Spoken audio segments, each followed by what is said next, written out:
set review now. Fresh and Buds. Fresh and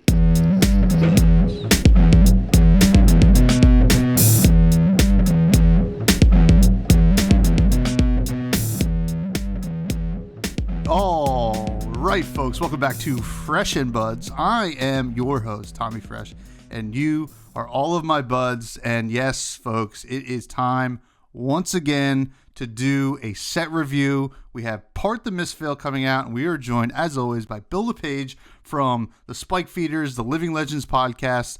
How you doing, buddy? Are you ready to review some more cards? Boy, howdy, am I. We are in it once again. The set, pretty cool. I personally don't have a ton of attachment to Assassin specifically, but the other two, Illusionist and Ninja, I do historically very much appreciate. So I'm interested to see what directions they're taking them in. I'm also, as always, happy to be back. Always look forward to these set reviews with my good pal Tommy, and I'm pumped. I'm pumped. I am ready. I am ready too. And, you know, I don't play a lot of these these classes either. I played a decent amount of Arachne, I think, when that came out with Dynasty, and, you know, a little bit of Phi here and there. But I'm honestly not surprised that I'm going to be kind of into at least two of these three heroes. I think they're doing a lot of really cool stuff. So excited to get into it. Our rating system, as always, is... We'll start at the top here. Fresh to Death. These are the best cards that you want to play in Constructed. This is a Constructed set review, just so you know. It probably says it in the title, but I should remind all of you folks. And these are your, gosh, what's even just KO in general is would have been a Fresh to Death. Just cards that are no-brainers are not, they could be format breaking, but are going to push a deck in a really, really strong direction. Or if it's a generic, a lot of different decks in a really strong direction. After that, we have Fresh. These are your just good cards that fill out a good, solid deck. Things like, I'm just look at KO. KO is like the deck right now. So Wild Rides, Bear Fangs. These are cards that end up being really solid role fillers in a deck that you want in almost every deck. And then after that, you have Stale. These are, a little bit on the kind of maybe not playable, maybe make it into some lists, maybe aren't exactly front of mind when you're building a deck, but you will be sometimes happy to throw it in because it could be a role filler in certain metas, right? And then finally we have Rotten. These are cards that we believe are not really going to be that good. These are cards that will probably be okay in Limited, but in Constructed really are not really doing a lot. But, the thing with Flesh and Blood, you don't get a lot of Rotten cards. Maybe at certain color pitch strips, but other than that, things tend to find a way in some decks at some point. So very exciting. Do you want to start with this first card? Yes, I do, actually. This is kind of a strange one, but we start, as we usually do, with the Fabled. And this one is kind of crazy against specifically one of the heroes in this set, and I think it's actually really funny that they did this. But this one's called Mistcloak Gully. And this is a landmark. We're back to landmarks. I love them. We had the deathmatch arena in heavy hitters. I love to see them because they're usually quite interesting, and this one is definitely no exception. So this one, of course, does not have a pitch value. Does cost 1. It is an instant, and it's a legendary, in addition to being a Fabled. And it reads, the first attack that targets you each turn gets -1 power. And then at the beginning of each end phase, you destroy this unless you've pitched, played, or defended with a blue card this turn. So the upkeep cost at the beginning of each end phase is that you have to have done basically just something with a blue card, and then it sticks around.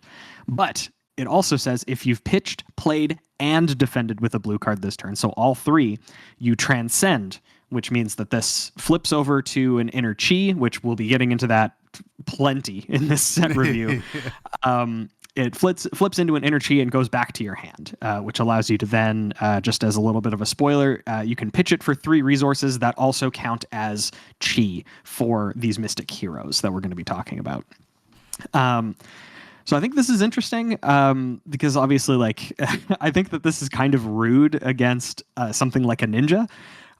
Just giving the first attack that they attack with, like, especially if it ends up being Kodachi's, if it ends up even with Zen, again, kind of getting ahead of the curve here with Crouching Tigers, because that's his whole theme. Giving the first one -1 power just sort of means that it's like always an uphill battle. And keeping it around really isn't that hard.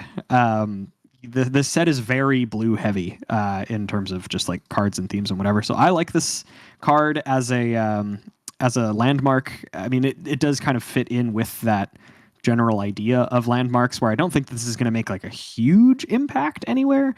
But I do think it's cool. The art is also really nice, and I think I want to give it probably a low fresh, because I think it's cool. Yeah, well, it's an interesting landmark here because I do think it is playable in all 3 of these mystic heroes. We'll get to them. And it has a pretty decent effect. It does affect all 3 of them either, or also as well, because, usually Assassin likes to attack with a dagger first, or I guess maybe Enigma's attacking with spectral shields. Spoiler alert for a little bit later. And then, and then it flipping into the chi is pretty useful for all these heroes as well, and we'll see that. That being said, it feels like that perfect balance of just playable enough that you kind of want to play it if you have one, and just unplayable enough that it doesn't feel bad that you don't have one. This doesn't feel like it's going to change your deck. It's kind of like flair, like a little extra, like bling for your deck, which these legendaries or these fables tend to be. But like in terms of the playability too, it's like, oh, I can do this little cool thing. It's not game breaking, but I have it and I open it and look what I have, kind of thing. So I would say like a low fresh too, maybe even like a solid fresh, depending on the meta. If there's a lot of ninjas running around and just kind of, or even like Bolton shots with +1, and all of a sudden this kind of does that as well. So it's a pretty cool card. So let's get to the first hero here, which is New Alluring Desire, the new hero, which comes in both adult and young, 4 intellect and 40 health and 20 health for the young. It's a mystic assassin hero. Mystic is the new talent here. So this will be able to play assassin cards, generic cards, and mystic cards, and mystic assassin cards. So the text reads, your attacks with stealth get, when this chain link resolves, banish all action cards defending this. And then it also has instant, pay 3 chi, look at the top card of an opposing hero's deck. If it's blue, you may banish it. Until end of turn, you may play blue cards from that hero's banish zone without paying their resource cost. So, this is a really interesting assassin here. Another reason to play stealth cards. As we saw in Outsiders, stealth is kind of like a blanket statement. That might not be totally true in this, but, it was just things had stealth. Maybe they had an on hit, but you got a bonus, like it interacted with things, right? So here we have like a text box that you just add to every stealth card that you attack with. You banish their cards. It makes them not want to block with blues, because all of a sudden late in the game when you're pitching chi, because it will be late in the game when you're pitching with chi, because you got to transcend, you got to set up. All of a sudden they're going to have this arsenal of blue cards that they can mess around with on your turn or their turn. Like if you happen to banish a blue defense reaction, you can activate this to go grab their defense reaction on their turn. So it's hard to judge these hero cards without seeing the rest, but I would, on its face, it seems like a very fresh deck, right? A fresh hero here, because these are really powerful effects. Now it depends on the supporting cast here, and how much you can actually use it. But that's where I'm at with it until we see the rest of the cards.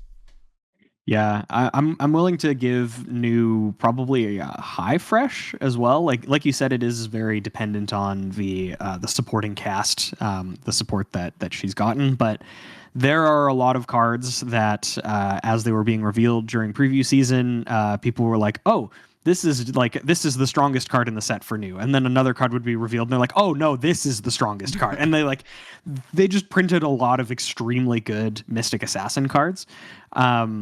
So I think that she's going to be pretty difficult to play against, especially for the almost like slower strategies. Like against Guardian, I feel like new is just abysmal to play against.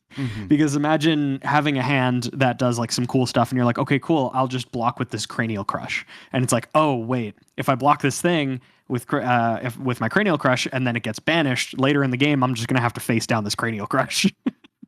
Yeah. Which is pretty wild. So yeah, I think that she's very good, especially in specific, and she's very good, I think, at base, and gets stronger depending on what your local meta is. If you're playing against a bunch of decks that care about blue cards, especially other Mystic heroes, like I was kind of saying before, blue cards are kind of the theme for this entire set. Which I think is kind of cool because it's kind of the inverse of something like Uprising. Yeah. Where it was all draconic and everything was red and like everything was really low to the ground. This is a little bit more of a grindier set, it feels like. Yeah, I think she's going to be pretty good. And something that feeds into the blue theme, as well as helps New out just with her main strategy, is the next card that we can talk about, which is her dagger, her token dagger, Beckoning Mistblade. So this is a Mystic Assassin weapon dagger, one-handed. It has 1 power, once per turn action, 2 attack, go again. So similar to all the other Assassin daggers, has the same sort of stat line. The thing that separates this out is it has on hit, when this hits, your next blue attack this turn gets +1 and go again. I think this is going to be pretty good for what New wants to do, because like you're kind of saying, like when you're building up to especially the end game with this, and your opponent has some really good blue attacks in their banish, or even just you've whittled down your deck to just like the good stuff, being able to go 3 or 4 wide, or giving a Cranial Crush go again, that's going to be my example for like this entire thing. But yeah, making it so that you're Cranial Crushing for 10 with go again, or maybe 9. What's the base? I think it's base 8. So yeah, I think it's base 8 goes to 9. But yeah, being able to do that off of like 2 blues, which is again going to be pretty easy to do in this set, I think is going to be pretty good.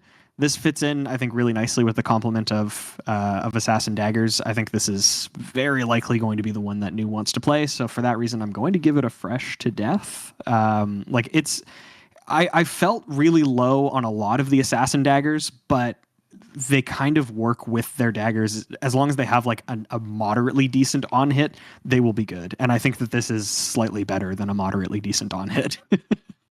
Yeah, this is a card that seems like it's just going to go the distance. Now, it does force you to run a lot of blues, and as we know, blues are typically less impactful in terms of damage. Now, if you're stealing blues, that changes a little bit, there. But the idea here is, you probably play one of these and then one of the other important daggers. Important to note, this does not have piercing like the other daggers do have, which does come up a lot more than you think. Now, that being said, I think New loves this. I doubt we'll see double Mistblade. We're going to see Mistblade and Spider's Bite or whatever, Scale Peeler, whatever makes sense for the matchup. It's just it's a no-brainer, at least in the inventory for New. So but I would say high fresh, low fresh to death. I mean, it's just a no-brainer here. Now, the next card is oh my Lanta. This is Mask of Recurring Nightmares. It is the legendary Mystic Assassin Equipment headpiece. It has 2 block.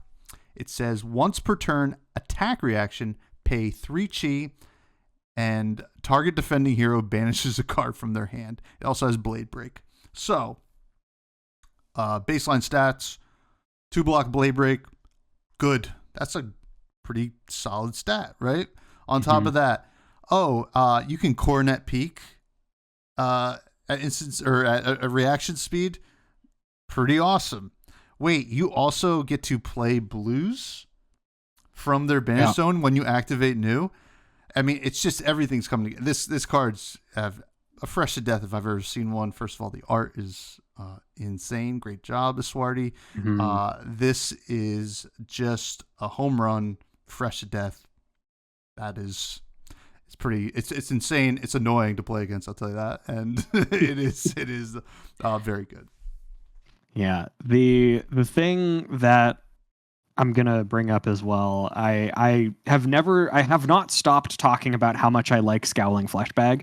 Every time I have the opportunity, I bring that up as like I think some of the best design in terms of cards in Flesh and Blood, as well as just like good impact, being very very like neatly designed as well, like not super overcomplicated. The strength in this card, I think, completely lies in the fact that you can choose your spot.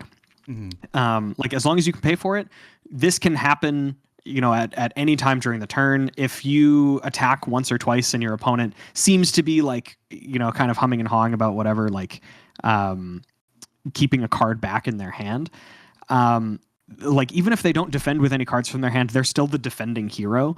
So it's possible that they'll just try to, sandbag some cards in their hand to have some fodder for this, and instead of blocking. But at the same time, if they commit a couple of cards and they're like, okay, well, I'll keep 2 cards back, you activate this, they now have 1 card. And there are very few decks in the game that can do things with a 1-card hand. So it kind of just time walks your opponent. Which is kind of nuts. It's one of those cards that has the design space, and I think very successfully uses the design space of augmenting the way that your opponent has to play the game. Like just at base, even if you don't activate this card, they're blocking really inefficiently. They're taking more damage than they're supposed to because they're afraid of you activating this. I think this card's a fresh to death. Every time a card design like this comes up, I think it's absolutely insane, and I think that this card is absolutely insane. It really is, and it's something that, and we're going to kind of find this out as we kind of go through news cards here, and something that I think a lot of people will find out is, I think against new, there will be just times it's correct to like time walk yourself, because sometimes there's, no matter what, like looking at this across the table, you don't know if they have a transcend card or they cycled their chi or whatever. You could be in a situation where like you have to just block as efficiently as possible with that in mind. And you know what? It's like, all right, whatever. I'll take no damage this turn. We'll reset, and then hopefully you don't have the chi. And you can also leave them with chi in a lot of ways. I mean, they can obviously still activate it if they don't want it in their hand, but these things are worth noting. Now, what is the Heirloom of Snakehide? So Heirloom of Snakehide was actually our preview card that we got to reveal. And for this one, when we got the email for it with the art, I was very surprised. The art is a very beautiful woman, and it's kind of a theme that I've noticed throughout the set. There are a lot of, especially the like assassin cards, they're very spicy. It wasn't necessarily like news either, because there's the mystic assassin art. I forget what it's called. But it had some art of new. It's actually coming up in a little bit. But one of them is new, like walking into a waterfall, like basically completely buck-ass naked. So yeah. I was like, okay, cool. Anyway, so the art aside, what does the card do? That's the most important thing. So Heirloom of Snakehide is a Mystic Assassin equipment. It's a chest piece. It has Battle Worn 2, which is a crazy line of text because I thought we were done with that, but it does have a downside, unfortunately. So it has a new keyword as well, cloaked, which means that you equip it face down, which I think has really funny implications for actual in-person play as well. But anyway, so at the beginning of the game, you equip it face down. It's cloaked. Means your opponent doesn't really know which one you're on. There are a couple different options. And then while this is equipped face down at the start of your turn, if you have exactly 1 health, you may turn this face up. So this is essentially a blank equipment slot until you have exactly 1 life, at which point it turns into a Battle-Worn 2 equipment. So Battle-Worn is really strong. It kind of always has been. But I think the main things that are holding this one back are most of the other Battle-Worn equipment that were really strong had like an activated ability, even if it was just something really small, something like Braveforge Bracers, giving you an additional 1 attack if your weapons hit, or things that are maybe not quite as small, like Tectonic Plating. All of the Battle-Worn 2 things were really important, and they were all really strong because they were essentially gained 3 life in addition to have like a grindy game plan. This only becomes active when you have exactly 1 life, which means that it loses to like a blue razor reflex if you try to get yourself down to 1 life and your opponent just like has the trick to kill you. It just feels like a really narrow defensive response. If there was a different way to flip it face up other than its own trigger, I might feel differently. But spoiler, all the cloaked cards that flip face up have only things that affect themselves. There aren't any cards that say like uncloak target equipment or whatever. Mm-hmm. Although that would be a really cool piece of sideboard tech if that existed. But as it stands, I don't think Heirloom of Snakehide is going to see much, if any, play outside of Limited. It's like it is a really strong defensive option. It's game 3, but it's at such a late point in the game that I feel like it is not going to be super great. I'd love to be proven wrong, but it feels like having to manage yourself down to 1 life when you're not somebody like Vincent that has the ability to sort of proactively change your life total. Mm-hmm. Feels like you're just going to get blown out if you try to set this up. So I'm going to give this one, honestly, a rotten. I don't like it very much. Yeah, and you know what? I'm right there with you. Not that it's a cool effect, right? The cloaked stuff is very cool, and we'll see some other ones that perhaps are a little bit better here. But the 1 life thing, this is very limited coded, and and the reality is, you have 2. I mean, you have Spring Tunic, and then you have the Redback Shroud at the chest slot for Assassin already. I think those are just better options. They're doing stuff proactively throughout the game, and this is just a limited card, and it's very cool. And I think it's very important that cloaked cards are not very good because not having the information for your opponent is a powerful thing in it itself. I think that's how you say it. But yeah, Heirloom of Snakehide, cool, not good. I would say rotten. Yep. Next we have Arousing Wave.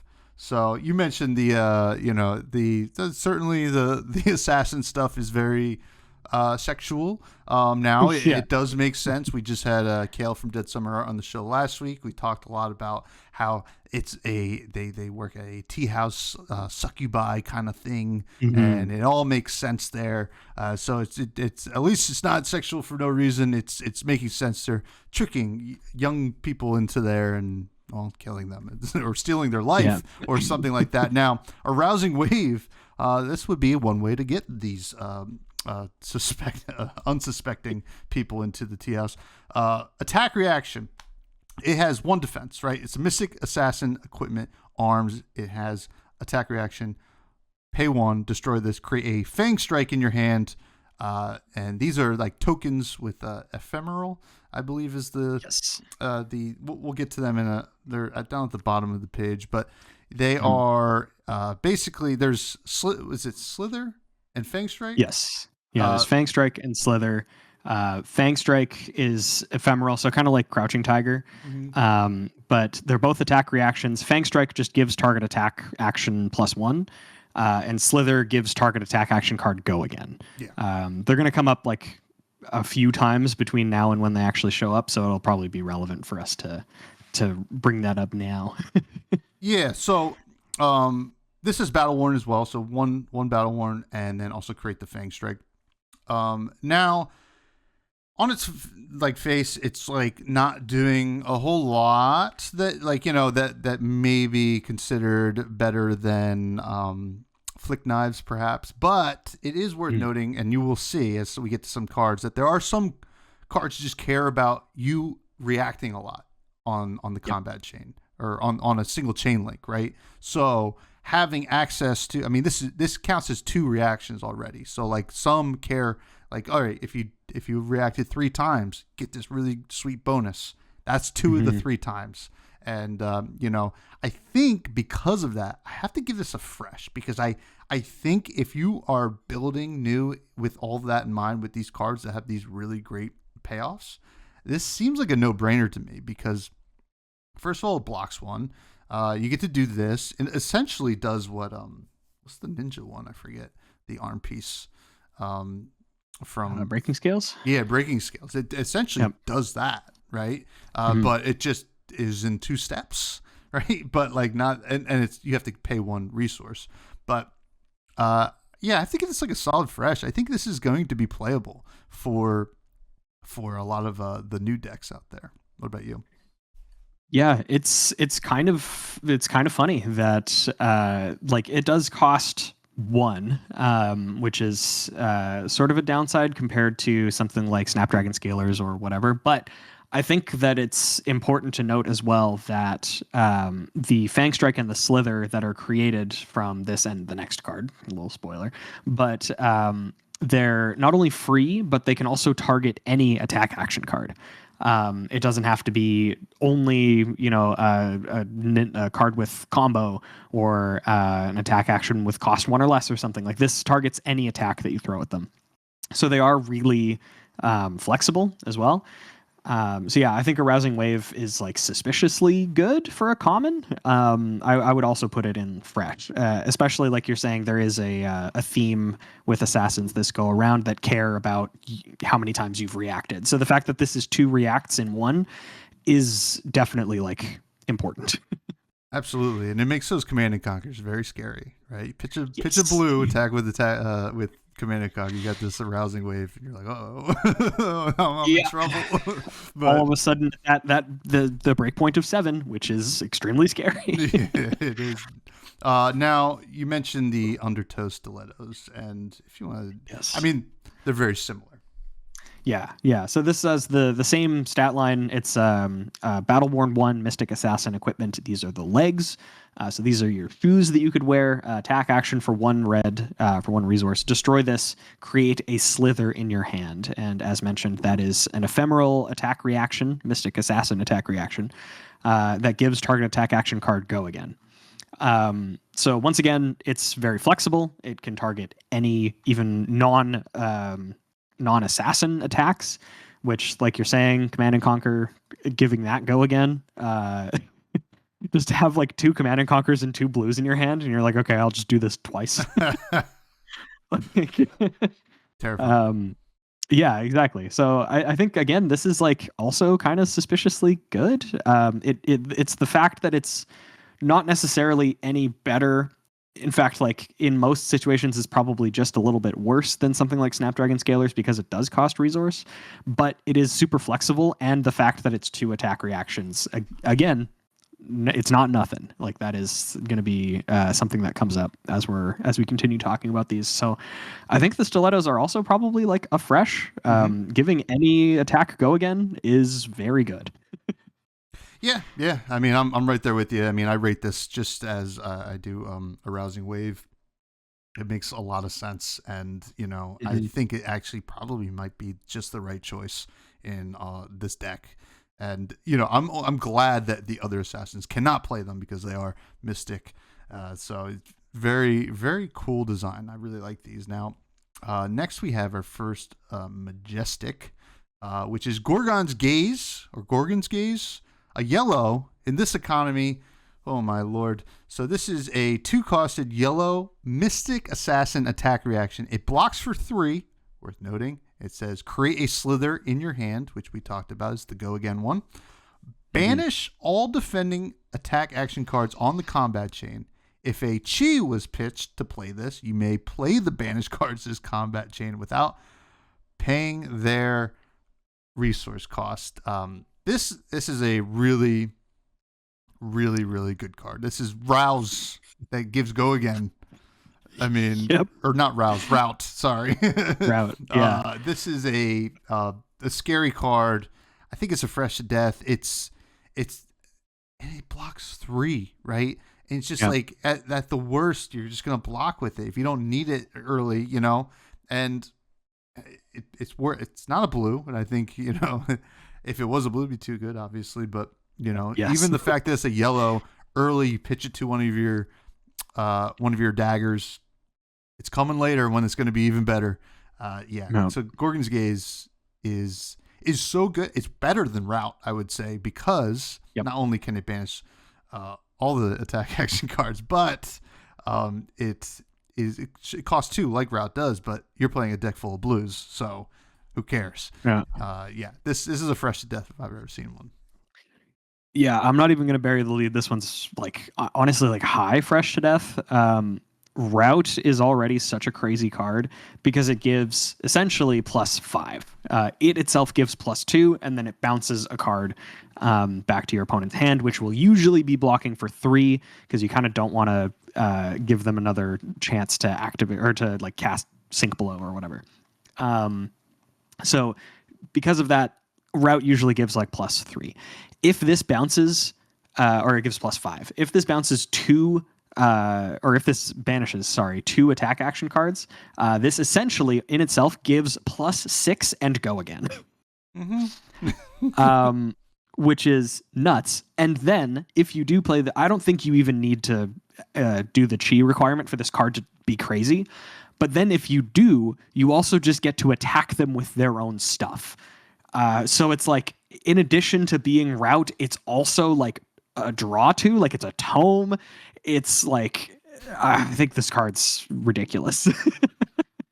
When I first saw this card, I had to read it 6 times. It's yet another card here. A lot like the Mask. It's just gonna make your opponents make really tough decisions when blocking because this is the blowout to end all blowouts. This is a crazy card. Now, what does Siren's Call do? Honestly, speaking of blowouts, Siren's Call is another attack reaction. This is the red one. There isn't actually a cycle. It's just these 2 attack reactions in Majestic, but it's red Mystic Assassin attack reaction.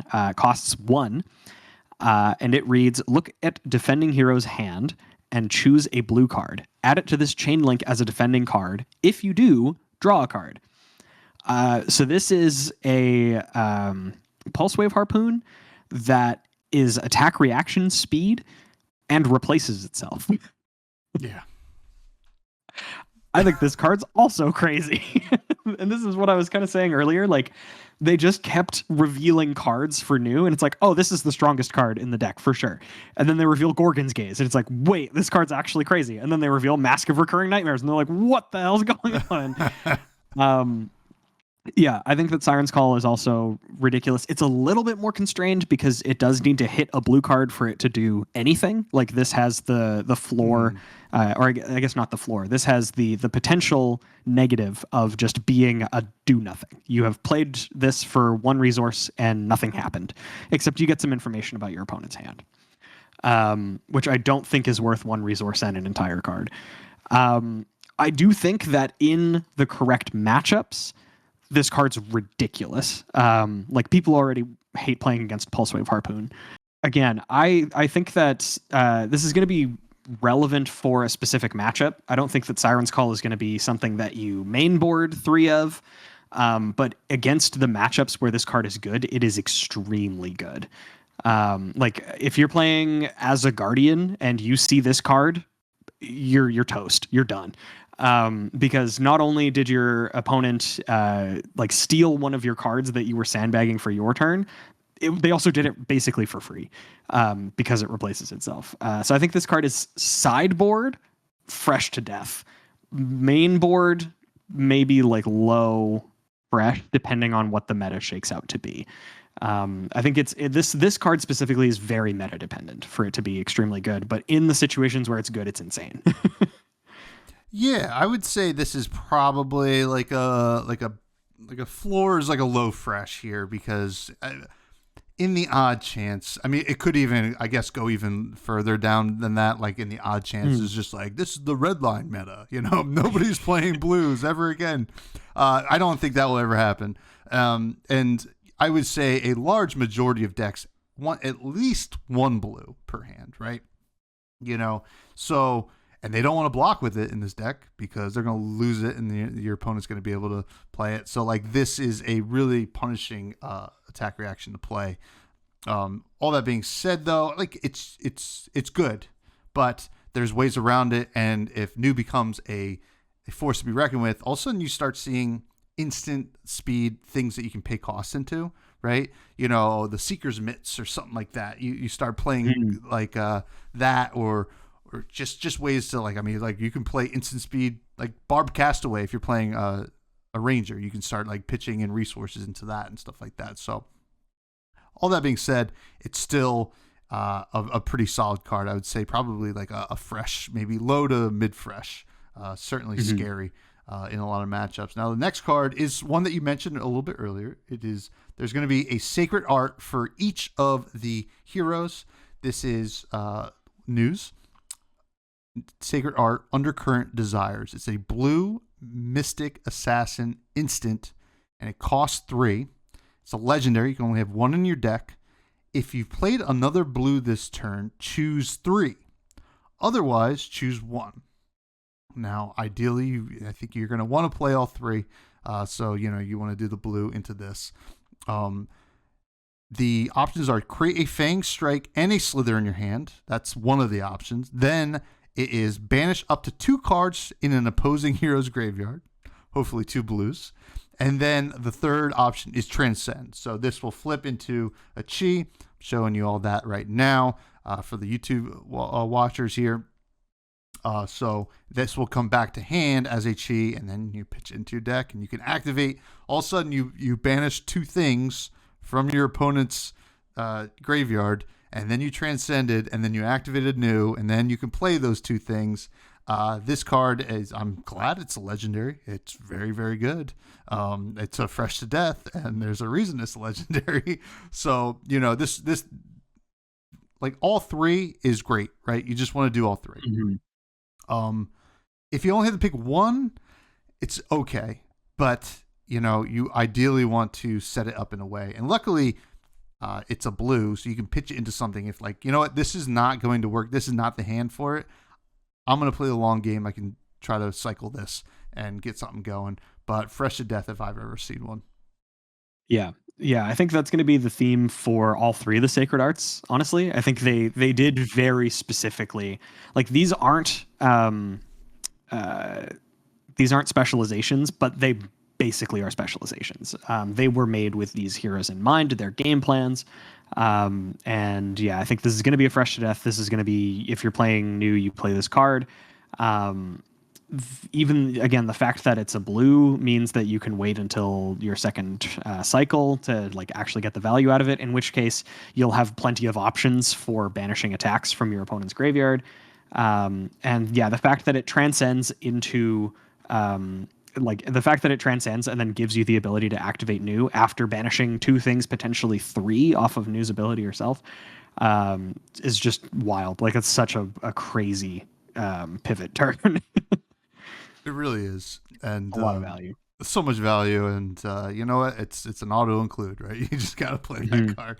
But very cool. Now we are onto the rares, so this will be our first cycle here, which is Tide Chakra. If you want to read that, definitely. So yeah, we have our first attack reaction rares that we're going to be looking at. Tide Chakra. These come in all 3 colors, like you said. They all block for 3. And they all cost 1. And then target assassin or mystic attack action card gets +3 power. If you've transcended this turn, instead it gets +5 power. So, like we were saying, transcending is a keyword on the sacred arts, as well as there's a bunch of cards that are all legendary in keyword, but not in rarity. That are all mystic instants that have transcend. So, if you've activated their transcend sort of stipulation on that turn, then you get a little bit of an extra bonus. The unfortunate thing is, I don't know if that's going to be something that you can really rely on to make this like a 1 for 5. Being a 1 for 3 is kind of not good enough, because obviously we have the baseline, I would say, of like Razor Reflex, even though that's only for things that cost 1 or less. So yeah, I think that this being a 1 for 3 is not great. Being a 1 for 5 is fantastic, but I don't know how frequently you're actually going to be able to line both of those things up. I think you're probably going to be able to play this or do something else. You might be able to do both with some consistency, but I'm just not personally sure of it yet. Again, the red here feels great. 1 for 5 is amazing. I don't think the blue is necessarily worth playing. I think this is more of a limited thing, just to keep things together. But you've actually been playing with the cards. So what do you think, Mr. Fresh? I haven't had this card played against me, and that leads me to believe it's probably not making the cut here. It's not cutting the mustard, as they say. It's just, like you said, it's hard to line up the transcend, right? It's easier to rely on having chi, right? Because you at least, once you transcend, you get the chi, and then yes, you get it again later in the deck, because it's never going to go away unless they make you discard it, right? So timing transcending is going to be, I think, really hard and constructed. Maybe a little bit easier in young hero formats, but still, I don't think so. This is probably a low stale. Yeah, honestly. I'm thinking. I don't know if I gave a thing, but yeah, I think I'm like low stale as well. Yeah. It's fine. Now the next one is pretty interesting. It's Hiss. Comes in all 3 colors. This is a common. It is a 1-costed Mystic Assassin attack reaction. It blocks 3. Love to see that.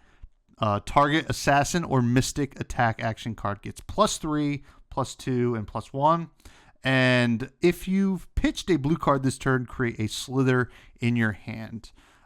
So this is something I'm a lot more interested in, especially at the red here, right? Because this is a build your own Razor Reflex without needing to hit, because you get the slither and you get to do that. Yep. And it's 2 reactions, which a lot of the cards care about. You playing a certain amount of reactions.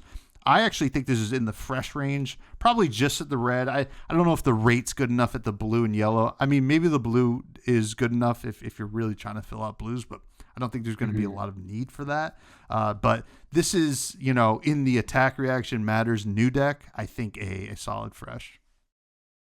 I'm right there with you. I fully agree. I think this card's kind of the business, honestly.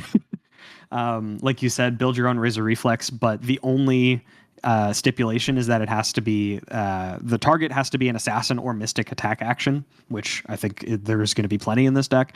And then the fact that it gives you a slither, so you don't have to, it's not specifically like the attack that you're targeting gets go again. It could be a later one. It could be one for even next turn. You like arsenal it, because the ephemeral cards don't go away until they hit your graveyard, which I think is kind of cool. So like, yeah, you can time giving something go again, and it is any attack action card just gets go again. I think this card's the business. I could see blues being played, but I think you're right. I think the reds are going to be really, really good. So yeah, I'm pretty fresh on these. And we do have another. I mean, hey, listen, this is Reaction City here. We're for the new cards. What does Intimate Inducement do? Yeah, they are really living and dying in the reaction step here. But yeah, Intimate Inducement, another Mystic Assassin attack reaction. Kind of a mouthful to say, but these all block for 3, cost 0, comes in all 3 colors, and target assassin or mystic attack action card gets +1, and that's on all 3 colors. So if you're playing the red, the yellow, or the blue, it gets +1. The difference between them is look at the top 4 cards of the defending hero's deck and choose a card. On the yellow, it's 3. On the blue, it's 2. If it's blue, if it's sorry, I actually don't think I've read this card before. If it's blue, it has 0 base defense. Put the chosen card onto the active chain link as a defending card and the rest on top in any order. Okay. So it allows you to steal a card from the top of your opponent's deck.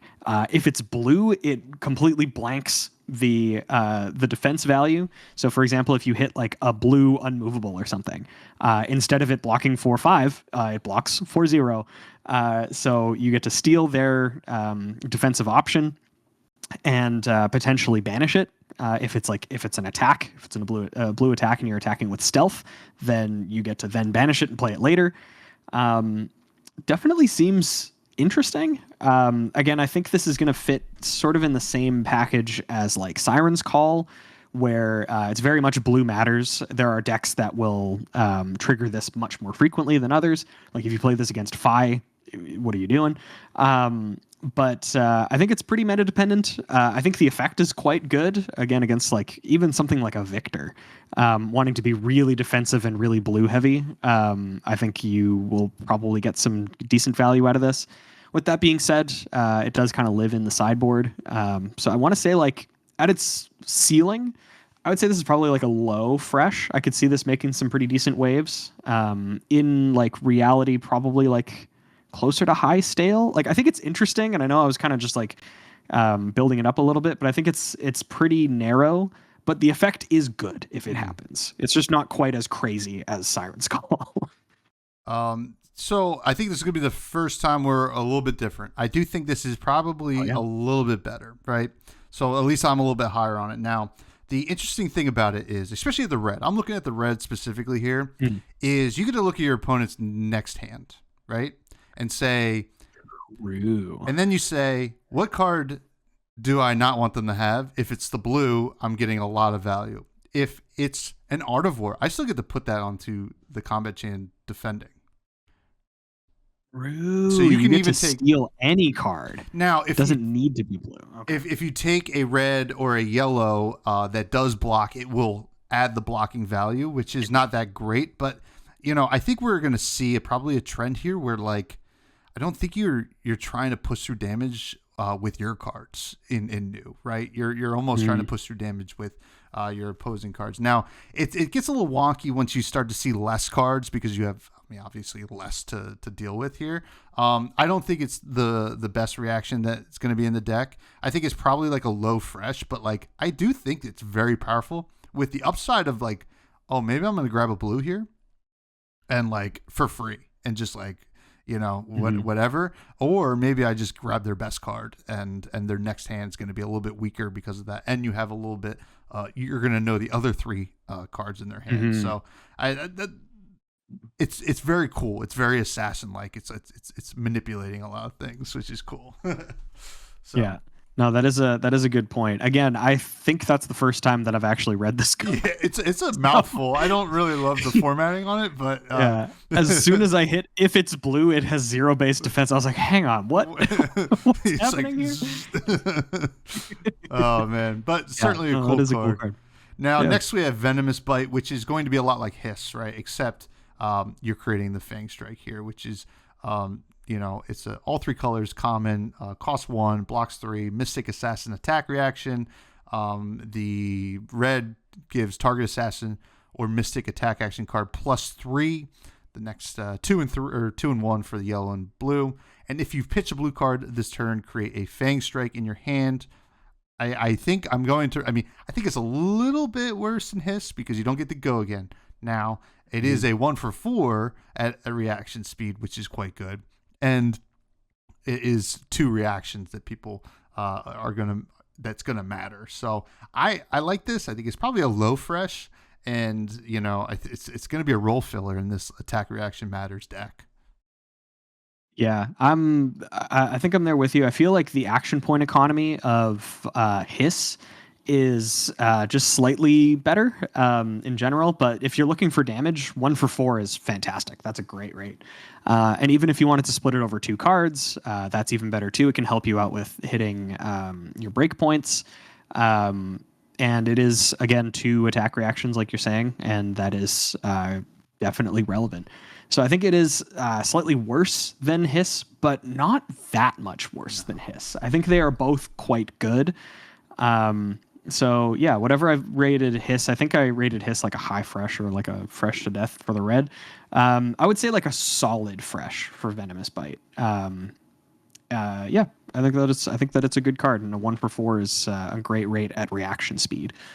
Yeah, absolutely. Now, the next two cards, I mean, I'm scrolling down, and folks are going to see the Fang Strike and the Slither right now. Very beautiful, very cool, so neat. And we're an Illusionist. Oh my God, not again! We just lost Dromai. Now we're on to Illusionist. Can you tell us what this one does, Bill?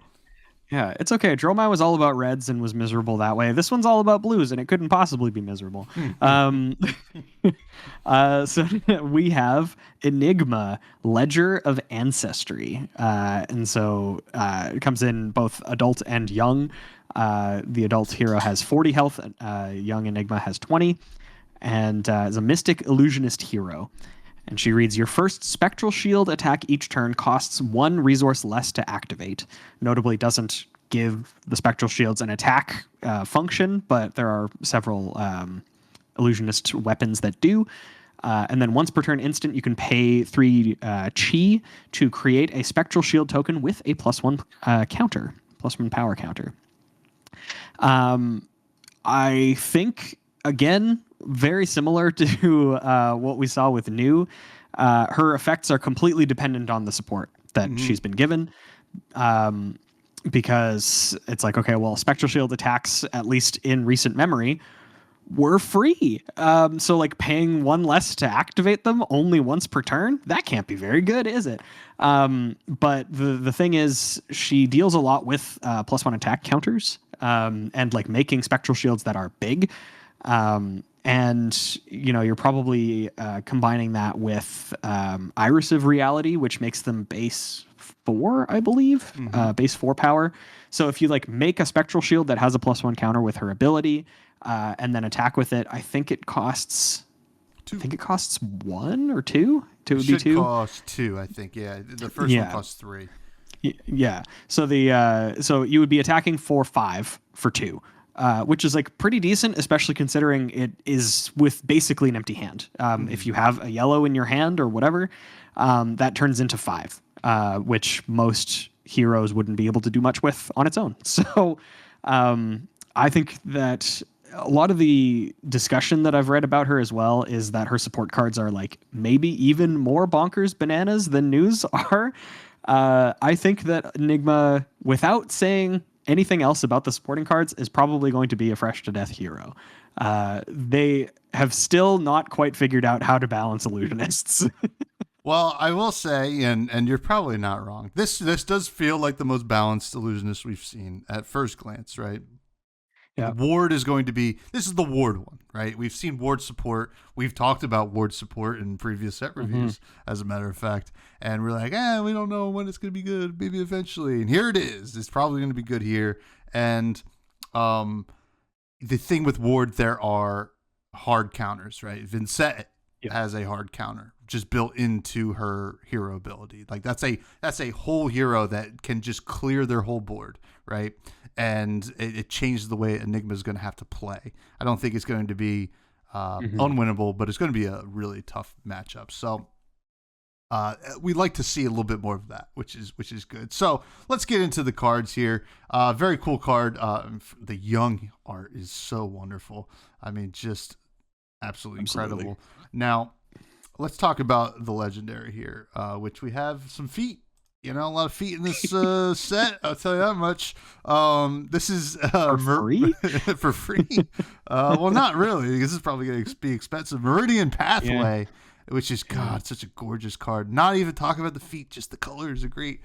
Mystic Illusionist Equipment Legs. Instant. Pay 3 chi. You may play auras this turn as though they were instants. Whenever you pitch a chi, you may have this get Ward 3.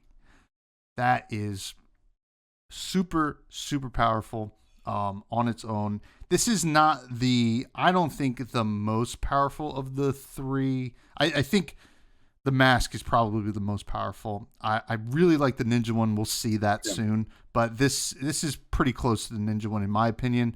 But being able at instant to block 3 with something that wouldn't block in your hand anyway is quite good. And then also, if you're playing auras that don't have instant speed and they most likely have ward, activating this to throw out some more block on the board, or even just more things for your offensive attack, that turn or the following turn. There's a lot going on with this card. I think it's quite powerful. It's a fresh to death, clearly built for Enigma, and should be interesting to play against.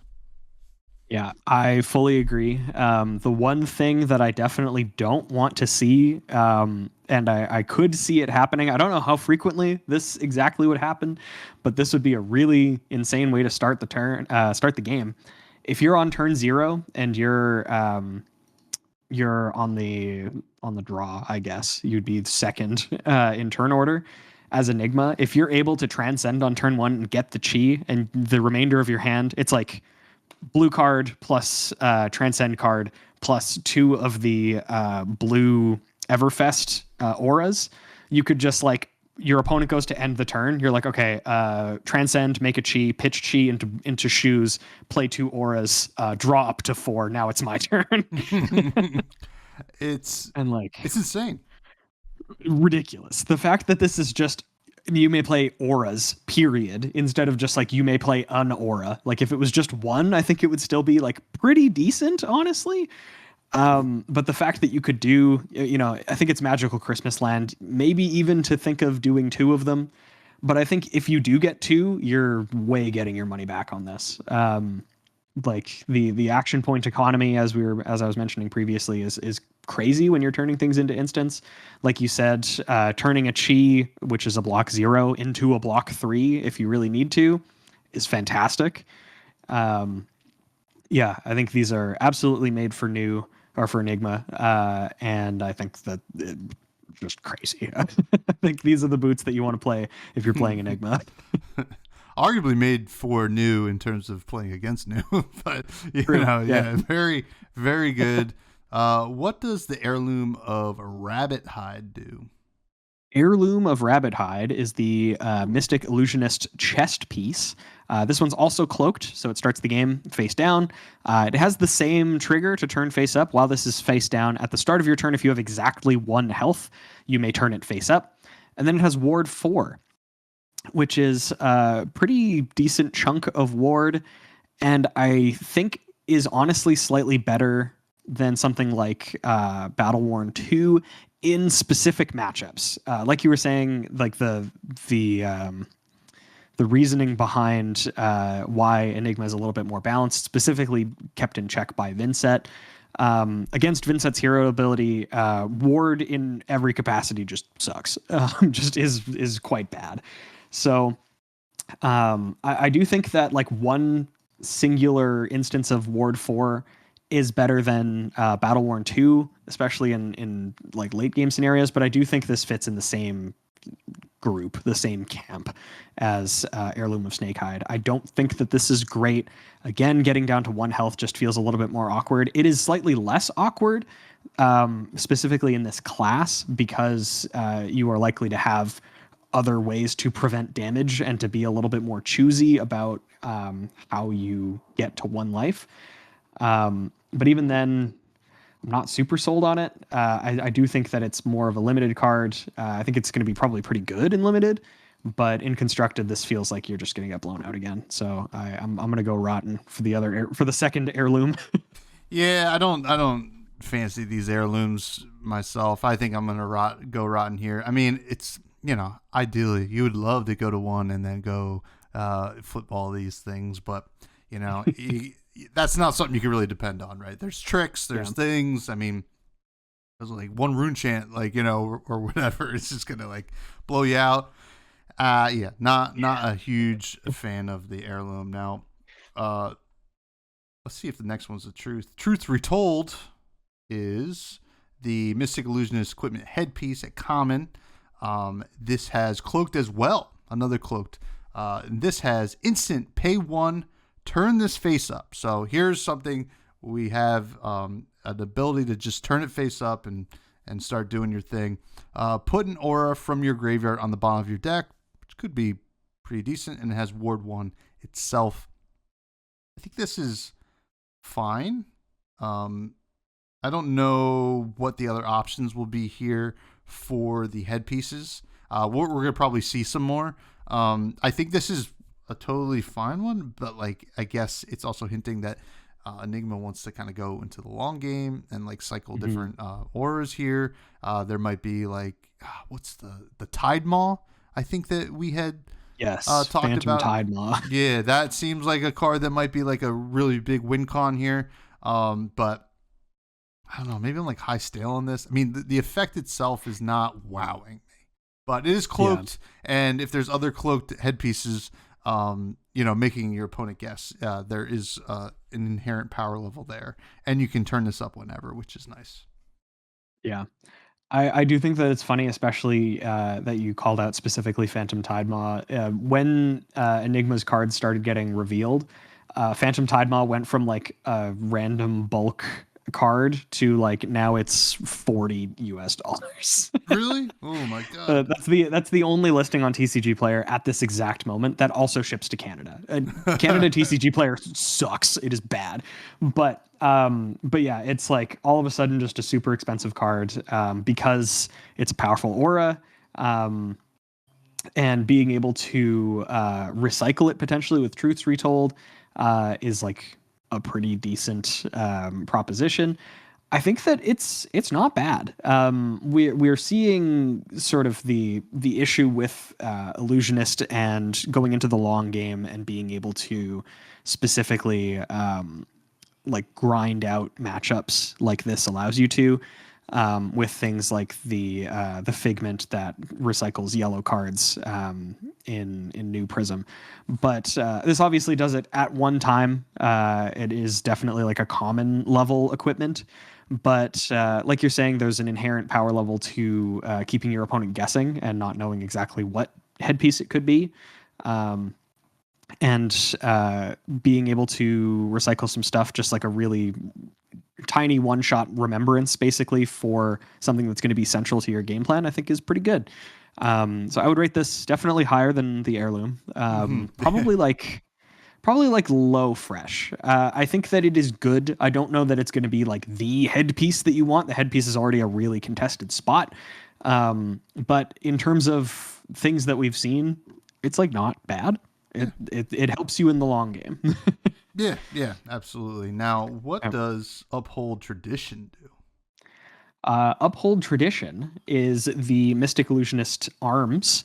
So these are the gloves that you can play. This is cloaked. And then instant pay 1, turn this face up, put a +1 counter on an aura you control with Ward. And then this also has Ward 1. I think that this one is extremely interesting. There are a lot of instances where you want to either like just stack up a bunch of +1 counters on auras to go for like a game shot, or obviously this is also just an attack reaction. It's basically just like kind of a breaking scales. Obviously it costs 1, but at instant speed you can buff up your aura to either do 1 more damage, or there's one card that's actually coming up next that interacts really nicely with +1 counters. So yeah, I think Uphold Tradition is like suspiciously good. I think that this card like maybe is like playable enough in the main deck here. I think it's quite good. I'm gonna give this one like probably a solid fresh. I like Uphold Tradition. I think it's it's cool. I'm right there with you, and I totally forgot that the weapon I think is not talented, and the weapon cares about +1 counters. So this is, I think, going to just make the deck, right, because it just does everything that the deck wants to do. I forget verbatim what the weapon does, but I believe it gives auras with +1 counters have go again. Yes. So yeah, that is what it does. And, this is a +1 go again at instant speed, which is quite good. And it blocks 1 in a way. with the ward. And like it's nice if like your opponent kind of sneaks in the extra 1 damage. You want to keep your auras that you have out. You flip this for the ward 1 to like just sacrifice that instead of the the things that matter on your board. So, and same with the Truths Were Told, but really neat card. I would say solid fresh as well. And you mentioned the next card, and apparently this at the world premiere was just winning games in limited. This is Manifestation of Mirror Guy. We almost got rid of him. Oh man. And Mirror Guy's back. A blue Mystic Illusionist instant aura, cost 3. This enters the arena with 2 +1 counters. If a chi was pitched to play this, instead, this enters the arena with 4 +1 counters. And this has Ward X, where X is the number of +1 counters on this. So, this is pretty cool, right? You get a decent amount. You want at least the 2, right? It enters with the 2. Now, when it attacks, it will be base 2 +2. So it's attacking for 4. If you did this with the Chi, it's going to be attacking for 8. This is a very powerful card, very important for this deck. I think it's a no-brainer, fresh to death. Mirror Guy, the manifestation of Mirror Guy is better than regular Mirror Guy, if you ask me. I don't know, like it's super good. Yeah, this card definitely, like with the weapon as well, like you're saying, I think this card is kind of ridiculous. And it definitely makes sense, especially because like token weapon, so you have this in limited. Your auras, this is what the weapon does. Your auras you control with ward have base attack equal to their ward, and then the ward is equal to the amount of counters on it, and the fact that it has counters on it gives it go again. So like if you use if you pitch a chi to play this, comes in with 4 counters, and then you like use Uphold Tradition to give it a 5th counter.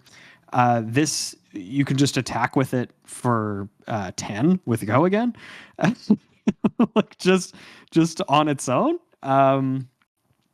Yeah, kind of ridiculous. I think this card just is a 3 of in every Enigma deck. Yeah, it's insane. And it's like, yeah, it's a blue, and that's what we want. And things are going great, and we can't escape these damn dragons.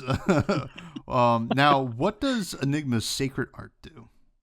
Which we already talked about. These are great. Yeah, the art on all of these cards in this set is just especially all of the Mystic cards are just ridiculous. Like they're so good. But we have Sacred Art Immortal Lunar Shrine, which is a metal name. Big fan. This is a Mystic Illusionist instant. It's a blue that costs 3 and is legendary in keyword. Same sort of stipulation as the previous Sacred Art. If you've played a blue card, you get to choose all 3 modes. Otherwise, you only choose 1. And the modes are create 2 spectral shields, put a +1 counter on each aura with ward you control, and transcend. Crazy, right? Crazy. Yeah. Because you create 2 spectral shields, they get +1 counters each. So even if you're just looking at those 2, this creates 4 damage. Both instances of which have go again. But if you have anything else, again, if you have this Manifestation of Mirror Guy, if you have Phantom Tidemaw, if you have all of these other support cards that you have, they all, I believe, cost 1. Their attacks are, once per turn action, one to attack with the weapon. Mm-hmm. So even if you don't use the chi, the inner chi that you get from transcending this, that's 3 attacks with go again. Yeah. That this just allows you to do.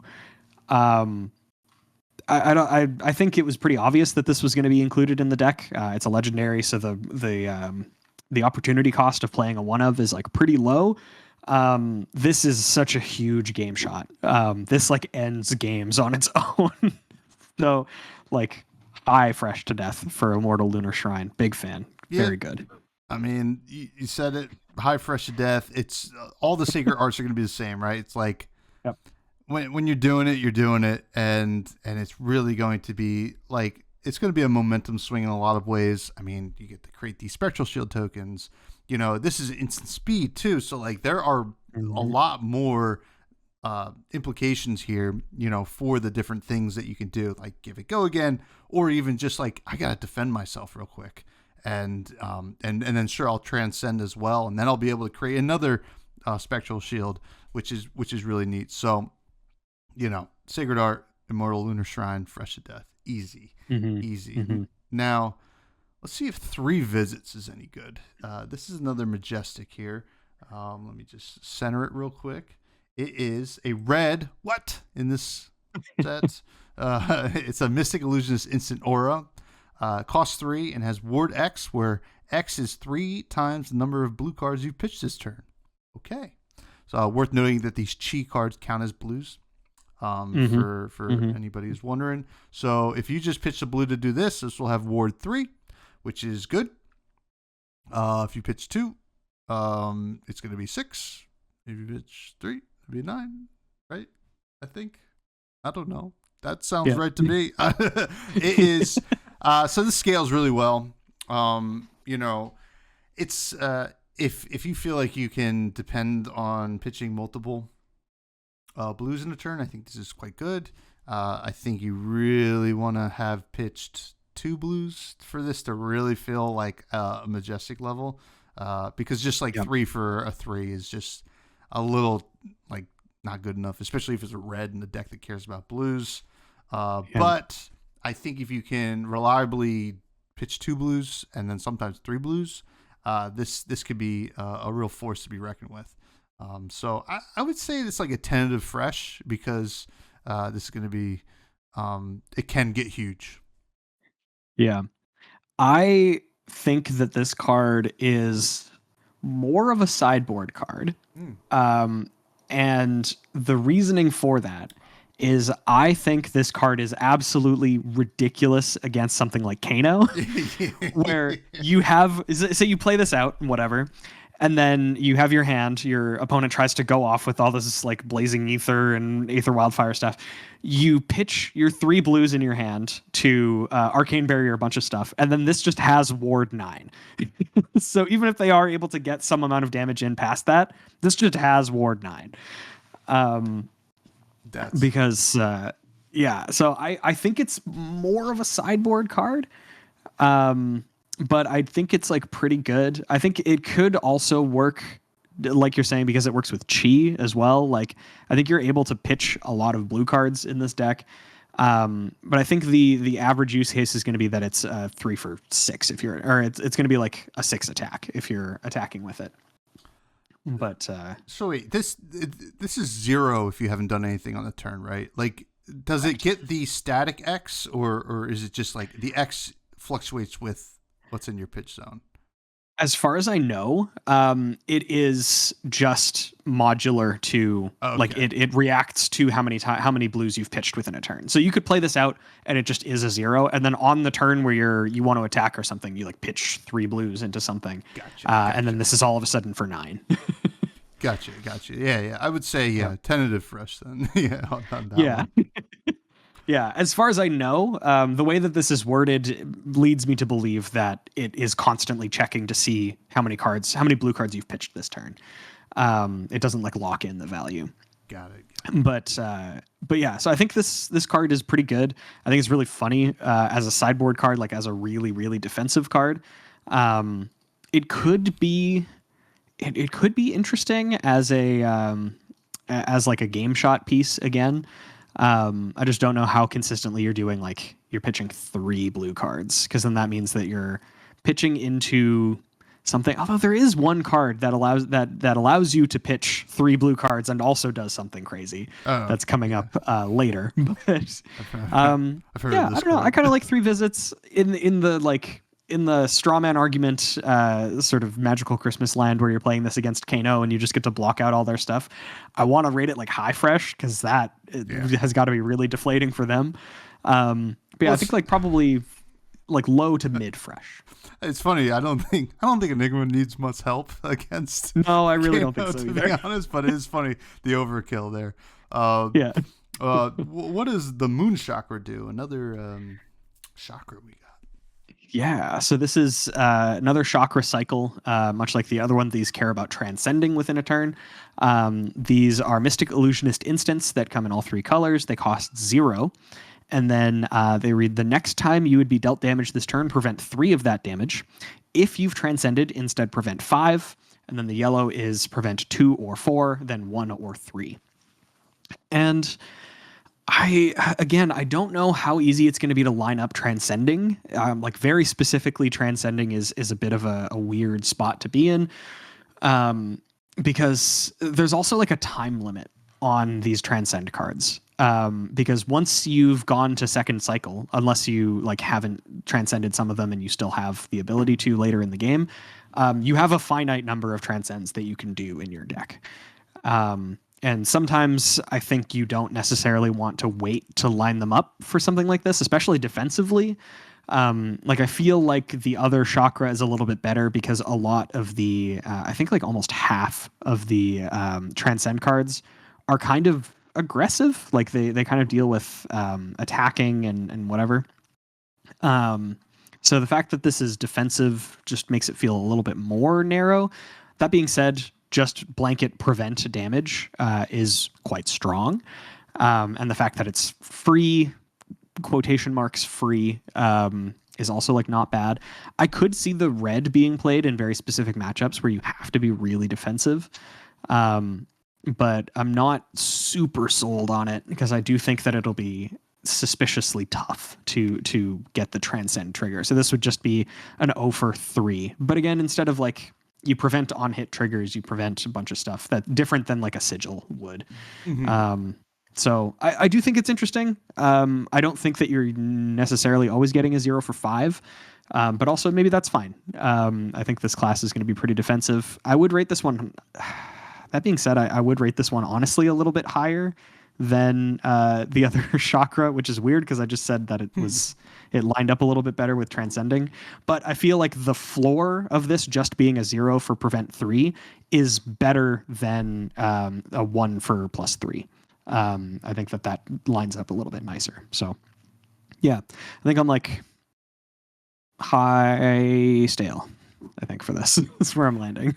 Yeah. The floor here is the 0 for 3 prevention is very nice, where the odd chance you're going to get the 0 for 5 now.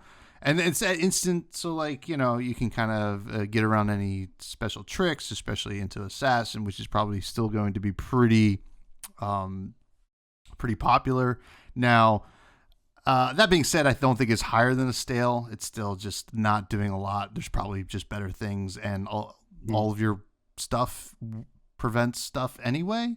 So if you're just trying not to lose your ward stuff, I can understand. But yeah, Moonshark is maybe a stale for me now. Yeah. Next, we have Haze Shelter, which is a Mystic Illusionist instant aura at common. Comes in all 3 colors. And it costs 2, and it has Ward X, where X is 4 if you pitched a blue card this turn. Otherwise, X is 1 if you would be dealt damage. So, on the turns that it is a 4, so it's 4, 3, and 2. So on the red, you know, on the turn, you just have to pitch a blue for it to be a 2 for 4 in a lot of ways. Or even just a 1 for 4 if you're looking at the weapon. I think this is fine because I think you're going to need a certain amount of ward stuff out here in this deck. I don't think it's going to perform that great, but I think oftentimes you're going to pitch a blue when you're attacking. So this is way more aggressive than it is defensive. It feels not so great on the defense side. But, you know, you can still pitch blues at instant speed and stuff like that. This one's a hard one to rate, but I feel like it's probably like a high stale, maybe low fresh. You know, it just like might be, the stats might be good enough just for what Enigma's trying to do. But that's my read on it. I'm kind of in that same camp with you. I find this one a little bit hard to quantify because of it does feel like a more aggressive ward card. I guess like again in the situation that I was talking about with like against something like Kano, where you know that you're pitching into Arcane Barrier. If you're pitching a blue into Arcane Barrier with this, then like you have the 3 that you can pay into Arcane Barrier plus another 4 from the red Haze Shelter, for example. Or if you're able to go on the offensive, then you pitch a blue to attack with it, and it's coming in for 4. The I guess unfortunate thing is that it doesn't have like plus attack counters at all, so it wouldn't have go again from the weapon. But if you're like ending your turn on a 1 for 4 after attacking with something like Manifestation of Miragai, and you've used you pitch a blue, you use 2 of the resources to attack for like 12. That's a pretty good turn. It's like not a bad turn. So yeah, I think this is probably just going to be one of those role filler cards, something that you'll need some amount of them, but like I don't know if you want only the red ones or if you want the blue ones so that you have blue cards to pitch that also fill a different role. It's a little bit weird. I do think that they're fine, and I will rate them probably a high stale to be safe. It's almost as if Enigma is an enigma to figure out. Well, what does waning vengeance do? The inner machinations of my mind are an enigma.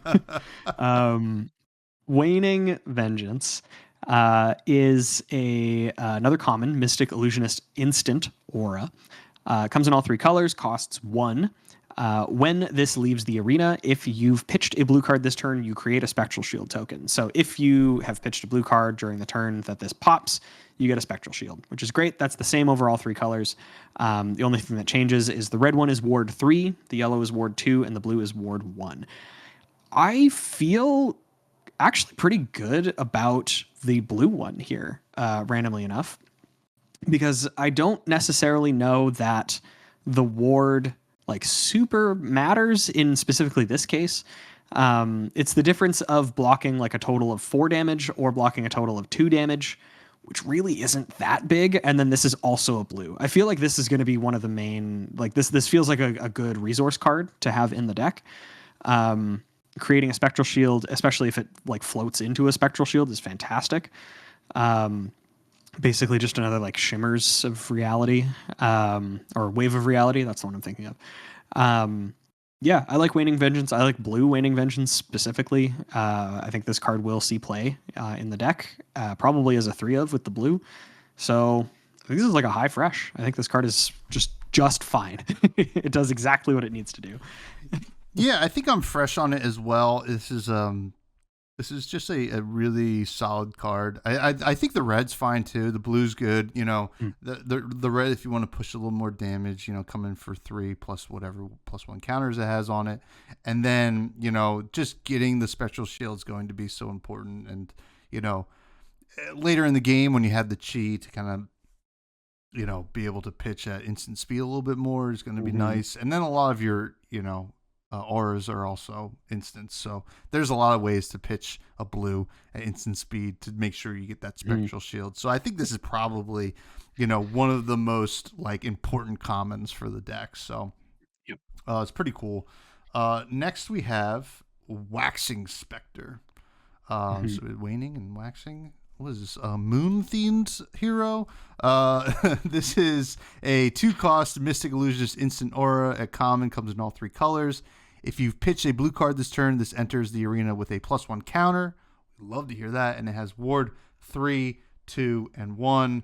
I think both the red and blue are pretty interesting to me.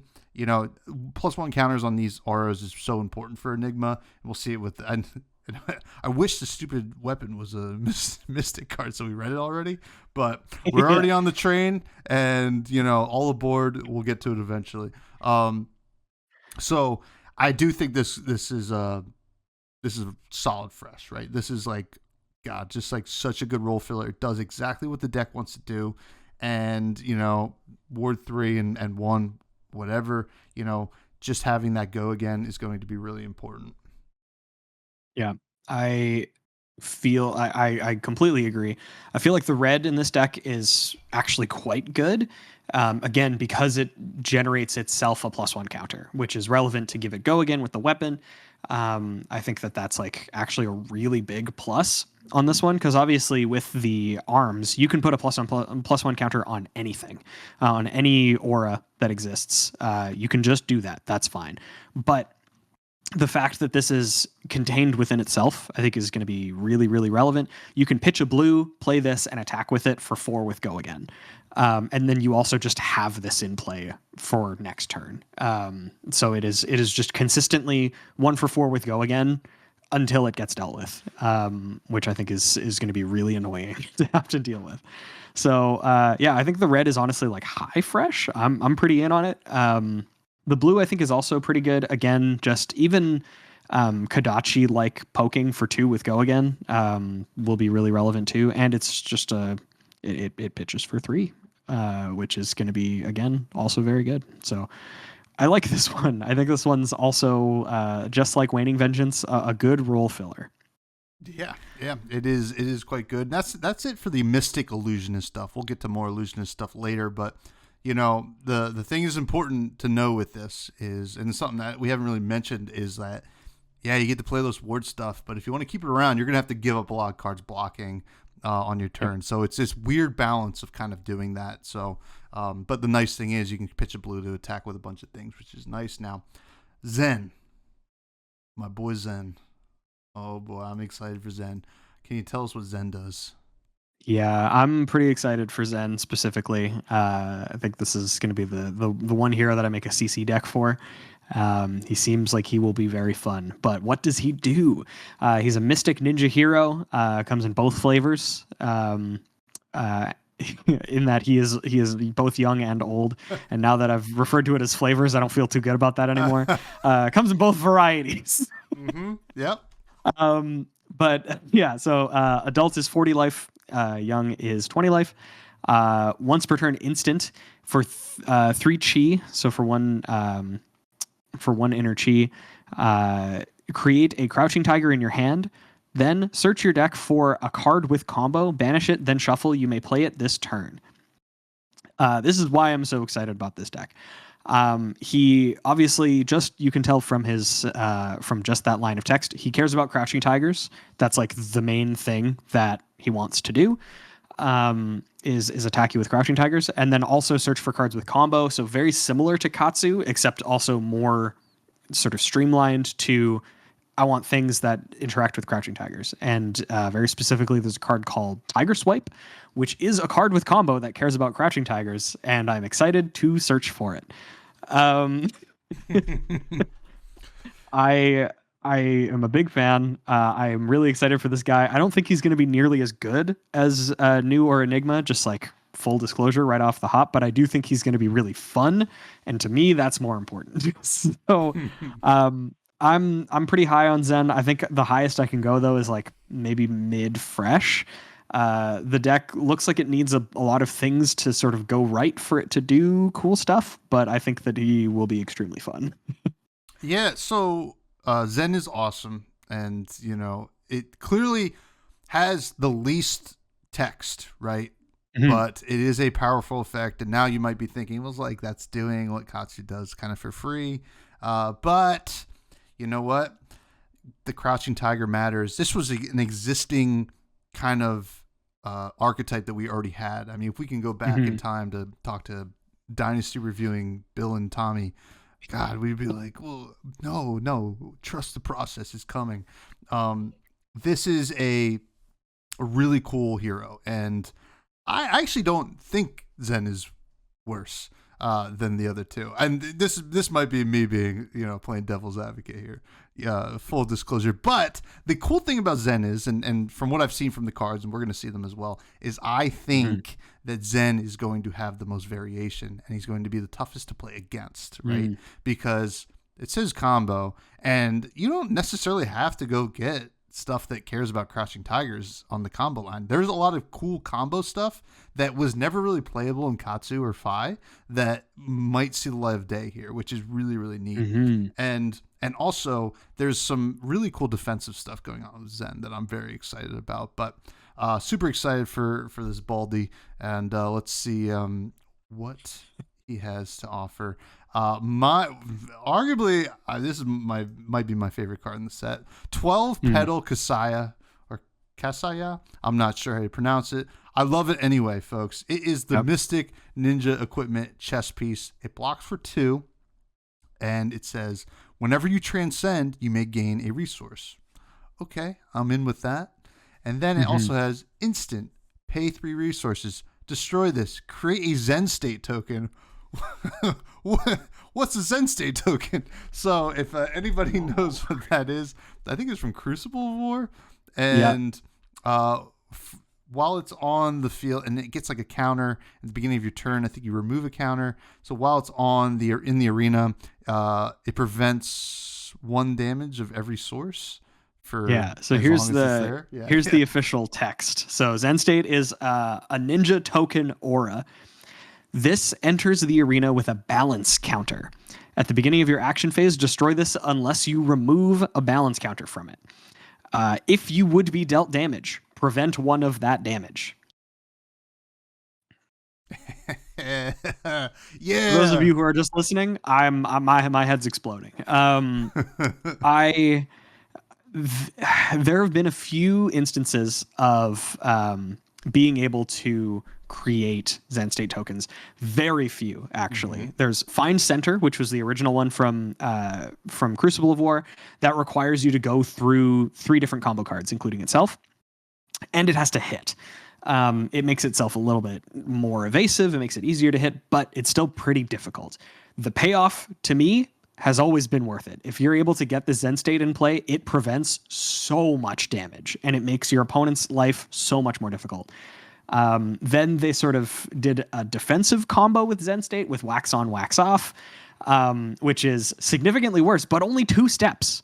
So, like, a little bit easier. It's an A+B combo, but, whatever. This is, you transcend, and you can create it at any time. As long as you have a chi, you can create a Zen State token at instant speed.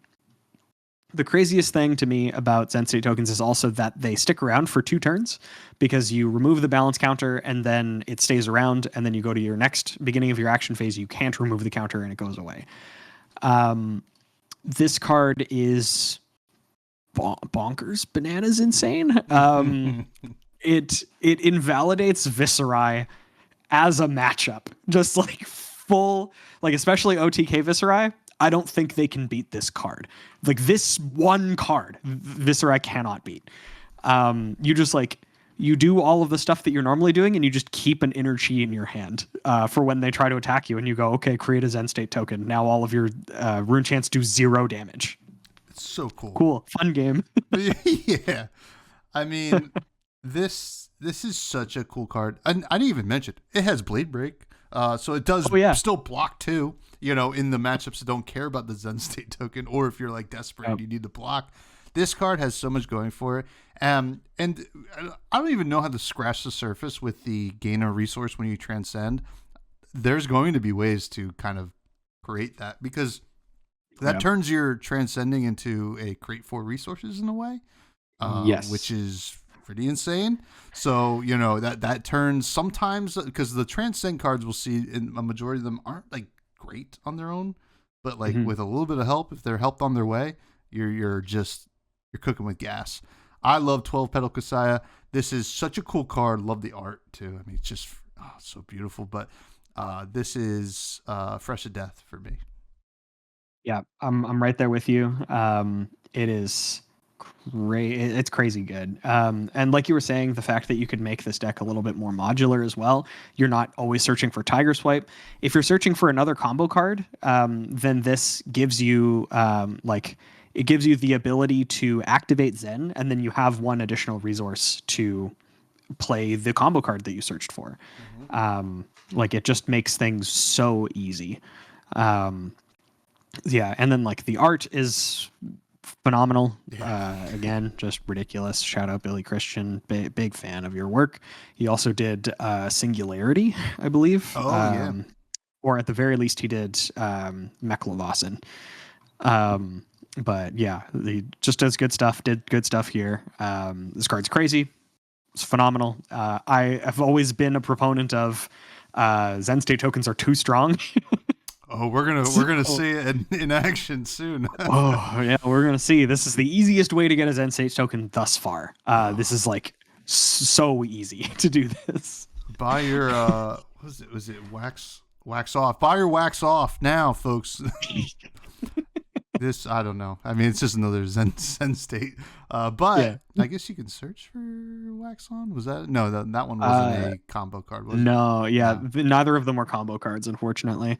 Probably for the best. Yeah, made it a lot more difficult to use them. But randomly, this does search up Flick Flack. I think. Does it just say? No, I think it just says card with combo. I don't think it has combo. Yeah. But yeah, no, never mind. We do have another heirloom. Is it any good? Yes. Can you tell us? No. Oh yeah. Okay. Let's give it a fair shot at this point. We have the third heirloom just lined up that I was able to talk about all three of them. But Heirloom of Tiger Hide is a Mystic Ninja chest piece. It's cloaked. While it's equipped face down at the start of your turn, if you have exactly one life, you can turn it face up, and it has Blade Break 3, which is a lot of block on one thing, but it is similar to Battle Worn 2, and it is similar to Ward 4.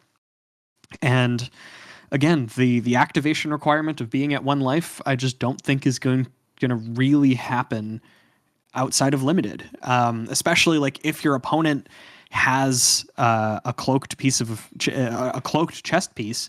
It's within your best interest to either put them to 2 or put them to dead. Yeah. Like you kind of like they can kind of dictate it, but especially if you're playing like new with all of these what are they called? The Fang Strike, like things that just make Fang Strikes to give you that extra 1. I don't think you're ever going to exactly 1. I think you're staying at 2 or dead. And so I find it tough to evaluate these as anything other than rotten. I think they come online way too late for them to be relevant, and it's such a fragile state that you have to be in for it to work. Yeah, I'm at rotten too, and then we just also saw another amazing chess piece. I don't see any reason to play this one over that. This is almost like a super rotten because like we just saw something really awesome. So sorry, heirlooms. Not this time around. Maybe. Yeah. Not even in common. They're rare. You can't even play them in commoner. Though I guess you can play some rare equipment in commoner. I forget. I forget. Yeah. Maybe. I don't know if you have like a. You might have in commoner. You might have like a budget for like how many rare pieces you can play. I think. Yeah, I think there's ringing a bell, like that, but this is not a commoner podcast. Tune in next time I have Smithville on. Stride of Reprisal is the Mystic Ninja equipment legs. It blocks 1, has Blade Break. When this defends, create a Crouching Tiger in your hand. This feels a little bit more limited coded. I'm trying to think. Like I guess there's probably some, I don't know. It depends on how much you care about the Crouching Tigers here for me. And I think it's going to scale with that. I don't think it's ever going to get higher than like a mid-fresh. I would say this is probably like a stale. I'm trying to, what are like the really good leg piece for Ninja that I'm totally blanking on the name. Oh, there's it gives go again. Yeah, there's Tide Flippers. There's also are you thinking of the Majestic ones from Crew? Yeah, I think so. Breeze Rider Boots. Breeze Rider Boots. It's like it's hard to imagine this being better than that. So I don't know. Probably like a stale. Like if you're really all in the Crouching Tigers and like I would say maybe even like Blitz. Like if you're like, oh, I'm Turbo Crouching Tiger, kill you 1 OTK. This is probably one of those pieces. So that's where I'm at with that. Super randomly, I think this is good for Benji. Like there's a possibility that you can play like a Benji Crouching Tiger. Oh wait, it is Mystic. I was just looking at the border and I was like, oh, it's fine. No, so yeah, never mind. I think this is, like you're saying, this is only playable if you are way all in on Crouching Tigers, and even then, like I think that you might just play like something like Snapdragon Scalers. Honestly, I think it's fine. It's not super exciting. it does help you with a few things that care about how many Crouching Tigers you like either have or have played. So it's kind of cool to have one just like on demand like that, but I feel like it just doesn't do quite as much, especially because it's like, I don't know. It's nice that you don't have to choose either or. You just like block and then get it. Mm-hmm. So that's not so bad, but I feel like there are just better boot options currently. So yeah, probably around stale. It's like an optimistic stale, but a realistic like probably not the best option for you. It's better than Iron Rot. How about that? Yes, yes, it is Iron Rot with upside. It is basically strictly better for Mystic Ninjas. Yeah. What does Tooth and Claw do? So this is one of the cards I was thinking of when I was like, oh, there are cards that care about number of Crouching Tigers.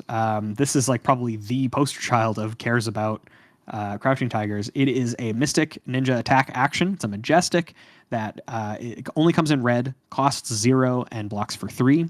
When this attacks, you may reveal any number of Crouching Tigers from your hand. If you revealed 1 or more, this gets go again. 2 or more, this gets +1 attack and becomes 5. 3 or more, draw a card. So there are quite a few cards that, especially like the really good support cards, like Roar of the Tiger gives you 2 Crouching Tigers. So like Roar of the Tiger, if you have that in your hand with this and you block with Stride of Reprisal, that's 3 and makes this a 0 for 5, go again, draw a card, which is like kind of crazy. I think even just revealing 2, though, I think this card is still really good. I think that drawing the 3 is a lot more difficult than the drawing the card is worth in most situations, because you do kind of need to have it line up. I think making 2 is totally fine. Making a third one, especially like all at once, is pretty tough, especially specifically in your hand. Like Tiger Swipe makes them in your banished zone, I believe. So yeah, I think Tooth and Claw is fantastic, but I think the reasonable mode is 0 for 5, go again. In which case, this is great. It also blocks 3. Yeah, I like this card. I think it's a high fresh. I think this is just a good like support piece for the deck. Yeah. I think the all-in Crouching Tiger deck is going to really love it, and it's going to play like a Fresh to Death, right? Yeah. When the dust settles, probably just high fresh. I mean, but that's certainly not discounting this card at all. I mean, it's quite good and going to be a huge role filler. Now, I feel like Zen's going to, I mean, I don't really know, but that's a nice modular thing here. It's like it could. Am I like playing against Turbo Crouching Tigers? Am I playing against a defensive Zen? What am I doing here? And I feel like the Turbo Crouching Tigers is going to really love this and yeah, I'm a fan. I would say high fresh, low fresh to death here. Yep. Next card is insane. One of my favorite cards in the set, Shifting Winds of the Mystic Beast. It's a long title, but it is a blue Mystic Ninja action. Blocks 3, costs 1. Whenever you play a Crouching Tiger this turn, name a card. It gets that name. If a Chi was pitched to play this, create 2 Crouching Tigers in your hand. Go again. So it's build your own combo, folks, because who cares if you don't have the other pieces of the combo line? You're going to make them with your Crouching Tigers. This card is so cool. The potential here is so the way I picture this card is you're setting up for this huge turn with a bunch of Crouching Tigers, and you start with this by pitching a Chi, hopefully, and then having a little bit of fun and doing like whatever combo you want. So I think the ceiling here is very, very high, and it's a blue. Cares about blues, Mystic. I got to give it a fresh to death. I can't even like name the full potential of this card. I just think this is so good. Like the fact that this is like a build your own deck in a card is so cool and so powerful and so interesting. And if you pitch a Chi, maybe you have a Chi extra laying around. You can go search for something with combo to finish out the combo line. Whatever. I think this is scary. I think we're going to see some insane stuff with this card. So I would say Fresh to Death. I think regardless of what style of Zen deck you're playing 3 of this card. Like in the just full on Crouching Tiger deck, it's great. It just makes 2 Crouching Tigers if you pitch a chi. It also helps out with a couple of, if you're playing like one of support combo cards or whatever, then it helps with that. I think that this does shine the most in the like sort of like you're saying modular Zen deck, because you pitch a chi for this, you create 2 Crouching Tigers, you get this this static effect for the rest of the turn, and then you use Zen's ability to find whatever combo you want, whatever like finisher, really anything. And you just make your own full combo line. This can also make Zen states. You search for whatever that card's called. You search for it's. What's it called? It's not Crane Dance. Well, Crane. You would name it Crane Dance, and then. Yeah. Zen state. Hang on. I'm looking it up. Find center. You just like search for find center. You don't even have to do the full combo line. You can just play a Crouching Tiger with Go Again that is named Crane Dance, and then you play Find Center after that. And then if they have... Oh my god, yeah, because if Crane Dance was the last attack this combat chain, Find Center can't be blocked by cards with resource cost less than the number of chain links you control. So even like... You play Shifting Winds, you play the 2 Crouching Tigers into Find Center. They can't block with anything that costs less than 3. And then you make a Zen state, just like for free. And most Ninja decks are playing Find Center as a blue block 3 anyway. This is just a free card. This is just a free Zen state token in addition to your 12-petal Kasaya. Like, yeah, I think this card's nuts. Like, easy Fresh to Death, honestly. Very, very strong. Yeah, there's like a lot of cool stuff you can do with it. I mean, I'm thinking of what's the name of that one card? Head Leads the Tail from I have it here, Outsiders. When this attacks, name another card. Attack action cards with that name have +1 this combat chain. So there's like a lot of cool stuff you can do here, which is, I don't know, pretty sweet. I love this card so much. But what is you got the other Sacred Art? Is it going to be another Fresh to Death? We'll see. What does it do, Bill?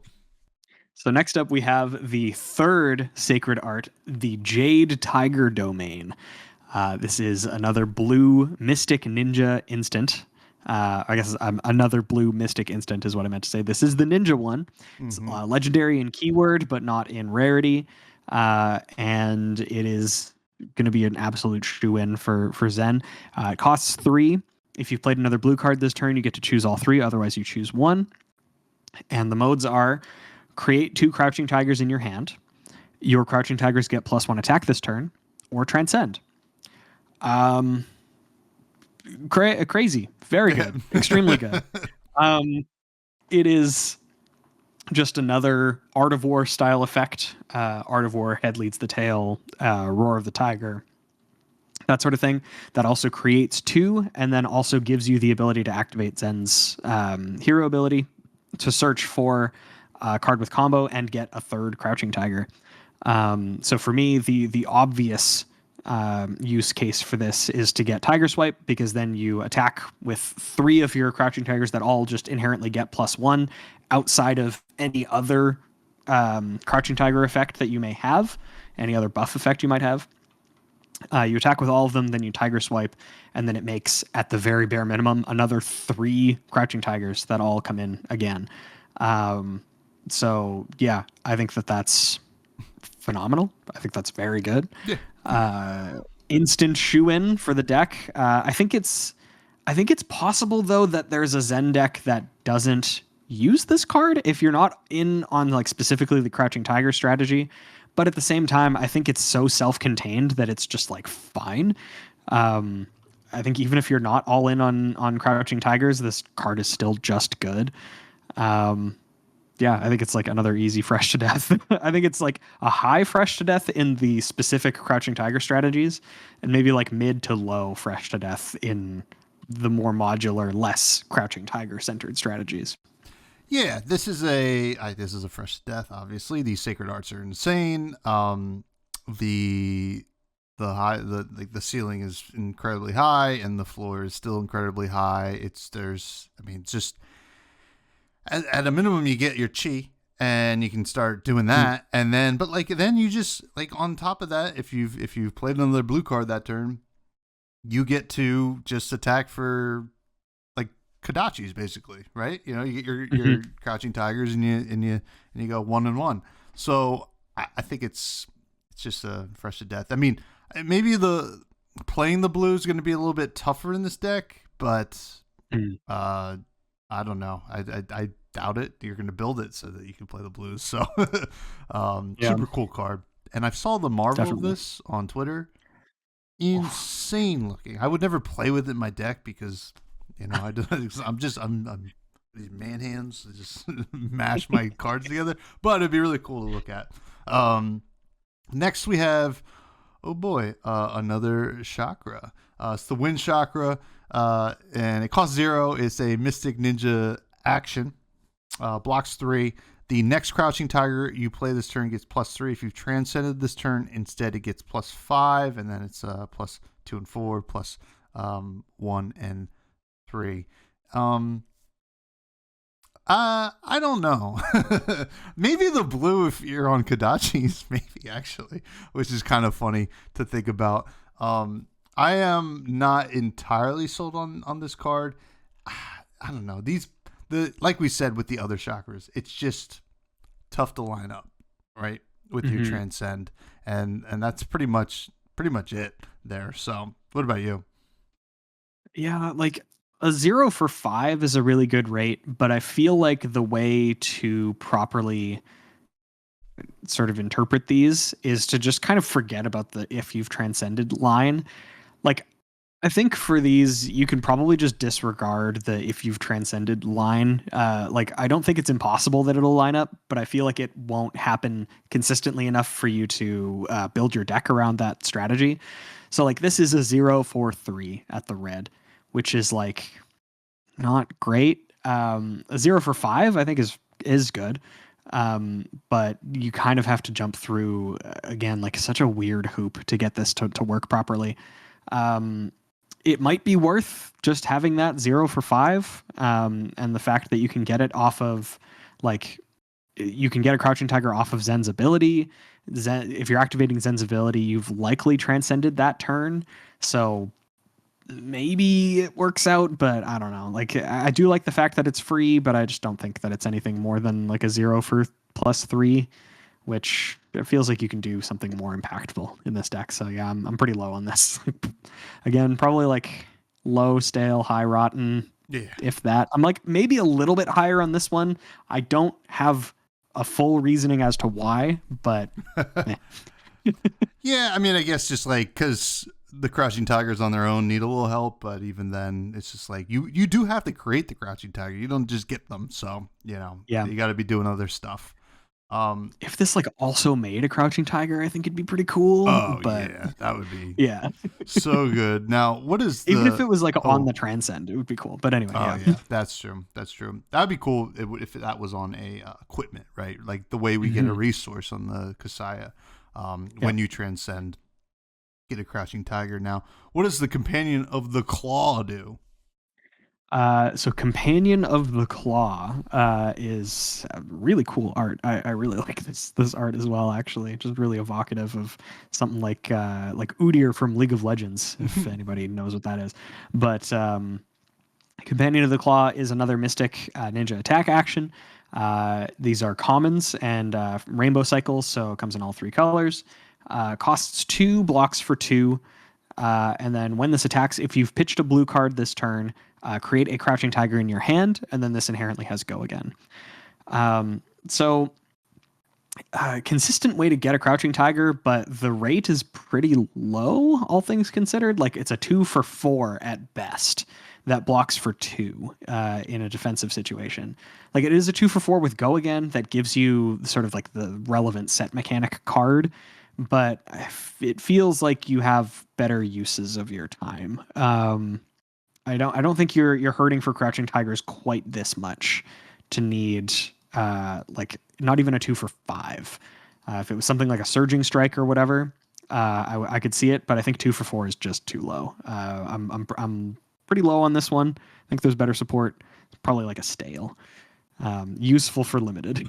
Yeah. I think I'm stale on this as well. I mean, it could end up. It's just one of those cards that you're just like, you gotta throw it in because you gotta create more Crouching Tigers. Yeah. Like you just realize you built your deck and it's just you're not creating enough. But then you gotta run a lot more blues, which I think like you're gonna want to anyway. But it is a little tough, and it's not a blue I want to play either. So yeah, probably a stale on the companion of the claw. Very cool looking card though. Now, Harmony of the Hunt is another Mystic Ninja attack action, which is at common. Comes in all 3 colors, and it attacks for 3, 2, and 1. Costs 1, and when this attacks, if you've pitched a blue card this turn, create a Crouching Tiger in your hand, go again. A little bit more interested in this one. Just resource-wise, pitching a blue, still having 2 left over. We're going to see the ninja weapon later on in the set review as well. Kind of makes sense with that. This is just something that I think brings it all together a little bit better than the companion of the claw. That being said, it's probably like still like a high stale, low fresh. It's not like setting the world on fire, but it is a pretty consistent and like resource efficient way to create some Crouching Tigers. Yeah, this one specifically, I like the blue one the most out of all 3 of them, because realistically, the breakpoint here is 1, 2, or 3. The difference between 3 and 1, especially like the difference between 3 and 1 is like not that much. If it was like the difference between 4 and 3 and 2, then it would be different. But attacking for 1 in a lot of cases is the same as attacking for 3. So I really like the blue for this one here. It's a more efficient way of creating Crouching Tigers. And randomly, what was a downside for Companion of the Claw is actually kind of an upside for Harmony of the Hunt. Because this does cost a resource, it means that you can pitch a blue to play this and get the thing. If it costs 0, I think it would actually be like kind of worse. Yeah. Because then it doesn't, like, you can't pitch a blue just for no reason for the most part. Obviously, like you're saying, we would have the weapon, but in a way, in like a total vacuum, I think that this costing 1 makes it just slightly better in a super weird way. But I do like it. I like the blue specifically, like I've said. And I'm like still probably like, I think I'm like high stale, low fresh as well on it. Maybe like a solid fresh for the blue. I think that's where I'm going with that. Yeah, cool card. Now, what does Tiger Form Incantation do? So it's they must have heard me when I was talking about Wind Chakra, because this is kind of just what I was saying would be optimal. But yeah, Tiger Form Incantation is a Mystic Ninja action, comes in all 3 colors, blocks for 3, costs 1. The next Crouching Tiger you play this turn gets +3 attack. If you've pitched a blue card this turn, create a Crouching Tiger in your hand, and then this has go again. So this is like probably just going to be one of those role player cards. I would say like optimally, this would be a 1-cost thing that gives your next Crouching Tiger like +4. Because Crouching Tigers on their own have 0 attack. So this would just make it into a 0 for 3 with go again. And like you create the Crouching Tiger only if you've pitched a blue card. There are still a few hoops that you have to jump through. Like I was saying with Wind Chakra, if it was like +5 and also make a Crouching Tiger, I think it'd be great. I think that +3 is just like a little bit low for what you're wanting to do. That being said, this is also still like a relatively easy way to make a Crouching Tiger. I think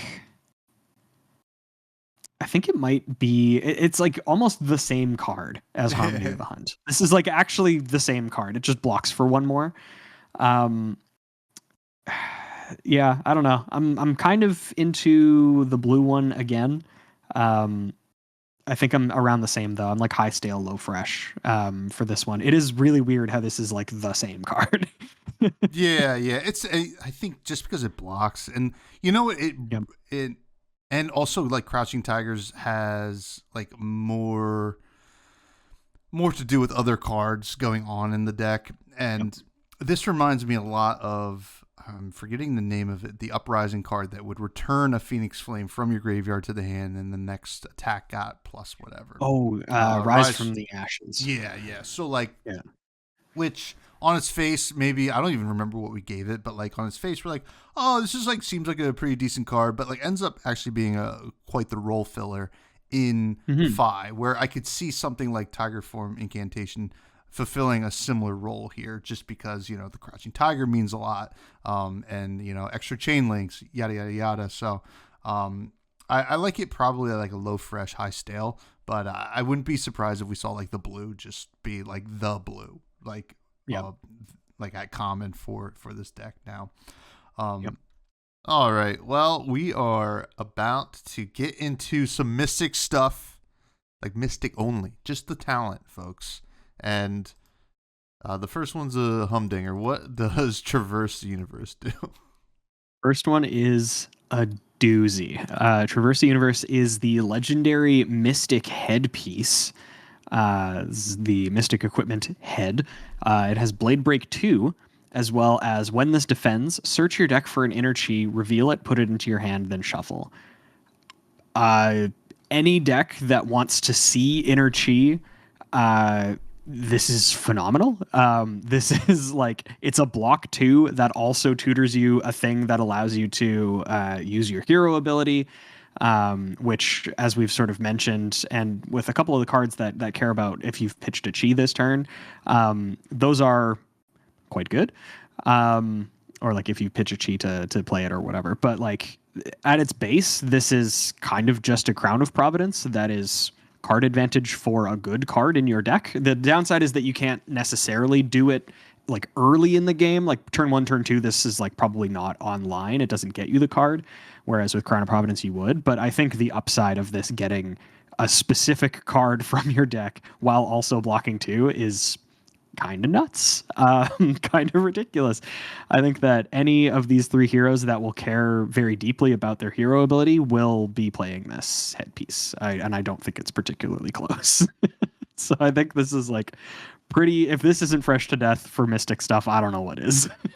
Yeah, this is a fresh to death, and it's quite good. I mean, there is downside here that, like, you know, like you said, you're not going to get the full value in the beginning of the game, but it's still a block 2, you know. It's like not the worst, right? Like you still take it. I mean, sometimes you block with Crown of Providence when you don't need to filter your hand at all. So, you know, these things happen, and this like has extremely high upside because it helps set up for your big turn, because a lot of these hero abilities kind of help set up for these huge turns, especially thinking about Zen here, you know, where you get to basically tutor for free when you block with this, which is really neat. So yeah, super exciting. And, you know, we're going to start to see, like we only saw the Sacred Arts so far that turn into Inner Chi and I guess the Fabled, but we're going to see some more of the Transcend cards that turn into Chi. And you're going to see, well, just how they are. And, you know, if they're playable enough, I mean, if you want Inner Chi, so you're going to have to play some of them. You just got to figure out how many. But next card is Aqua Seeing Shell. So this is a common Mystic equipment headpiece. It blocks for 1. Just off the bat here, we just saw a Mystic headpiece that is very good, so it's going to be hard to combat this. It is cloaked, and it says instant, pay 3 resources, turn this face up, draw a card, and at the start of your turn, destroy this. And it just blocks for 1. It has no Blade Break or anything like that. So it can block multiple times if they break the combat chain. It's cloaked. Cloaked is not for nothing, right? It's like not a bad keyword here, but you know, this is more balling on a budget or looking at commoner here. So I'm gonna have to give it like a low stale. Not because it's not good. I think this is actually fine because you get to filter a blue out of your hand or something you don't want out of your hand, and get a little bit of blocking value as well. But all that being said, I think it's probably low stale. Yeah, I'm right there with you. This is like pretty stale. This is definitely for like a limited environment, like sealed, draft, whatever. I do like the implication of it having block and no block keyword. Like you said, no battle worn, no blade break, no nothing. So if you're playing against like pistol dash or something, yeah, you can you can just this can potentially block for more than one, which I just think is kind of like a funny edge case. Definitely not like worth playing around, but there's sort of there's a cloaked sort of cycle that we're going to be looking at, and I think this is probably not the most exciting one, but at the same time, it's kind of cool. I'm still at like low stale, but it blocks and draws a card. It's both, so Yeah. I mean, if Pistol Dash is top deck in the meta, sure, put it in your sideboard because it will actually get a ton of value, right? Like that is quite good. Now, yeah, this could block 5. yeah. What does Koi Blessed Kimono do? Koi Blessed Kimono is a cloaked mystic equipment chest piece. So you equip it face down at the start of the game. While this is equipped face down at the start of your turn, if you have exactly 1 health, you may turn this face up. So we've seen a couple of equipment like this, and I haven't been super high on it, but the remainder of this card actually makes me a little bit more excited about it because when it's turned face up, you destroy it, search your deck for an inner chi, reveal it, put it into your hand, then shuffle. This sort of comes around and has more of an impact on the game, especially like an immediate impact, than the other chess pieces that we saw, the heirlooms, because those ones just flip into something that prevents damage later, and it can be pretty good because there's Blade Break 3, Battle Worn 2, like Ward 4. These are all like good defensive things, but it requires you to go to 1 first and then survive subsequent turns. It's a little bit weird. This one is like kind of a last ditch effort. Like you go down to 1, you have potentially a really good crackback on your opponent because now all of a sudden you have a blue in your hand that you didn't have before. So even if you're going down to 1, it can maybe be, if the game is down to the wire enough, it can be enough sometimes for that to be what ends the game. So I like this one a little bit better. I'm not going to rate it quite as low as the other heirlooms. I still think that this is probably more limited focused, but for what it's worth, I do think that this is better.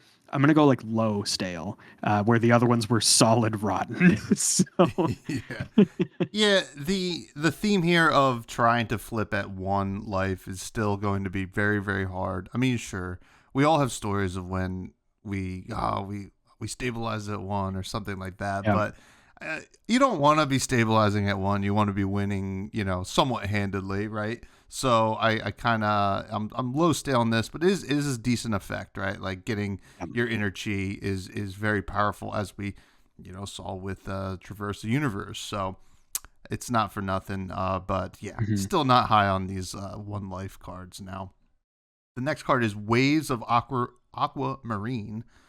This is the Mystic Equipment arm piece at common. Blocks for 1. It is cloaked. It has attack reaction, pay 1 resource, turn this face up, target attack gets +1, and at the start of your turn, destroy this. Much like the headpiece, this does not have Blade Break or Battle Worn or anything like that. So this is also something that could potentially, block for a ton when your opponent's breaking the combat chain. Now, is it that good? I like it. It's not great, right? Like the effect's fine. We've seen actually a couple instances of kind of things doing the same thing as this already. So it feels very for limited, but it's a fine kind of backup. It's a nice, I guess, budget piece if you really want to look at that. But I don't know. It's kind of in the same boat as like the headpiece. Is like maybe if something's happening where the combat chain's being broken a lot, sure, this could make it. I don't know if this is one of the better ones because it is a little bit more proactive in terms of like what you being on the offensive. So like once it flips, like it's not guaranteed that your opponent is going to be swinging back. Now I will say having a cloaked card that could sneak in an extra damage is kind of cool, right? Like it makes your opponent guess. So like I would say probably like a stale, right? Because I mean if the cloak stuff is as powerful as it probably seems it is, because they definitely didn't push the envelope with the effects on these cloak cards. So it could be a nice balancing act right there. So I'll give it a sail.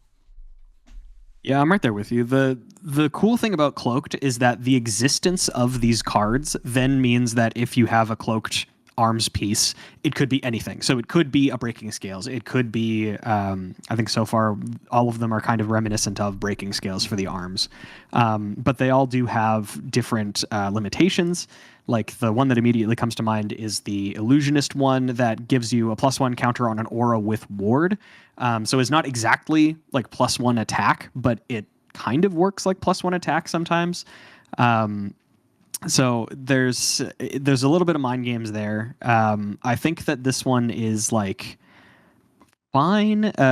Like again, I think we're looking at around stale for this. Like you say, this doesn't become a blocking card until you've proactively done something, and then only then you have one block that is active for a single turn. So this is kind of just a block 0 in like I think most situations. But yeah, I think it's fine. I like that it's just target attack blanket statement. It can hit weapon attacks. It can hit regular attacks. Like it. So that's nice. But yeah, I think like probably stale-ish for this. It's so funny because what was that arm piece in Outsiders? It did the same thing, but you paid 2, and I don't think it blocked. Oh God. Oh, which it was good and limited, but like. Was it? Was it? No, it wasn't Cracker Jacks, was it? It was something else. No, that was Tales of That Aria. was like Tales of Aria. God, yeah, I forget what it was, but I'm blanking on the name. But it's so funny. It's like that. So much worse. I mean, that like saw like limited play, and this is like eons better, right? So like, yes, it's a good effect, when it costs 1 less, and it can potentially at least block 1, after the fact. It'd be a cool thing to be able to flip it back over, but obviously they don't want to give us anything that cool. But yeah, what does Aqualapse do other than Michael Phelps? I don't know. There's a joke there. Aqualapse. Yeah, so this is the Mystic Legs in this common cycle. So it blocks 1, again, doesn't have a block keyword. It has Cloaked. And then as an attack reaction, you can pay 1 to turn it face up to give target attack go again. And then at the start of your turn, destroy this. I like this one more than target attack gets +1. Giving any attack go again is going to be extremely relevant, especially in limited. Obviously, we're more of a constructed-minded set of folks, but I genuinely don't think that this card is that bad. Giving any attack go again, I think I mentioned this with a similar card that we've already talked about, but giving any attack go again is quite powerful. Most of the time, it's gated behind a specific like requirement, like it'll be costs 1 or less, is an assassin or a ninja attack or whatever. This is just straight up anything gets go again. So I don't think that's awful. The thing that sort of holds this back is that it really only blocks for 1 unless you're playing against something like Pistol Dash. And again, it's that it has to be proactively activated in order for it to even block for 1. So that makes it kind of worse against Pistol Dash, because then they can just like waste a turn and then be like, okay, I'll just do this next turn instead.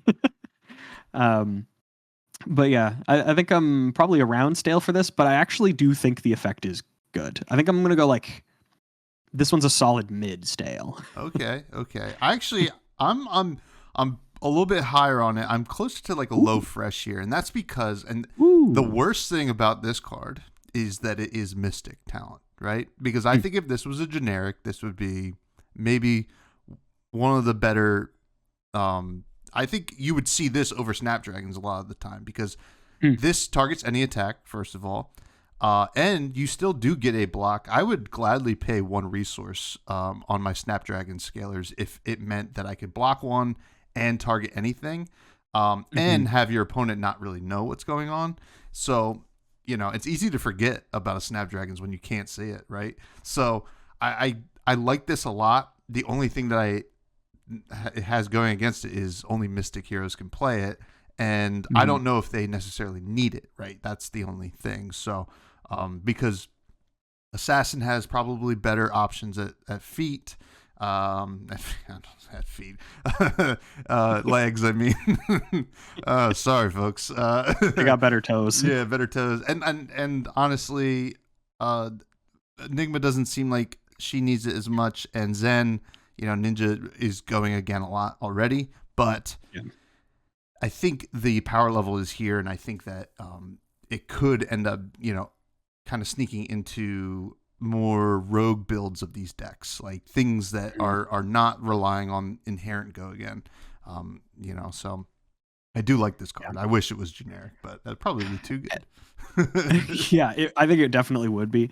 And again, like I kind of said about Waves of Aquamarine, but the fact that this is cloaked and that it exists as a cloaked card means that even if you aren't playing this, if your opponent can't see what shoes you're wearing, they have to assume that you are playing it. So it introduces a lot of variables into the cloaked game plan, which can be pretty difficult to factor in on the fly. Yeah, absolutely. Now, the next card is Sky Crest.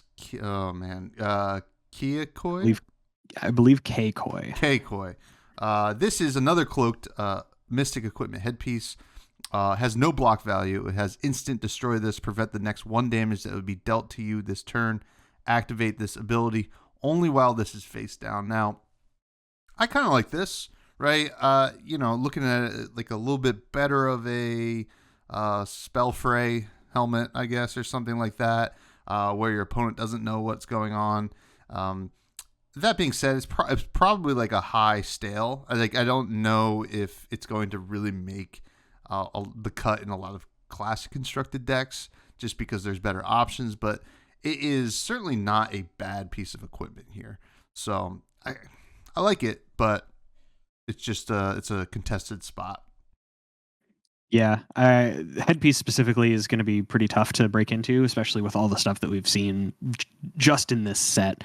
But I do like it's just an extremely flexible prevent 1 of any type.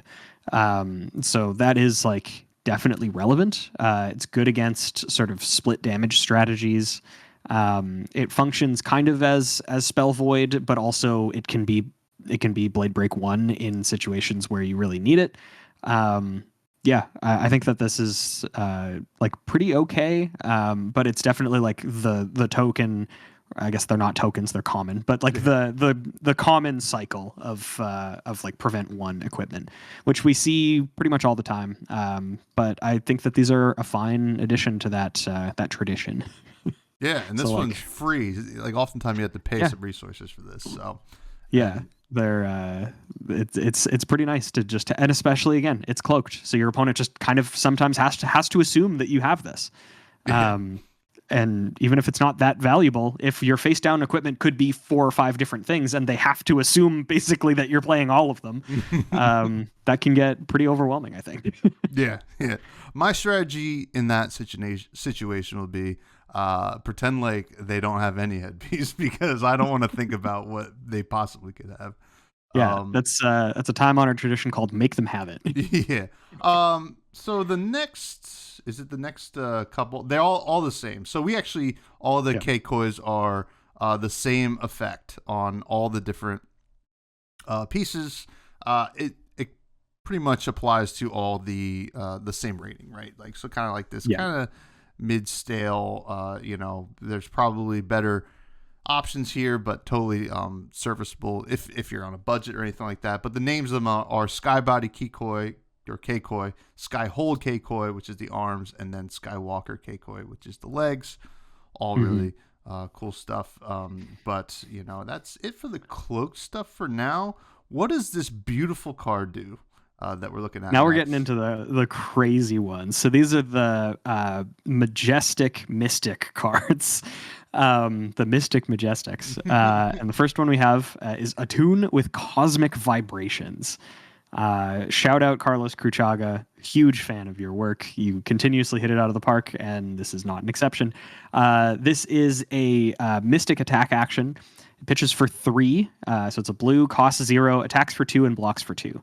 Stat line is like not great, But its effect is when this attacks a hero or defends a hero's attack, reveal the top card of their deck. If the revealed card is blue, this gets +3 attack and +3 defense. So very interesting, similar to standing orders from heavy hitters, where it's something that is just a low to the ground attack that if you can satisfy the cost or if you can satisfy the condition for it, it comes in for 5 or blocks for 5. Obviously, this one's a little bit harder to satisfy than something like standing orders. But at the same time, if you're playing against, another Mystic hero or a Guardian or somebody who plays a really large variety of blue cards, or just like a large amount of blue cards, this could be active like a lot of the time. And a 0 for 5, excellent. Either attacking or blocking. I think that's really good.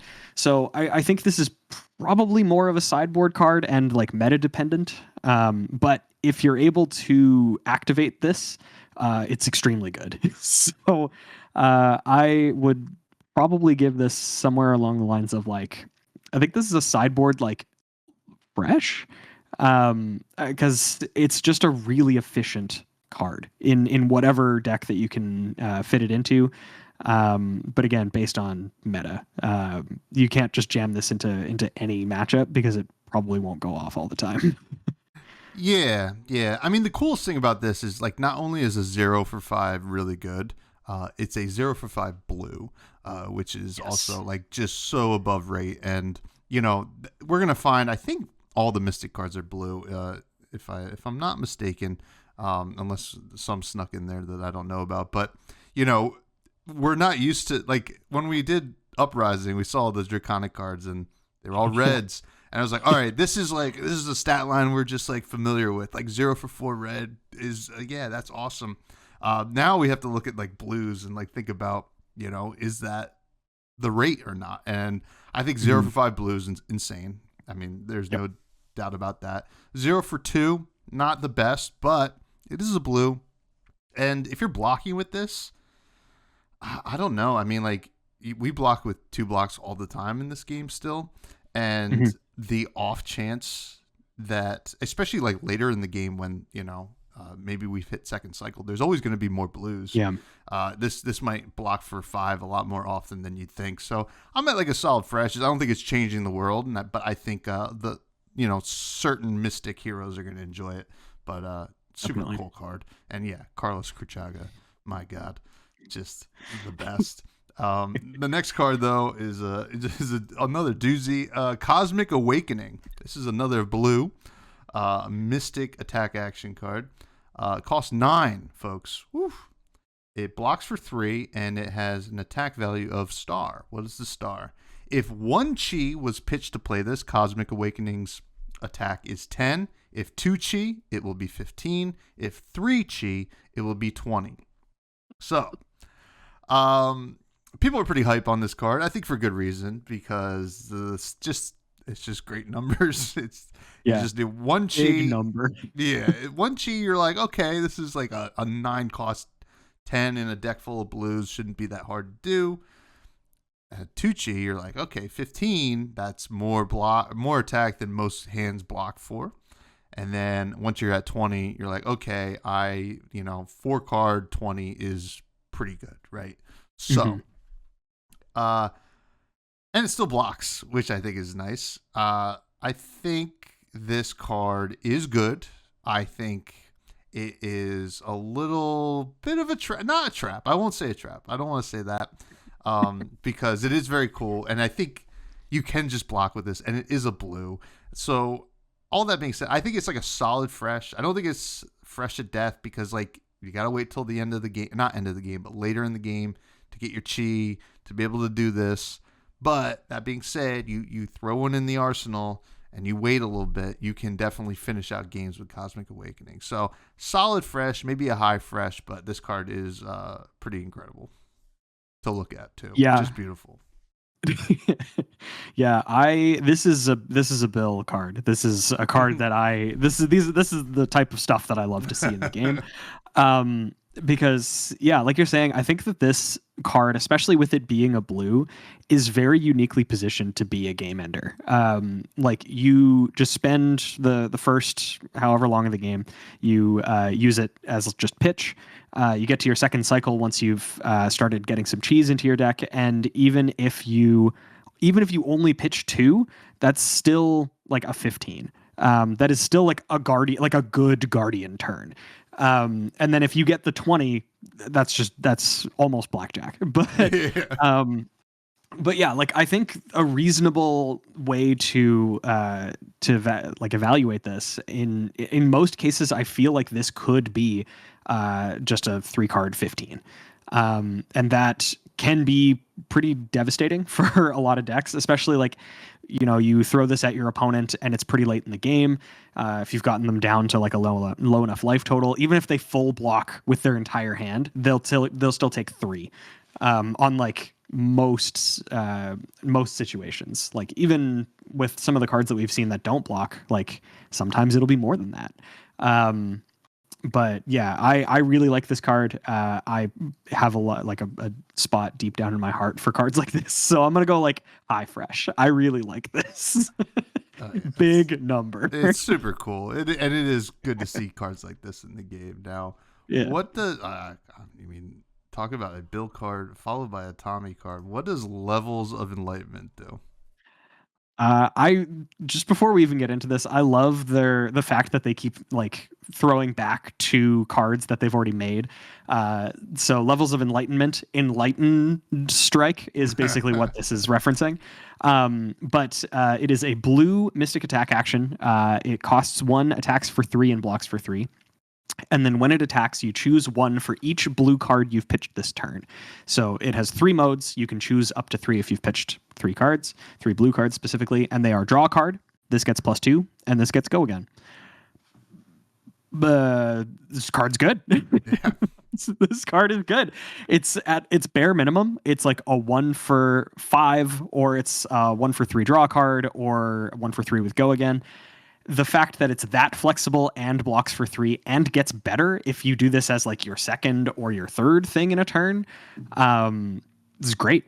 It's great. I think this card's awesome. This is definitely going to see play in. I think that this like absolutely sees play in like Zen. I think Zen really likes cards like this. So yeah, I'm in on this card. I think it's great. Another high fresh, right? One right after the other. This card's cool. Oh yeah, yeah. I mean, I can wax poetic about cards that are, have modality and are flexible, and this is just that. I mean, same with Enlightened Strike, right? And yeah, I mean, I think all 3 of the heroes could use it. I think most likely you'll see more new and Zen play it. But that being said, it's easily a high fresh, and oftentimes in some decks, in certain matchups, it will play like a fresh to death because you'll be able to do the thing, right? You activate your hero ability. That's 1 blue in the pitch zone. You attack with your dagger, or even and then like another thing, and then you pitch a blue to do this, and then all of a sudden you get all 3, and then that's super on rate. I mean, a 1 for 5 red is good. Like is the rate, right? A 1 for 5 with go again, draw a card. Blue is pretty insane. So. Huge fan of Levels of Enlightenment. Yeah. The next card is also really cool. It is, all these cards are cool. Unravel Aggression, which is a blue 3-cost Mystic defense reaction. Is this the first defense reaction we saw so far?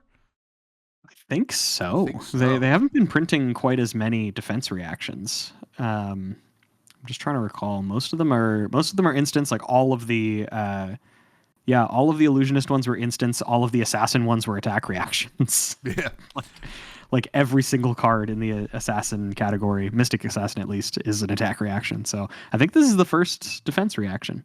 Yeah, well, the first one that we're going to see is a banger, folks. It's a 3-cost defense reaction, Mystic, blocks for 5. Okay. I guess not the highest rate, but we'll take it. And then if a chi was pitched to play this, draw a card. Now, that's something I'm more interested in, right? At blue, this is at blue without the chi, I think this is a little bit worse than unmovable, or maybe the same as unmovable. And if you're doing the chi, obviously you're just replacing it. So I think this is kind of a no-brainer in the sideboard for a lot of these decks, right? They're playing blues anyway. They're playing chi anyway.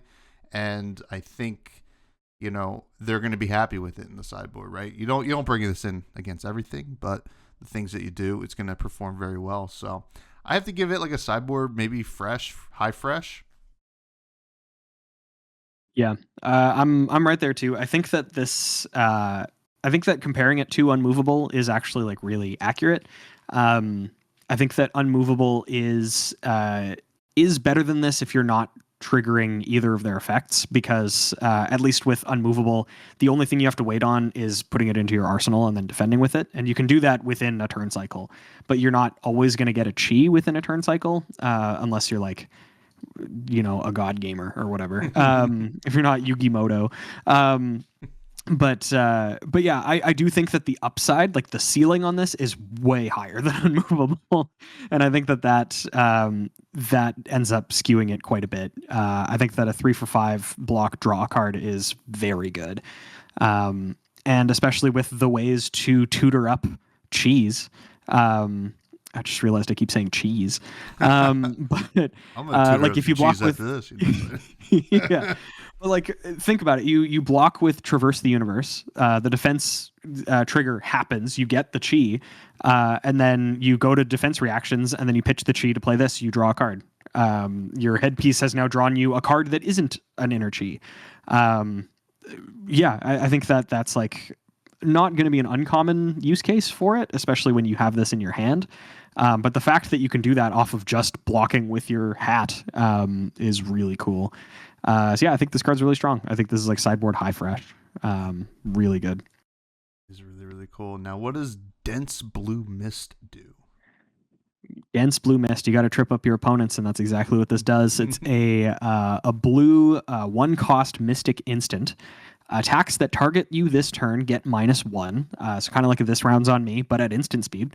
And then if a chi was pitched to play this, effects don't trigger if an attack hits you this turn. That's very strong. That's a very strong effect. We've seen this a couple of times, not super frequently though. Blanking on hit effects is something that they don't tend to do quite a lot of. But with this costing 1 and being an instant, and also potentially gaining you like on an average turn probably like 3 life, then if it lines up and you get the chi, your opponent doesn't get I was going to say plunder run, but that's a blitz thing. But there's a lot of on hits. The easy one is CNC. Like this blanks their CNC and makes it 5. So like just really, really cool card. Very matchup dependent. But I think we're also about to see for a lot of the regular assassin cards and the regular ninja cards, a lot of them are like, if this hits, do a thing. I mean, basically every assassin attack is like, when this hits, banish the top card of your opponent's library. This just blanks all of those, and makes their daggers really sad. And yeah, I think this card's like an insane sideboard card. In the right matchups, I think this is like low fresh to death sideboard. Honestly, I think it's very, very powerful. But it is, again, I keep saying like meta dependent, but I feel like a lot of these cards are kind of targeted towards specific matchups and fields that you're playing into. Yeah, absolutely. And I have to agree. I mean, this is such a good sideboard card. I mean, there are so many on-hit effects in this game, right? I play a lot of Riptide. Tar Pit Trap is my best friend, right? That card blanks so many things. This stops Prism for the turn, right? Which is huge, and makes it easier to block and does all these different things. I think it's going to do so much. There's going to be very few. That's like the nice thing. There's going to be few matchups this doesn't come in, right? You just like, all right, do I care about things in this deck that hit me? Yes, put it in. So I think that it's just like Kano maybe is like one of the few. So yeah, sideboard fresh to death on Dense Blue Mist. Such a cool card with like a lot of like really cool implications because it's doing multiple things.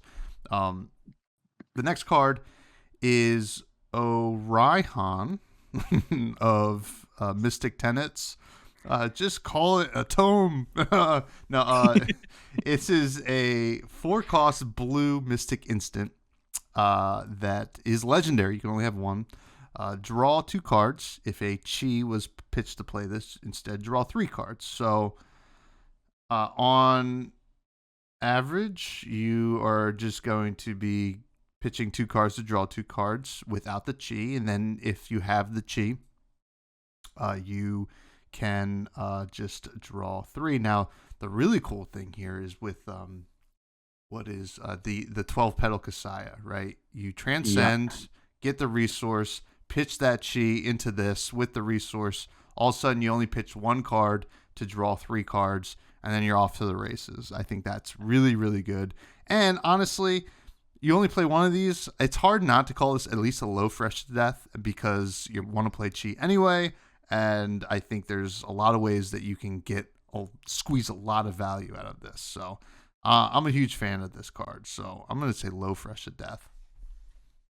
Yeah, I'm probably like only slightly higher, but I would put this at like just solid fresh to death because, like you say, especially the interaction with 12 petal Kasaya, it's just crazy. It's a 1 card draw 3, which we've seen before with heavy downsides, 3 of a kind.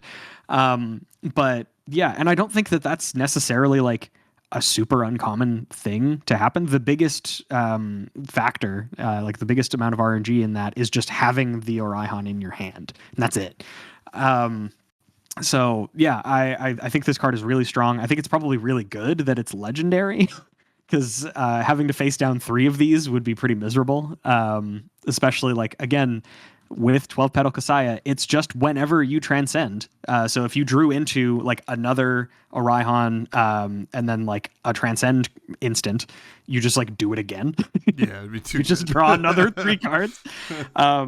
That is like, I wouldn't be surprised if that interaction is what made them make it legendary, because none of the other tomes are legendary. They've been, you could play 3 ofs, but this one is, I think, strong enough to. Of course. Right.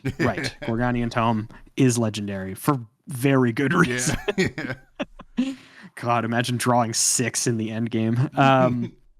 But yeah, I think this card's crazy strong. Even in the like bad use case, like you mentioned, just being able to cycle some stuff out and potentially hit some other stuff is like, people play Art of War, and sometimes that's what that card's used for. So I think this card's great. Super, super cool. Now, what does the second tenet of Chi, Moon, do? Ooh. So this one is, we're getting into the rares. All of these are going to be blue. So this is just a blanket statement. All these Mystic cards are blue. This one costs 3, blocks for 3, and attacks for 5. And it reads, if you've transcended this turn, this gets when this chain link resolves, draw a card. I don't like hate this necessarily because it's a 3 for 5 blue, which is like, okay. That has upside if you have transcended. I think it's fine. It's not exciting. It's maybe not even that good, but I think it's a blue that blocks for 3 that potentially has some upside, like later in the game. There are a couple other second tenet cards that I think are better than this, so I'm gonna basically use that mindset for rating the rest of these. This one I think is probably the lowest of the 3. I'm probably gonna go like maybe low stale for this one. But I think that some amount of these second tenet cards are probably going to be played just as like support cards to get you to where you need to be in the deck. Yeah, the thing is here is that a lot of these heroes already have a ton of really good blues and cards and existing cards from, previous sets that, the Mystic stuff here like this, it needs to really do something, right? And like this does something. It doesn't do something, if that makes sense. And I think I'm like a low stale as well. Feels like a good draft card. So like the limited environment is going to love these cards, but I don't think constructed per se. The next question, or not next question, next. I'm quizzing you all. Actually, there's a test at the end. The next card is Second Tenant of Chi, Tide. Same stats, actually. 3 cost blue, 5 attack, 3 block. If you transcend this turn, this gets +2. This is kind of in the same boat, right? Pun intended with the tide. Is the tide high? Is the question. I don't think so. I think this card is totally fine. But, a 3 for 7 blue is good. I do like that you can transcend on your opponent's turn, and this turns into a popper, which is pretty, I think that's how it works, pretty good. So it's probably just like a notch behind or above the moon for me. So I'd probably like maybe a stale, but that's where I'm at with the tide. Yeah, like I said, I think that Moon is probably the worst of the 3, so I do think this one is slightly better. I think I'm right there at like mid stale because even in I think in draft this probably shines a lot. It's a 3 for 7 in like on like reasonable turns. I don't think it's something that you're really going to be building your deck around. You're not going to be like, oh, now I hope I draw my Second Tenant of Chi Tide. But I think that some amount of these could work as supporting cards. And this one being like an awkward breakpoint as well helps to sort of leak some damage in the late game. Yeah. But yeah, like stale. And then what about your Second Tenant of Chi Wind? So yeah, last up we got the Windy Boy. This is 3 cost blue, blocks for 3, attacks for 5. If you've transcended this turn, it gets go again. I do think that these were sort of in ascending order of goodness. I still think that this sits like it would be mid stale but above tide. I think that having it be go again is like pretty solid.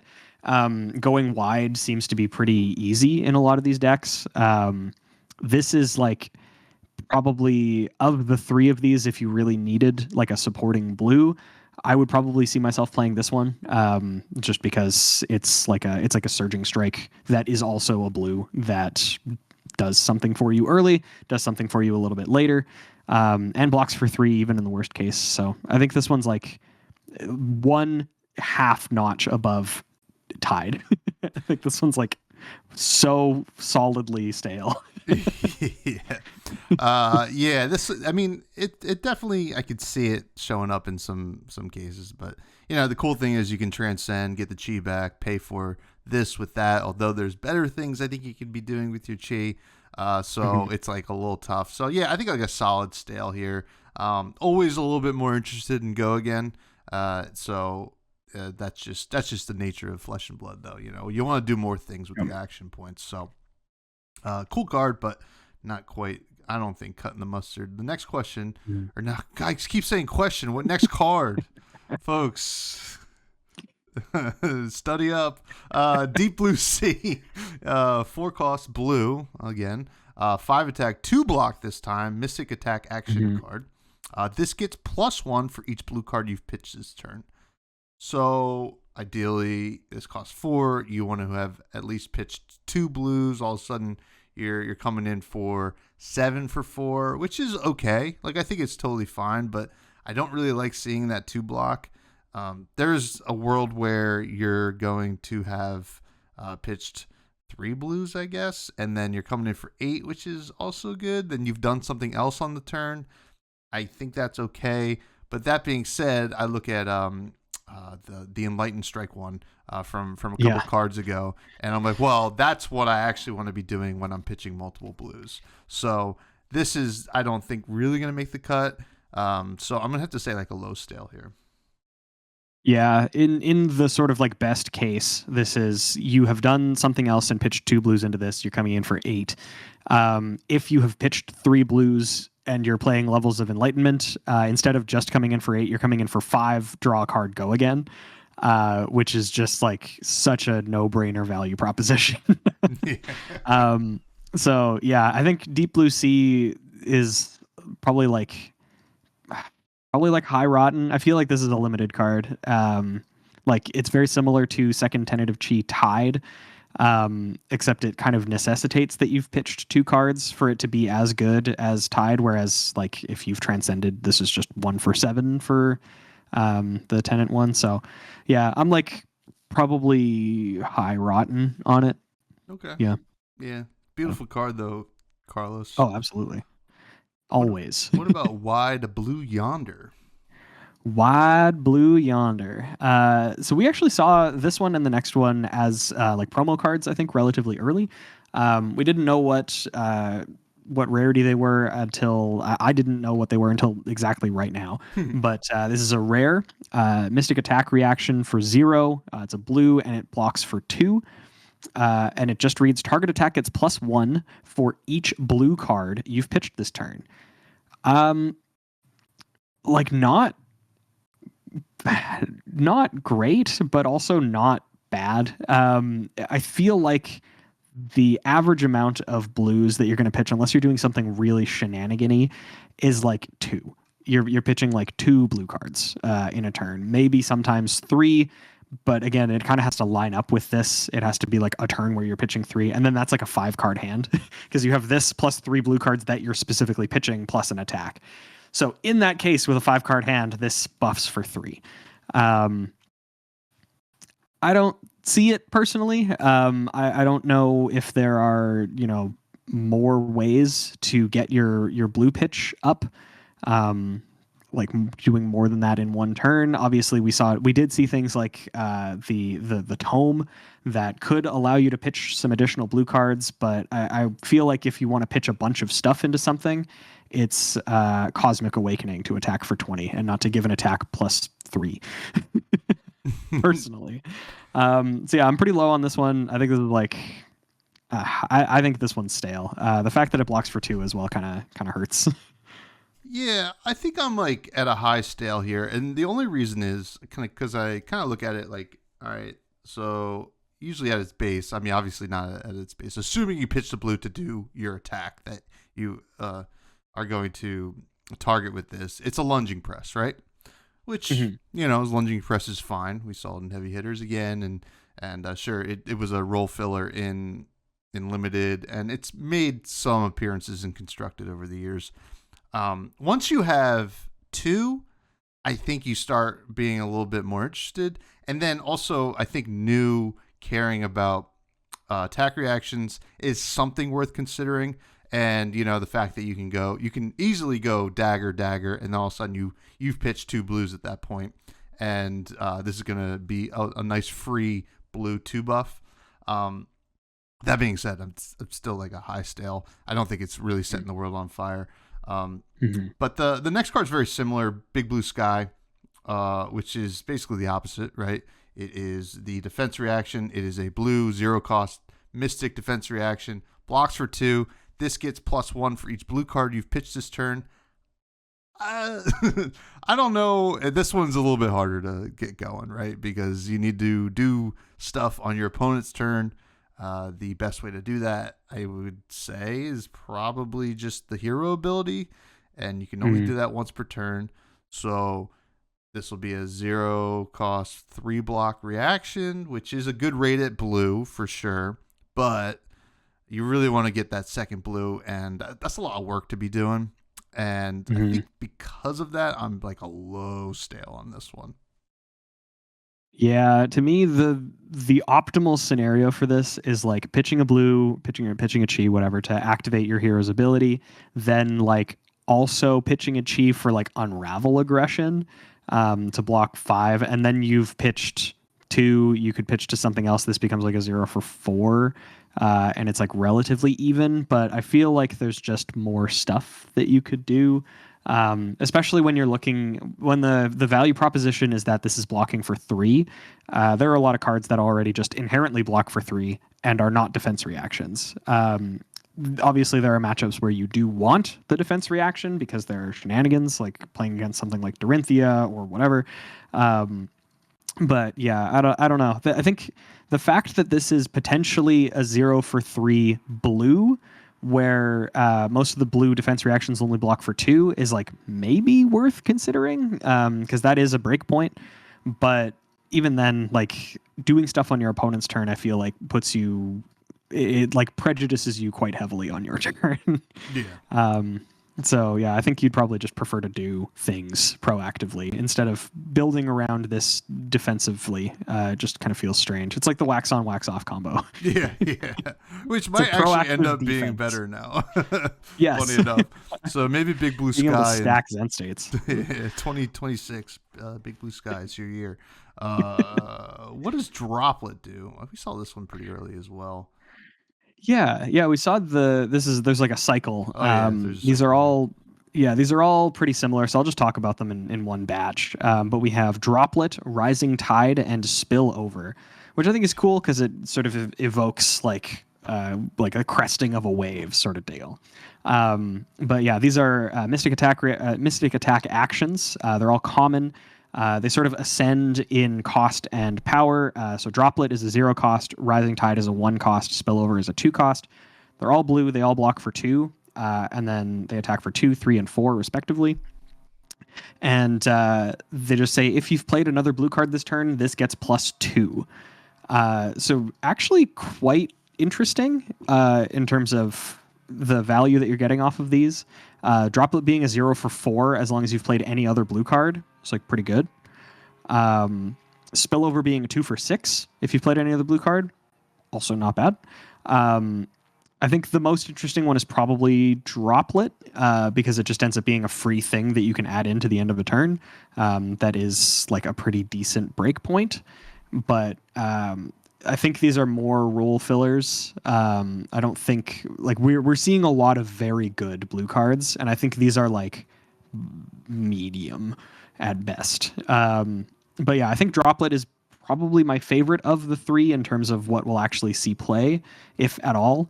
And even then, I think this is like probably, I'm going to say like high stale for Droplet, and then like maybe mid to low stale for the other 2. Yeah, I think I'm right there with you. I mean, Droplet has like kind of they all kind of have some nice implication, especially like in new, you pay 2 for your dagger, and then you have 1 left over. So Rising Tide, like on the tail end of that, could be coming in for 5, possibly 6 go again if the blue dagger hit. And same with Droplet. Kind of getting some extra bonus, and then Spillover if you get to pitch a second blue. So that could have some implication with some stuff. But yeah, I think like high stale for Droplet, and then I think there's probably a world where Spillover and what's the other one called, Rising Tide, get some play, but probably like a mid to low stale as well. But cool, like the rate on these are actually pretty good, so it's worth looking at for that reason. Now, the next card here is Tidal Surge. Is this another cycle? Now. Actually, it's the 4th in this cycle. I'm only ever used to seeing 3. A 4th cycle. Oh yeah. Yeah. Talk about Tidal Surge. Yeah, so Tidal Surge is the same as the other ones, except it costs 3 and has a base 5. So if you've played another blue card, it goes to 7. Actually, this one and Droplet, I think, are potentially the strongest of the 4. Like Tidal Surge being a 3 for 7, especially out of blue, is like not bad. I think it's fine. Again, I think it's more of a limited thing, but 7 is an awkward breakpoint. That's like you're then committing 3 cards to block this fully. And yeah, I think that's like not bad. I think that just the way that the breakpoints work out, you mentioning that this fits in kind of nicely with like pitch into a dagger, 1 left over for Rising Tide for 5, like makes me a little bit higher on Rising Tide over Spillover, but I think it's like Tidal Surge / Droplet as the best ones, then Rising Tide, then Spillover. I think Spillover is the least exciting because it's just both of the breakpoints are quite bad at 2, but the other ones I think are pretty reasonable. But yeah, I like Tidal Surge. I think it's good. Yeah, I mean, also, the one I said, the dagger thing, you do also have to play a blue, but nicely enough, the transcends are all going to be blues that you play, and then you get the blue back, and so there's a lot of blue stuff going on. Yeah, we're getting kind of close to those, but we still got a couple things in the way. Yes. Next card is Wash Away, which is not a cycle. Just want to double check.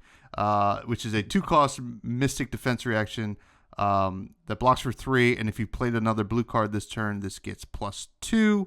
So, I'm not sold on this. I mean, if you get the 5, it's great, but that's a lot of work to do on your opponent's turn. I know that you can with these heroes, but this is very much a limited card. So I have to say, like, low stale, but like maybe there's a world where you're like just doing a bunch of stuff, or just like playing a lot of blue D reacts, and then all of a sudden Wash Away looks really good. So, but that seems like a really, really steep deck building cost for me. But so I'm at a low stale on Wash Away. I want to wash it away from my deck. Yeah, it's I will the main crux of my argument against this one is going to be we were kind of hounding Big Blue Sky for potentially being a 0 for 3, and with this potentially being a 2 for 3, like I don't know that it being a 5 sometimes, and like that's a hard sometimes, will necessarily be worth it. I think that this will line up in limited. Yeah. For what that's worth. Absolutely. I mean, it combos with Deep Blue Sky, which is exactly cool. So exactly. there's that. Yeah, I'm like pretty low on Wash Away. I think I got to wash away the rotten. What does? Oh, we got some more tenets. What's the first tenet of Chi Moon? The first tenet of Chi Moon. This entire cycle, I'm a lot more excited for. Just to sort of give y'all a heads up. This is a Mystic action that blocks for 3, costs 0, pitches for 3. Your next blue attack this turn gets, when this attacks, draw a card, and then this has go again. So this is a non-attack action that gives your next blue attack something. The way that this fits in, especially even just to like the Droplet Rising Tide stuff that we were looking at previously, this is a blue card that you have played this turn. It's similar to how Dromai players were always looking at red cards and being like, oh, this turns on our dragons. It's like this turns on a lot of your strategies, and it will also help to turn on a lot of the Transcend stuff that we're just about to see. So I do think that, like, on average, these are quite powerful. This also being when this attacks, draw a card. Like comparing it to something like Plunder Run, obviously it's not a 1-to-1 comparison, but you don't even have to hit for this to replace itself. You just have to attack with a blue card. I think that's really strong. Like I like this card a lot. I'm gonna give this one like a high fresh. Wow. The fact that I think that this is going to be a good support card for Mystic decks. It also just like blocks 3. I don't think it needed to block 3. No, certainly, yeah, certainly not. Like Viscerai players over here, are like, what the heck, man? Like, yeah, we would have loved something like this, and for it to block 3. Yeah, this is an interesting card. I do like it. I'm probably like a solid fresh. And I think I'm trying to think about, all right, when do I want to draw the card, right? What kind of decks do I want to do or be playing? Now, I think drawing cards are always good, right? But I look at this and I'm like, all right, maybe Zen wants to kind of like dig deeper into the deck to do more stuff with all the ninja combo stuff. So I really like it in there. I think perhaps also, I guess technically the auras will be blue attacks because they are blue. If I'm not sure. Yeah. So like, I guess they count as weapons, but they're blue. I think they still maintain the fact that they have pitch values and stripes and whatever. I don't know off the top of my head. It hasn't come up as relevant previously. We're gonna assume yes. So that's like another like really kind of like turn extender. So I do like it for that. I mean, it replaces itself if anything. So I want to look at cards when I'm putting this in my deck. I want to look at cards that want me to play other blues, and we've seen a couple of them already. So, that being the case, I do like this. It's probably like a fresh. It's probably a little bit more build aroundy than some of the other freshes we've said, but it's certainly a sweet card. Now, next question, oh my god, I keep saying question, folks. It's a long episode. Today. Long episode. If you're still here, I mean, just deal with it. First tenet of Chi, Tide. is the next card, which is a blue 0 cost Mystic action, blocks 3. Your next blue attack this turn gets +2, and it says go again. I like this one too. I think this is a pretty good rate. This is kind of in the same realm where, like, is it really doing enough? This, like, look at it like a 2 go again, right? In a way, but do my other cards care that I played a blue? Yada yada yada. So I like it. It's probably like a low fresh for me. It's not like setting the world on fire here, but if you can like increment the value that you're getting out of this card with cards that care that you played a blue, I'm way more like on board. Like Droplet, for example. All of a sudden a 0 for 6 is awesome, right? And that is quite good. So I like a low fresh on the first Tenet of Chi Tide. Yeah. I think I'm around the same for that one, because +2, like you're saying, especially when it comes to buffs, especially non-attack action buffs, I find it very useful to think of them just as like this is a 0 for 2. Obviously, that's not necessarily accurate. There are certain buffs that go on to, especially like ranger cards, where you are specifically incrementing the value of that specific arrow, which has its own weight. But for Mystic stuff, I think this is basically just a 0 for 2, which is like, it exists. The Droplet cycle definitely loves this card because it just makes it a +4 for, like you said, 0, which is pretty good. But I generally value a card over 2 damage for the most part. So yeah, I'm like probably low fresh as well on Tide. I do still like it because I feel like these are going to be relevant enablers for Mystic strategies, because it'll help you with all of the inner chi cards that we're going to be seeing.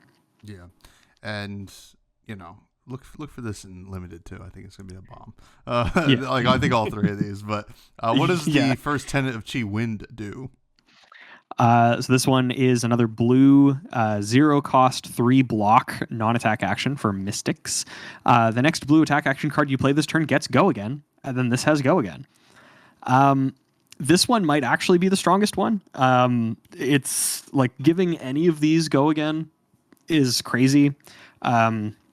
Action point economy has been like a really big talking point, like especially recently.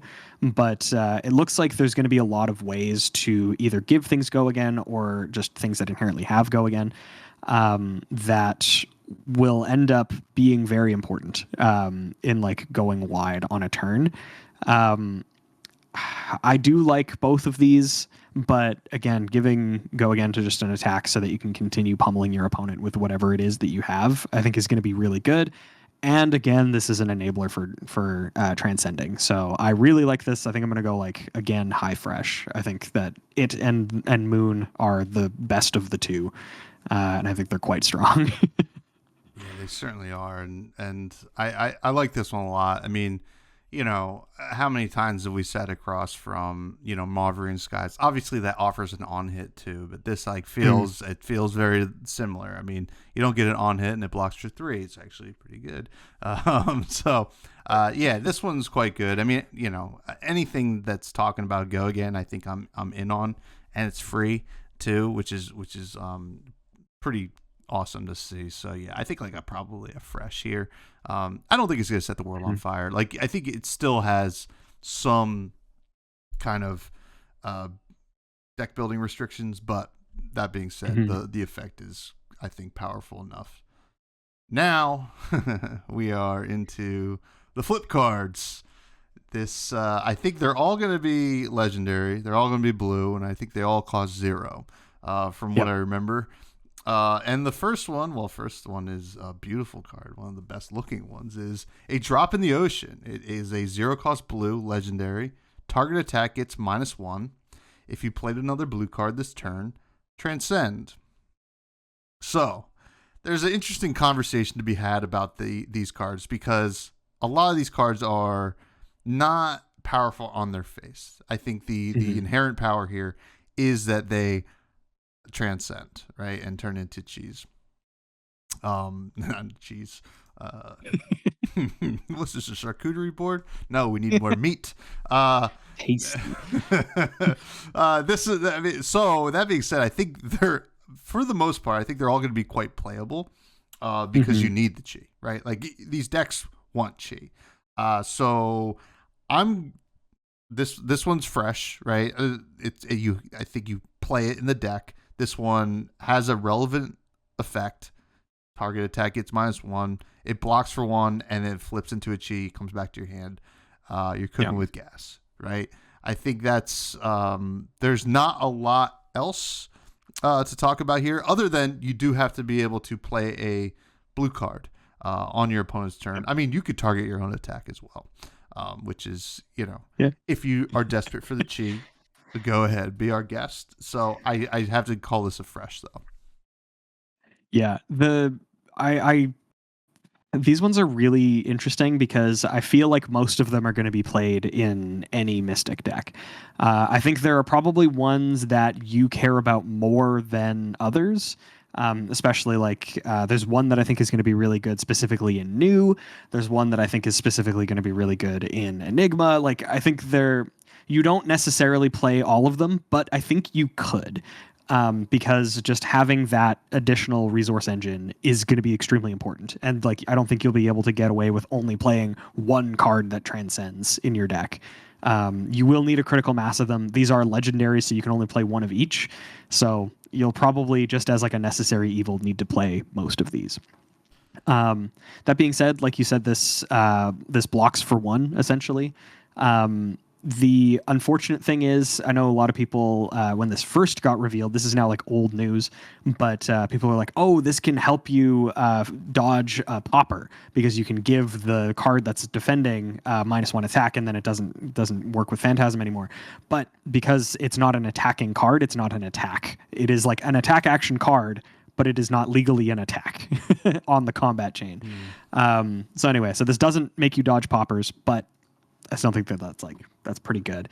Other relevant thing for this is what I like to refer to as the Spellbound Creepers and Revel in Runeblood interaction, where if you play one of these, because they're all instants and they're all blue, if you play one of these and hold priority and play another one, they will both transcend, even if you've played nothing else. So at the very least, you can do that, which I think is kind of cool. But yeah, I think this drop in the ocean is fresh. It's going to be good. Yeah, and I think Enigma likes this one the most. I think Enigma is going to be playing blues the most. Zen maybe, like if it's the defensive Zen, I think all of a sudden Drop in the Ocean is very good. And then, New, I think New is probably more offensive, but we'll see. Mm-hmm. It doesn't matter. I mean, these you got to have some of them in there. What does the Homage to Ancestors do? So Homage to Ancestors, exact same stat line, blue, 0, instant, legendary. If you've played another blue card this turn, transcend, and the unique effect for it is gain 1 life. So in a way, similar to a Drop in the Ocean, only sort of relevant point is that it can be played even if your opponent decides not to attack you, and it just gains you a life. It's just like a Sigil of Solace, like a blue Sigil of Solace that also turns into a chi. So I think this one's also good. It's just like generically fine. You just start every game at 41. Yeah.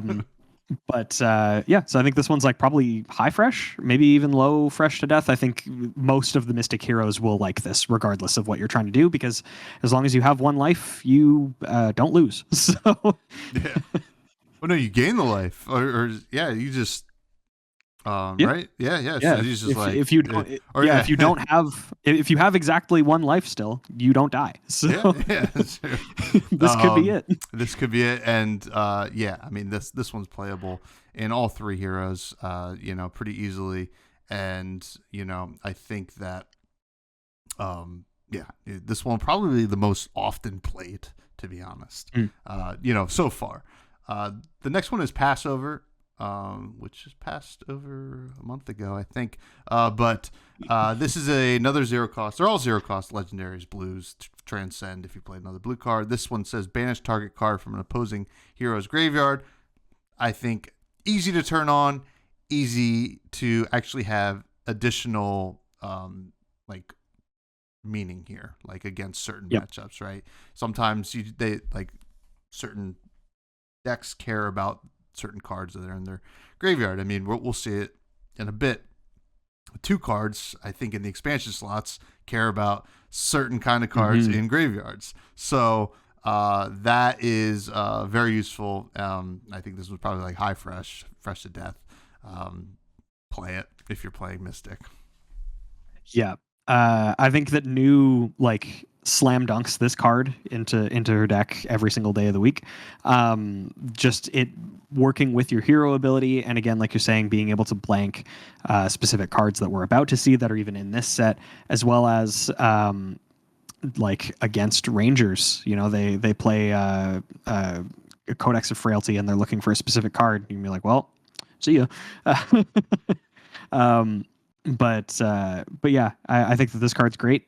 I think this is also fresh to death. This is going to be extremely relevant in a lot more matchups than it feels like, and has more of an impact on the game sometimes than gaining 1 life. Yeah. And if your opponent is going to be playing Remembrance or something like that, think about what they want to Remembrance, right? Next is Path Well Traveled. If you want to talk about that one, this one. Yeah. So this one I think is maybe generically the best one by like a lot so far. This is the same stat line as the other ones. This just gives target attack go again. And again, it is target attack gets go again, not attack action, not like weapon attack, not aura, whatever. Giving any attack go again, I've said this like 6 times already, is strong. It's just good. And then the fact that this also just fits into your secondary resource strategy, this is like a high fresh to death. This one is played in every single deck, and I don't think it's particularly close. Yeah. This one is a no-brainer. A lot like the last one, Passover and Path Well Traveled. Very just universal uses here. I mean, I can't imagine. I mean, all 3 of these heroes are attacking one way or another. So, you know, Zen might not always get the full value out of the go again, you know, and sometimes Enigma won't either, but it's just a backup and you get to get your chi. So it's so free. Yeah. Next is Preserve Tradition, which we are doing here by doing this podcast, me and Bill. Hell yeah. A legendary. This one just says put target action card from your graveyard on the bottom of your deck. Also a universal effect here. Perhaps you even had to block with the Cosmic pay 3 chi, do 20 damage one. And you're like, all right, I want that back in the deck, especially now that I'm making more chi. And I think this one's a fresh to the death. I mean, all 3 of the decks are playing action cards, and putting one back for later is totally fine. We've seen that has always been pretty good in this game. So fresh to death on Preserved Tradition. Yeah. Again, like the important thing is that these fit into a strategy that you want already for resources. Like this fact that this turns into a chi is already like puts it at a certain level, but then also that this is like a mini Remembrance. Sick.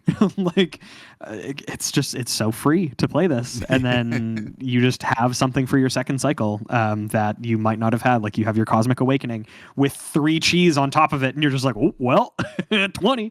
There we go. Yeah, so I love this card. I think it's great. Fresh to death, easy for this one. Yeah, absolutely. And chi doesn't block, but you got to make it so it can't even be a consideration here. What does Rising Sun Setting Moon do? I I love this one. The art on this one is phenomenal. It's like a phoenix, but same stat line as all the other ones. This one's effect is draw a card, then put a card from your hand on the bottom of your deck. I personally, when this one was spoiled, I was like, I think this one might be the best one. Like card selection is so important in Flesh and Blood to the point that like, I mean, Fate Foreseen is already above rate from a defensive standpoint. Like the fact that it's a 0-for-4 block that also gives you card selection is phenomenal.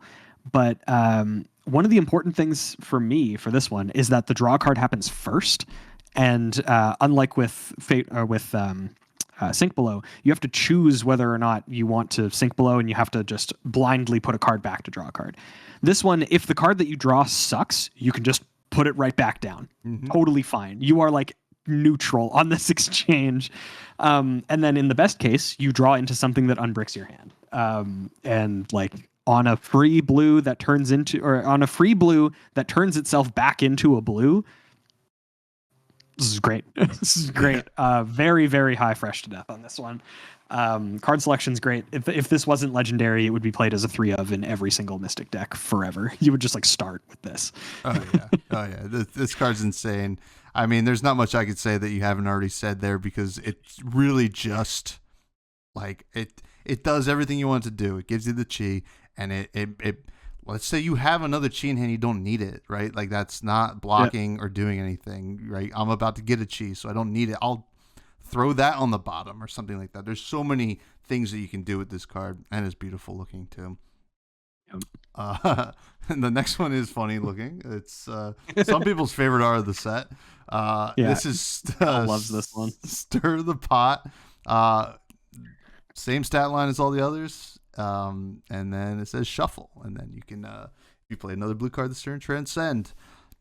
Shuffling is, I don't know, every day I'm shuffling. It's just it's interesting, right? Because oftentimes you're pitching your chi, and it's probably good to just like get them mixed in with throughout your deck. So I think this is like a totally fine card. It's not very impactful like immediately, but it could help your game plan going forward. Like if you don't want all that chi on the bottom, you want it mixed in with your deck because you kind of need it like going forward. I think that Stir the Pot is probably going to be just a solid inclusion. I would say like fresh here. Yeah, I feel like this is one of those cards that if you've ever seen those memes where it's like the bell curve of like the players that know the least amount of the game versus the players that know the most amount of the game have the same opinion, and then there's the people in the middle that are like, no, it should be played like this. This card is that bell curve for me, and on the ends, it's you should play this because it gives you a better shot at getting your chi, and in the middle, it's like, no, it messes with your pitch stack. Because I could see people cutting this card for that reason, that like, oh, it messes with your pitch stack, so you can't like guarantee your second cycle. If you're playing like a specific like basically game shot Cosmic Awakening sort of deal where you want to set up specifically a 4-card hand that is 3 chi plus Cosmic Awakening, then sure, you don't want to play this because it messes up that game plan. Otherwise, I think this card is just kind of free to play. And that is mostly because I don't pitch stack. I don't keep track of it because my brain is too small. So this card is just straight up free. Yeah. Yeah. So I'm probably high fresh on this one. Because pitch stacking is boring to me. Ooh, pitch stacking. And then like the Zen is shuffling anyway, so like that's 1/3 of the heroes that already doesn't care about potentially pitch stacking, and you don't want to be stuck with a bunch of chi in hand, right? Like even if you set up the Cosmic, I know it's really cool and people want to do it, right? I'm really like, I'm happy for you. I think it's super cool. But guess what? You have to draw that, have it, and have your opponent not send something that is totally brutal at your way, because you're not going to be able to block with any of that. What is I just imagined. Sorry, just to interject. I just imagined you set it up perfectly. You're like, I got the combo. I got the 3 chi. I got the Cosmic Awakening. And then your opponent goes, "Okay, attack you with a dagger. Pitch a chi. Mask of Recurring Nightmares. Please banish a card from your hand." Yeah, you're just like, oh, that hurts. Yeah. Anyway, what does the grain that tips the scale do? It does basically exactly that. It gives target attack +1, and it's another Transcend blue. This is actually, I like this one better than a Drop in the Ocean because there are situations in which giving something +1 is the breakpoint that you need to get like a relevant on hit off or something like that. The downside, I think, is that we haven't seen a ton of like mystic on hits as much. There are on hits in like the non-mystic, like untalented class cards. So I do think that this is relevant for something like that, especially because this is just target attack. Again, it's just blanket. So I do like this one, and again, I do like it more than Drop in the Ocean. And this is one that you actually like are incentivized to play on your turn, similar to Path Well Traveled. So I think it's like, while it's a small effect, I think it's actually quite good, and I think this flips into a chi like by accident. I don't think you need to necessarily play around like needing to be like, oh, how am I going to get this sorted out? It just happens. So yeah, I think this one's like also probably. I think this one's like a solid fresh to death. I think it's just good. Yeah, and oftentimes I feel like that little guy that's, I guess like putting the rice ball on there or stealing it. I'm not sure, but.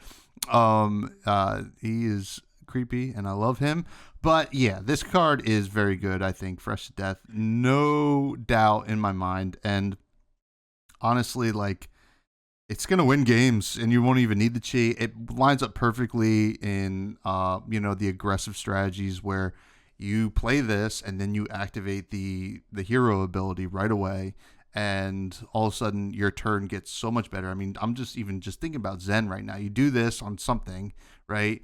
You go find a Crouching Tiger. You go get something with, or you don't find the Crouching Tiger. You create it, and then you go get your combo card, and things are off to the races. And then the same thing for the other two heroes as well. So very good now.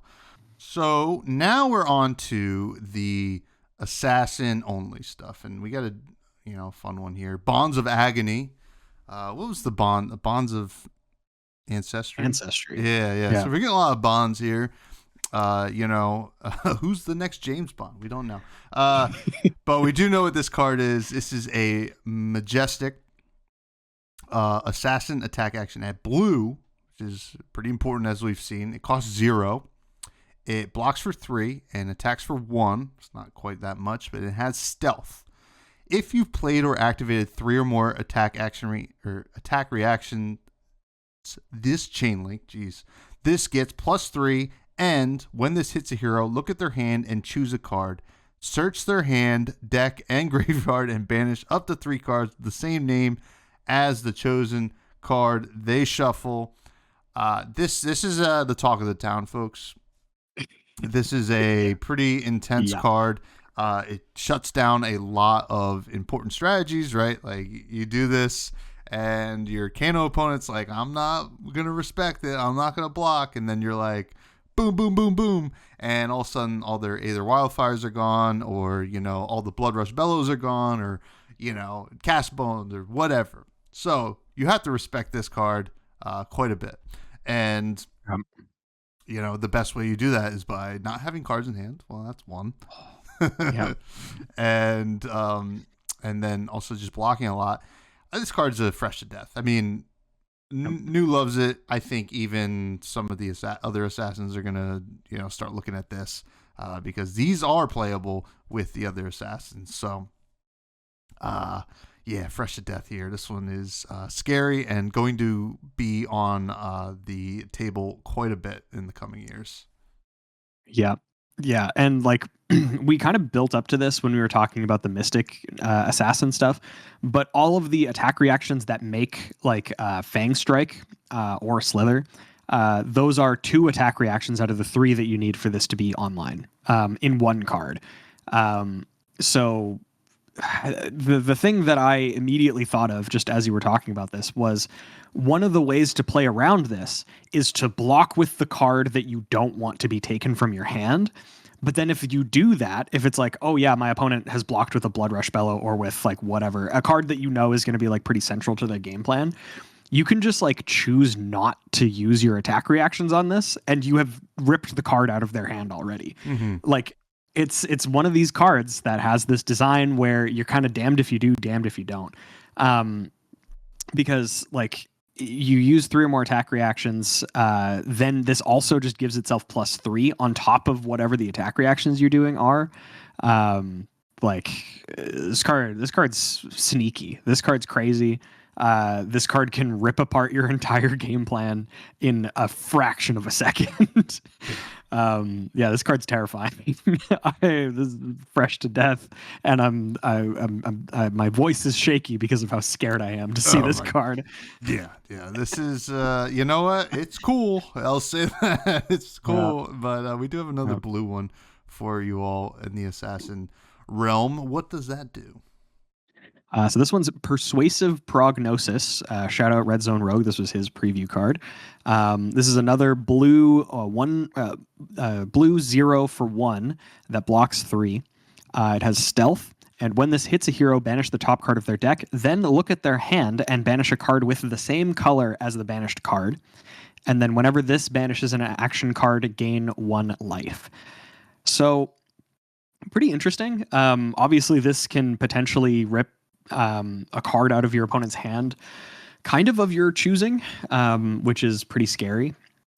And then it can also like gain you potentially 2 life. There are also ways to give attack actions additional banishes, like with Mask of Perdition and a few other things that actually give the attack action, like when this hits, banish more stuff. So you could potentially gain some more life off of it.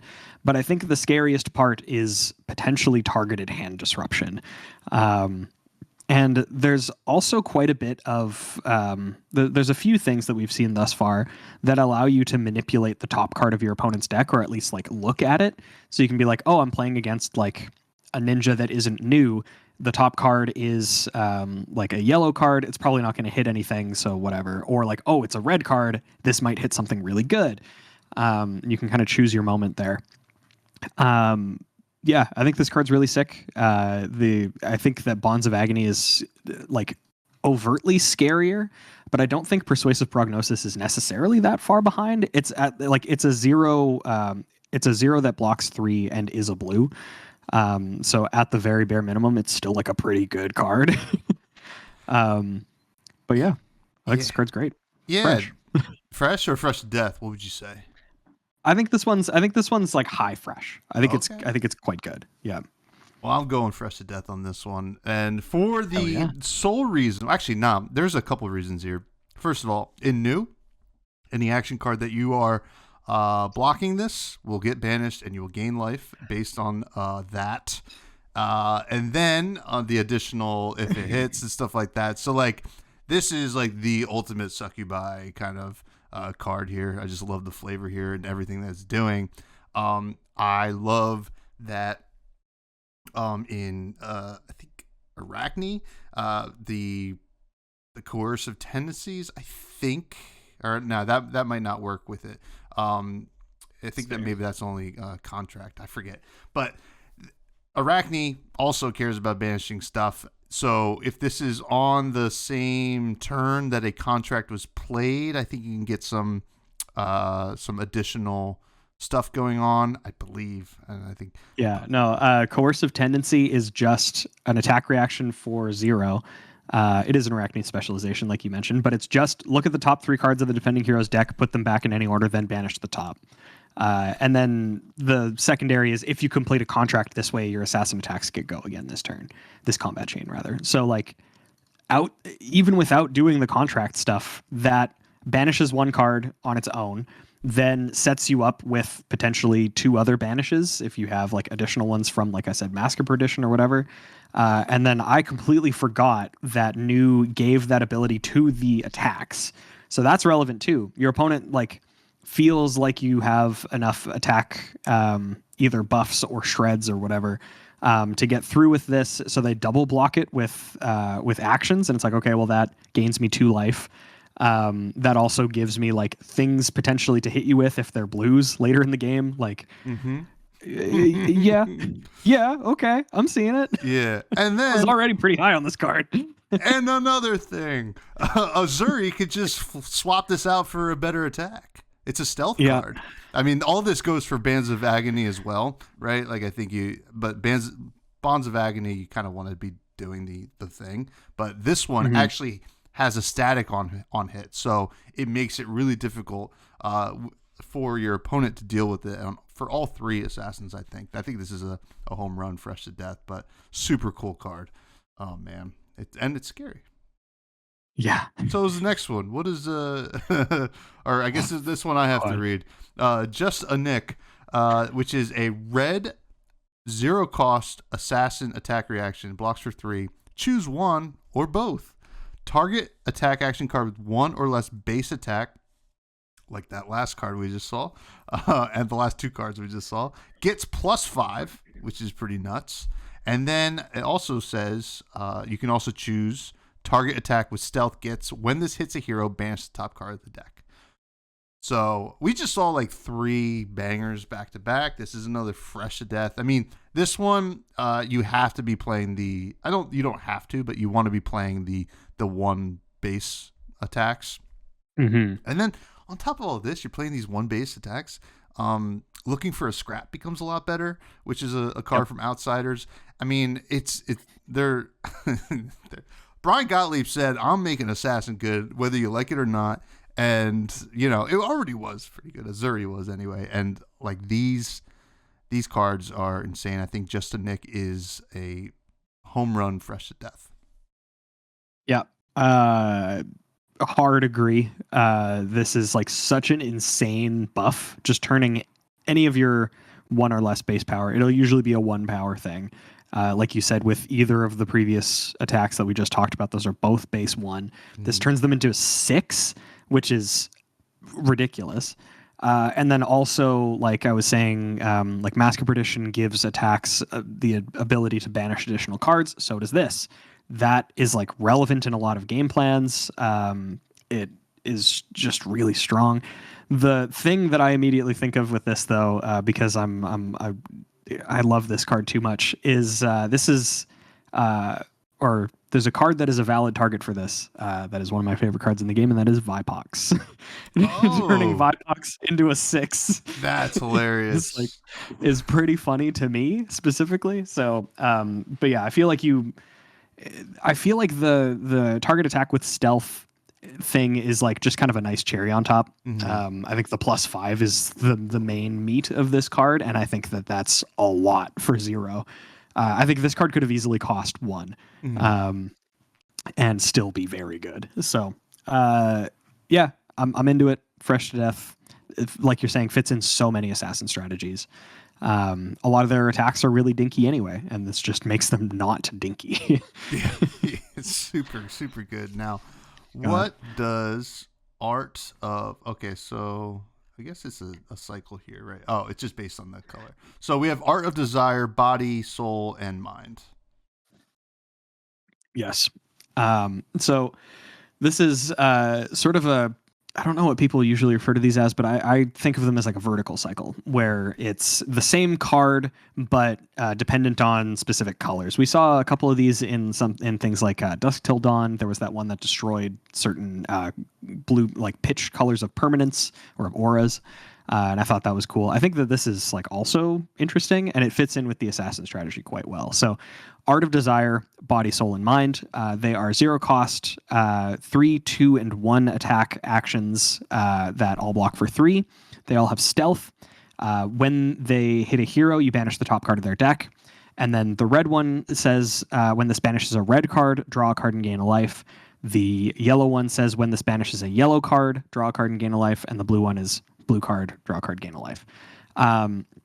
So again, very relevant that it just says whenever this banishes a blue card, Mask of Perdition gives you more banishes. Just a Nick on the blue one gives you more banishes.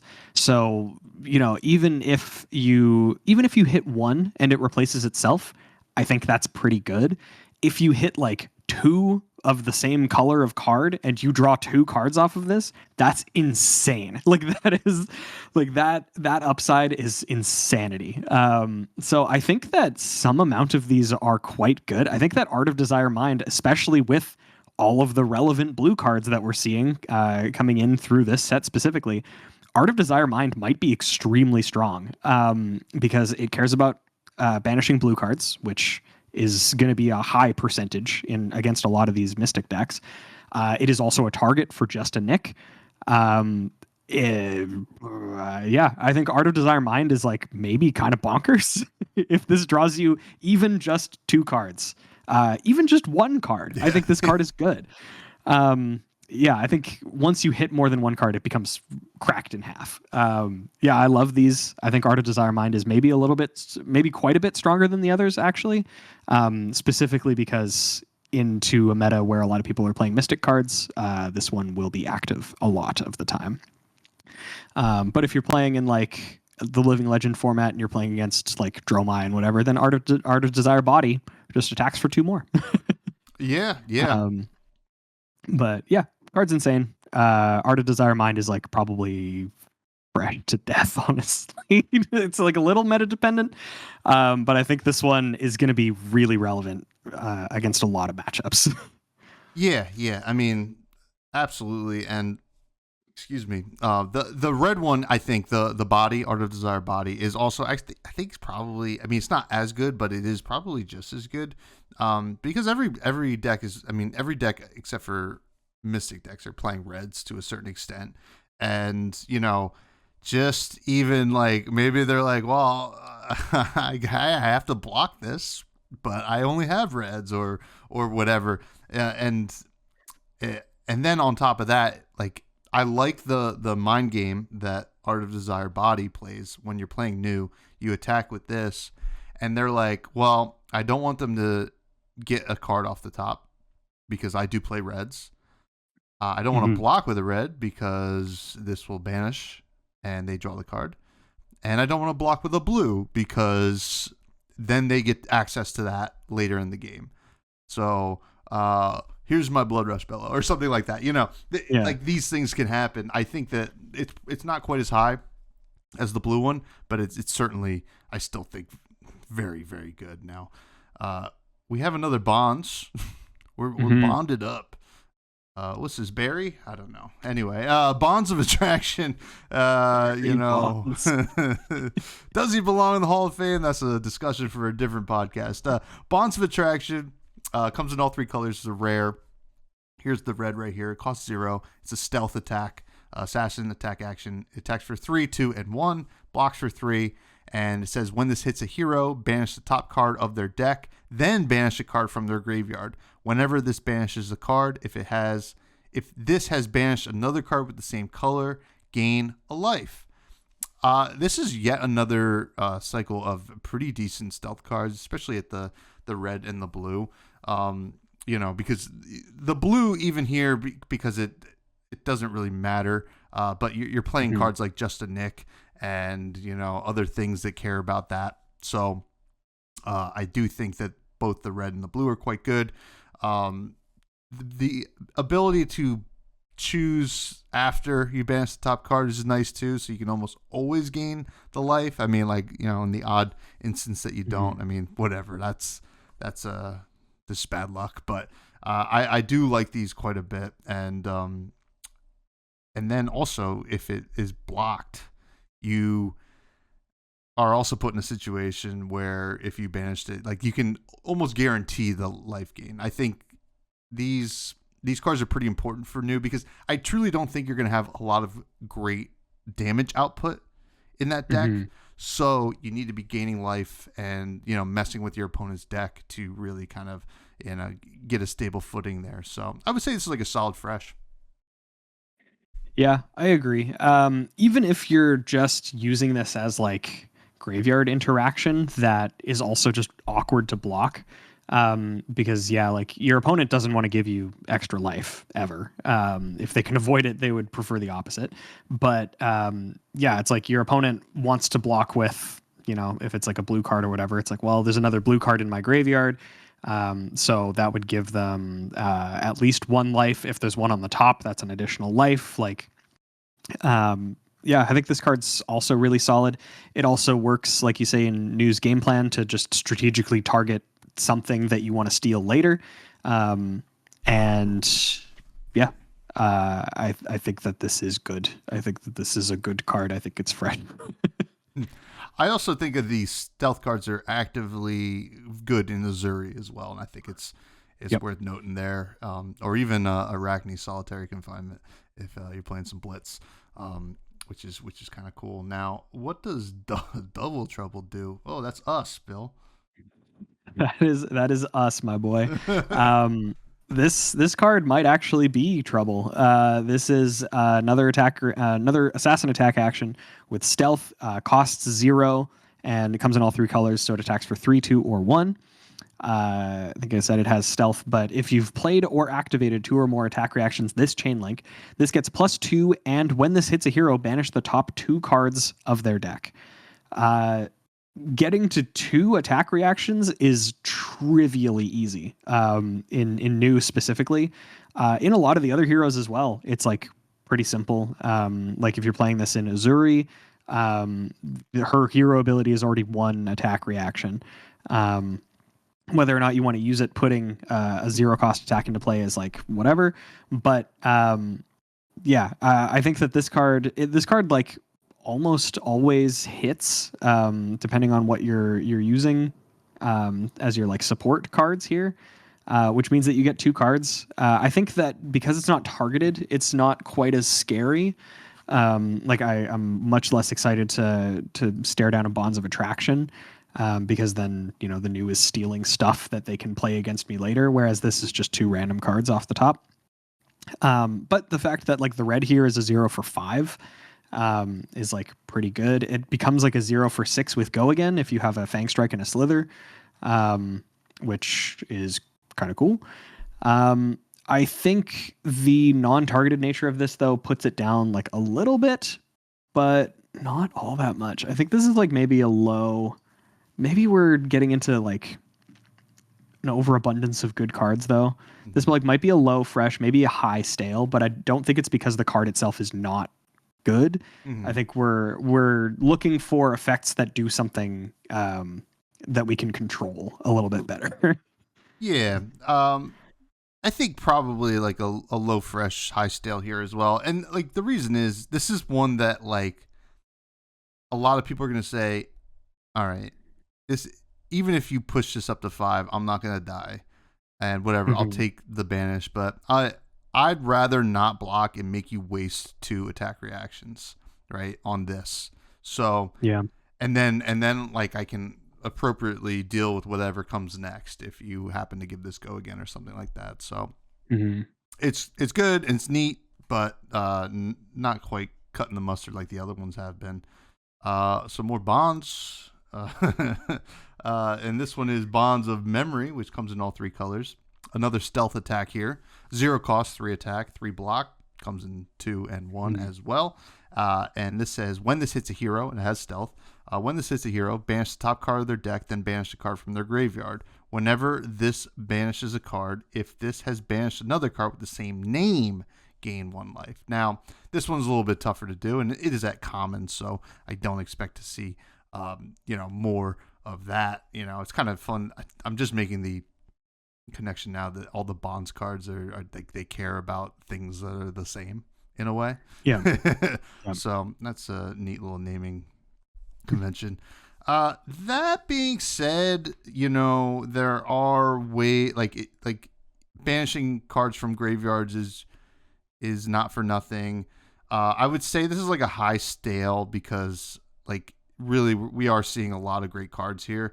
And will this make the cut? Maybe, I think, but it's not going to be the one that's the most exciting because if you look at it, like it's not going to hit the life gain like we think New is probably going to need. Yeah, I think that this one is most likely the way to evaluate this card is just that it banishes the top end 1 card from graveyard. I don't think that you're going to be getting the life gain off of this nearly as frequently as you are for Bonds of Attraction. This definitely does feel common. It feels like this is a little bit more narrow to get the full value out of it. But if you really need these types of effects, like if you really just want to turbo banish your opponent's entire graveyard, then I could see this being played. This is like super not exciting though, so this is probably like a high stale. Because yeah, like you say, banishing graveyards is not for nothing. I just feel like this probably never gains life. Yeah. So, it's cool, but what about are the desires of flesh cool, Bill? Well, if you ask the Catholic Church, anyway, the Desires of Flesh comes in all three colors. These are, again, common attack actions for Assassin. They attack for 3, 2, and 1 and cost 0. They have Stealth. When this hits a hero, banish the top card of their deck. Whenever this banishes an attack action card, gain 1 life.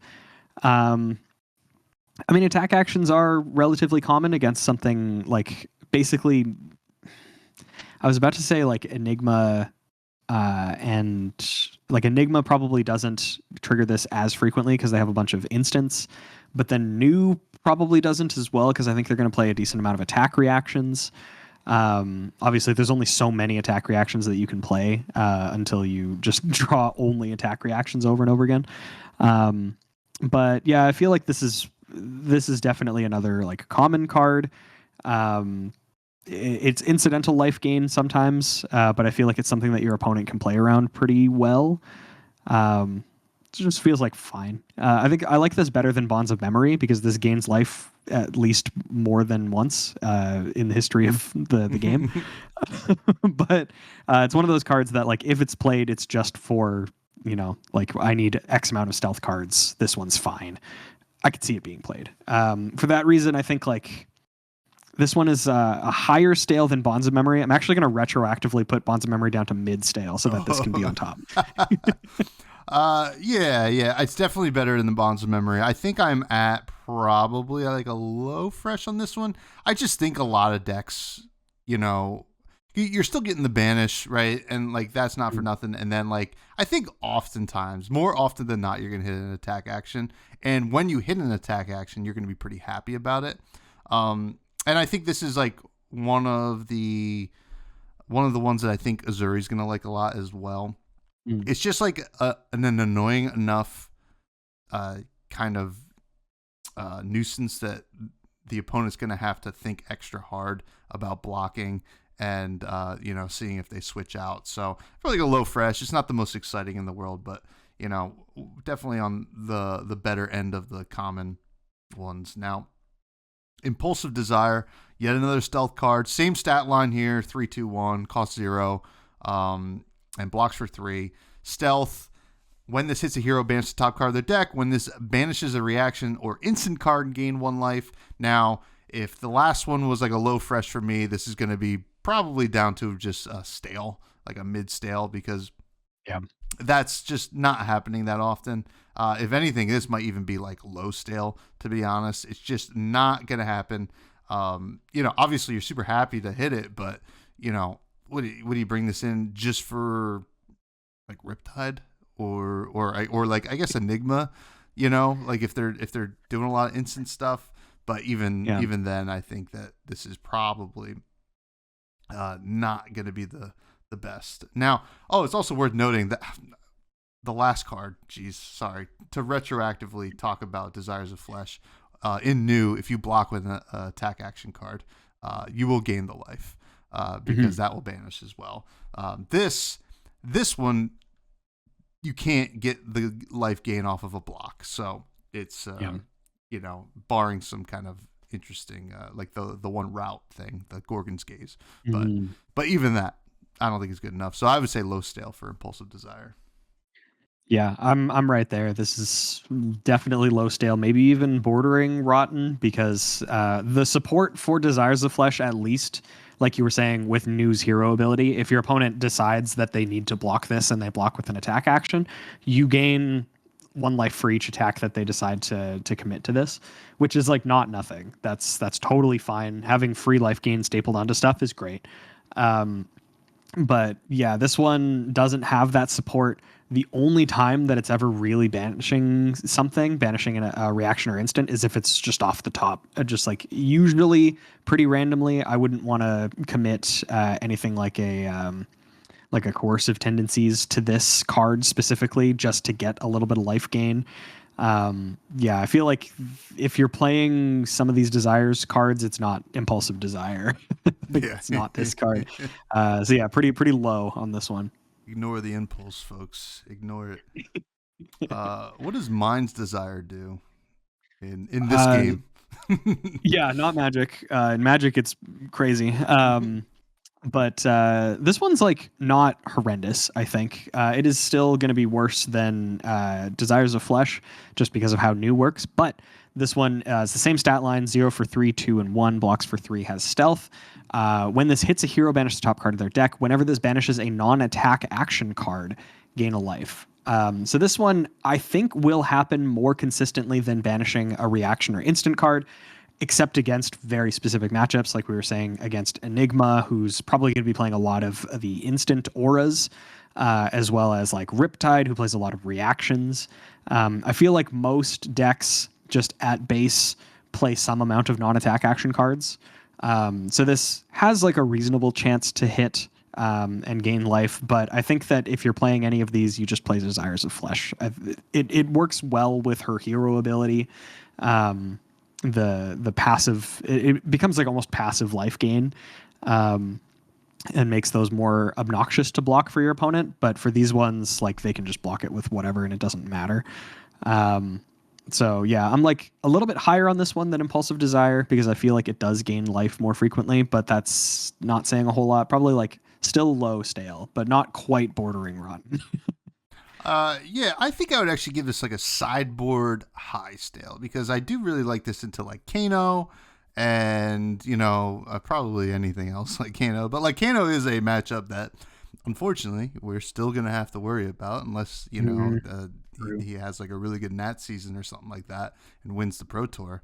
So, this, because news ability says action card you banish, right? So like if they're blocking anything, on Mind's Desire, it's going to get banished, and then you can start gaining life, which is pretty good against Kano. So I do like Mind's Desire there, but other than that... Oh, it is banish all action cards. I had it in my head that it was attack actions. Okay, yeah. So this is retroactively better, because I forgot. Yeah, no, it's been a while since we talked about actual news ability. So all that being said, I do think it's a pretty good sideboard card into Kano because you just send this and you're almost guaranteed to gain a life if they block or if they let it hit, and that's just is what it is. So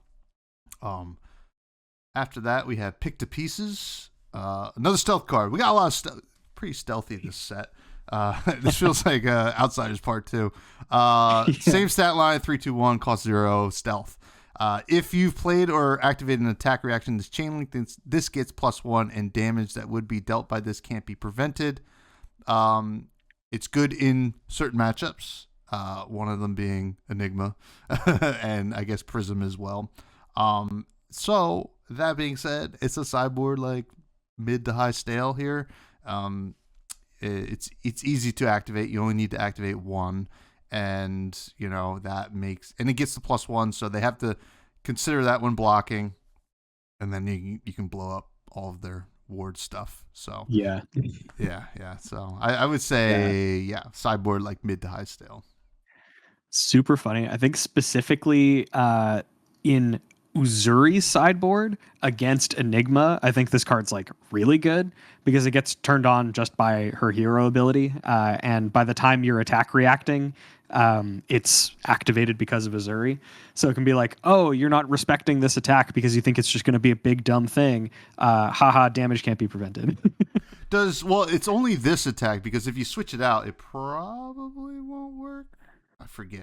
No, like if you switch into this, if you switch into the red one. Oh, true. Because you will have. I forgot that you can switch into cards that weren't like CNC. that aren't crazy. Yeah. Yeah, because like I think that this, with it being like you switch it in, it's a 4 that damage can't be prevented on. I think that makes it better than there was another stealth damage can't be prevented card, but I think it only got max like 3. I think it didn't buff itself. I'm trying to recall, but something from Outsiders. It was another. I think it was a rare that said damage can't be prevented. I like this as like a sideboard card, specifically against Enigma and, like you were saying, Prism. Decks that have a ton of ward permanents hate this line of text so much. Yeah. But that's what I wanted to do. Prevent it.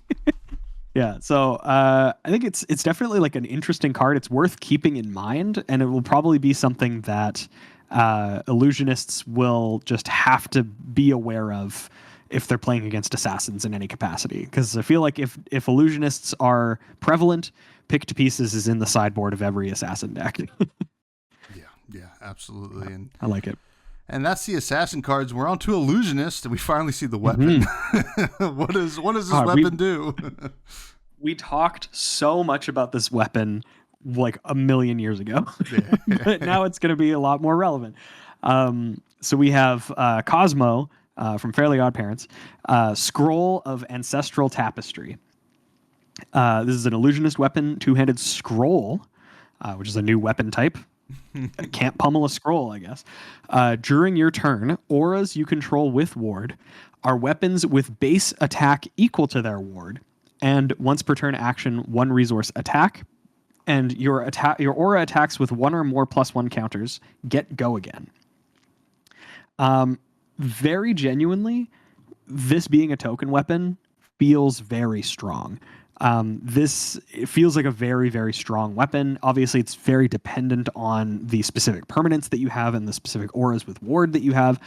But we will see literally immediately, there are a lot of ways to get like a high amount of ward to make your attacks, a 1/4 a lot. Like we were saying with that manifestation of Miragai that has X. It has ward X, where X is the number of counters on it. That means that its attack is literally doubled with Cosmo. If you play it pitching a chi, it has 4 +1 counters. That means it has ward 4 and 4 +1 counters. So it's a 1 for 8 with go again.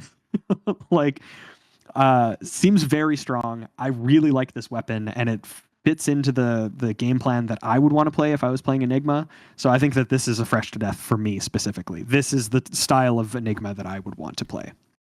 Yeah, I think that, you can look at the Iris of Reality kind of stuff with Enigma, and I think people will mess around with that, but this is the real sauce here. It makes sense with everything else that's going on. Of course, it is a draft set, so they have to do that, and it just works out. It's a fresh to death scroll. So it's quite good. So, let's talk about some of these auras. Some more of these auras. First one, not much of a banger or anything like that. 10,000 Year Reunion, which is an 8-cost illusionist action aura. This one is not an instant. It blocks for 3. You may remove 3 +1 counters from among auras you control rather than pay this card's resource cost. So instead of paying the 8, you can remove 3 counters from your auras. And this has ward 10. So at least at a minimum, this is a huge wall to get through, right? Unless you have Pick to Pieces, Merkmile, Grapnel, or your Vincent, right? Like, this is going to be a force to be reckoned with. I don't really want to be paying 8 for this ever, but if I can remove the 3 +1 counters reliably, that's awesome. Now, the caveat with that is all of a sudden you don't have those +1 counters, so you can't really go super wide anymore. But that being said, a big old 10 attack card for 1 with your Cosmo is pretty insane. So I would say this is a really high fresh. I can't really give it a fresh to death, but it is it's scary. It is very scary. Yeah. I think this card's really interesting, specifically with the sacred art, because that obviously, if you've played the blue and you get to choose all 3 modes, you put 2 spectral shields into play, you put a +1 counter on all of your auras, and then you transcend. The thing that's interesting for me about that is because then you can use the chi either to play into Enigma's hero ability to make another spectral shield with a counter. Those 3 counters, even if you have nothing else in play, that pays for this. So that's like kind of neat. Or if you have another chi in hand already, you can activate Enigma to put another counter into play. Or if you already have another aura permanent that has a counter, then you can play this no problem. You could play it as an instant with the boots. And then you still have your action point. You can then attack. Yes. I don't know how much that lines up, but these are the inner machinations of my illusionist player mind. I like, obviously that's playing around a single card in your deck because you can only have 1 sacred art, but I feel like it is worth playing around for a ward 10 permanent that has 10 attack on your turn. And if you have the gloves that give a +1 counter, then it's an 11 with go again. And that's kind of crazy. It's kind of good. It is very crazy. It is. Yeah. What do you give it? This will be a high fresh for me. Maybe low fresh to death, because if I'm building Enigma, this card's in there. I'm playing this card. That is totally fair. What does Rage Spectre do? So this one's a little bit of a weird guy, and I kind of like it. So this one is another illusionist action aura, not an instant. It's a blue. It costs 2 and blocks for 3. When this enters the arena, if you control no other illusionist auras, you gain an action point. So it kind of gives itself go again. And then during your turn, this has ward 6. Otherwise, this has ward 1. So really, really good first turn play, because you pitch a blue into Rage Spectre, and then you have 1 left over to attack with it with Cosmo, and it comes in for 6. And that's 1 card 6. You can do other stuff if you need to. This also counts as playing a blue card, so it turns on all of your transcend stuff if you wanted to set that up early. Past that, if you're playing this like not as one of your first things, or if you just like have other permanents in play, it's like fine. I like the fact that it's cheap. And most of the time I feel like the ward values are not going to be like super relevant, as long like if you have a bunch of ward permanents in play, then it becomes less relevant which ones have what amount or whatever. So this is definitely like an aggro card. This is not something that you're looking to play to like really protect yourself against anything, although relevantly it has ward 6 on your turn, so that when Kano tries to kill you, it still has ward. yeah, you gotta do it. I mean, that's the funny thing about Kano is like you're gonna have a lot of wards, so like Kano's gotta figure it out. Yeah, Kano hates this set. But yeah, I do kind of like this. I like the sort of meme factor of 10,000 Year Reunion a little bit more. But I do think that this card will see a decent amount of play. I think that it just being a 2-cost blue aura is like randomly very relevant. And the fact that you could potentially play it as an instant if you're using the boots is like not bad. And then obviously if your board is completely empty, then this just gives itself go again, and you get to swing in for 6 immediately. So I think it's a good card. I'm gonna give it like a solid fresh. I think it's good. It is a good role player in the deck that is strong. Yeah, I think I like this card. This is probably like I'm a less of a 10,000 Year Reunion gamer and more of a Rage Spectre gamer. I think this is something that like I don't know. There's something that about this that speaks to me. I can't really put my finger on it, but I really like the fact that like early game, you just drop this down, you can kind of get off to the races, maybe play another, you can play 2, right? Like in the same turn, like that's pretty cool. And then on top of that, late in the game, you can instant it out with a chi. And then if you had no auras, you can basically instant it out and still have 2 action points to play around with. That's kind of cool. So there's like a lot of cool things you can do with it. And that's like the nature of, I think, Enigma. Like there's going to be so many cool things. So it's like a solid fresh for me, but it really has my interest peaked. Next is probably going to be one of the best cards in the set. Restless Coalescence is a yellow. We don't see a lot of those. A 0-cost illusionist instant aura that says when this enters the arena, move any number of +1 counters from auras you control onto this. And then it also says once per turn instant, remove a +1 counter from this, create a spectral shield token, and then it also has ward 2. So this is doing so much. This is doing a lot of work in a lot of different ways. You can just start spitting out spectral shields. You can just make this huge, right? Mm-hmm. And that's good too. It's a once per turn instant, so like if you gotta save yourself or something like that, you can just remove the +1 counter and get the spectral shield out there, and then kind of get it cooking that way. I am very impressed with this card. I think it's a fresh to death. It's a auto include in Enigma. I would be surprised if I saw a list without it. This card is very good. Yeah. Yeah, I think that this is an easy 3 of because it works in so many different capacities. Even if you just do this as like a value play and just have like a couple of +1 counters on it and spit out 3 spectral shields, that's like fine. It can also work in like the super late game if you have a bunch of auras that all have +1 counters on it, and then this becomes a game shot. This becomes what's it called? Cosmic Awakening, just with go again for 1. Yeah. Like this, it's such a flexible card, and it works in both the long game and the late game. And I think that's insane. I think this card is very strong. Yeah, this card is. I mean, we're seeing a lot of this card as long as Enigma is playable. Yep. And it's certainly looking like it. Next, we're into the rares. This is Astral Etchings. If you want to tell us what that does. Yeah, so this is first Illusionist Cycle that we're going to be talking about. So this comes in all 3 colors, blocks for 3 and costs 1. And it reads, put 3 +1 counters on target aura with ward you control. The yellow is 2 +1 counters, and the blue is 1.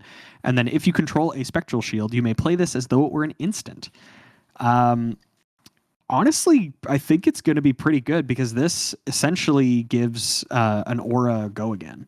Like it gives it +1 attack and go again because of Cosmo. And yeah, playing it as an instant is going to be something that I think is very relevant.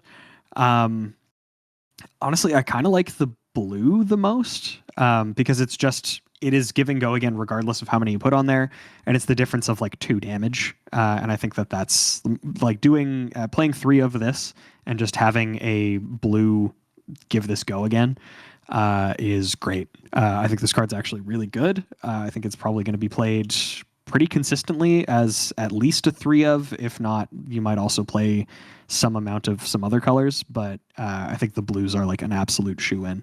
I haven't looked at any deck lists yet, but I'd be surprised if this wasn't in there. So yeah, probably fresh to death at the very least for the blue ones, but I wouldn't be surprised about the others. Yeah, I think the blue. I'm looking at the blue here. I just don't like that you can't really spread them out a little bit, and like the red is good, like in terms of like what you could do, but like the blue is doing what you want it to do, and it is a blue, and like resources are important, especially in this deck if you want to go super wide with these auras. I'm like at a solid fresh for it. I mean, like I could see some lists not even considering this if like. Because there's a lot of different ways to get some +1 counters onto these auras, but this is probably one of the better ways to do it. So I'm like a super solid fresh, maybe a high fresh on Astral Etchings. Super cool card. Next we have Essence of Ancestry Body. And this is a lot like the ones that we just talked about in Assassin. It's body, soul, and mind. What did you call that? Vertical... vertical cycle, I think is usually what So it's going to care about red, yellow, and blue in each one. Now, Essence of Ancestry Body is the red, 0 cost, 3 block, illusionist action aura, not an instant, has ward 2. When this leaves the arena, if you control no illusionist auras, the next time you'd be dealt damage by a red source this turn, prevent it. And then it'll be yellow source and blue source. I'm not even looking at the yellow, really. I am looking at the the red specifically, I think that's probably the best one. Usually, if they're clearing auras or something like that, there's usually something else coming down the pipes. And this is one that, I want to look at. Like, if I want to, like, you can sometimes make this prevent 2+6 or something like that. It feels almost a little scowling flesh baggy in a way. If at rare and what that you have to play out or whatever, but you get it. That being said, I mean, it's probably like a sideboard fresh. I don't think it's necessarily in every deck, but it's a cool card and definitely something I think these Enigma players are going to consider. Yeah, I think this is very solidly a sideboard card. My mind always goes to the magical Christmas land. This is the peak of the value that you can get out of it. But like, this prevents all the damage from Blazing Ether and Ether Wildfire and Emeritus Scolding, because usually that'll be one that you go for just for like 6 damage or whatever.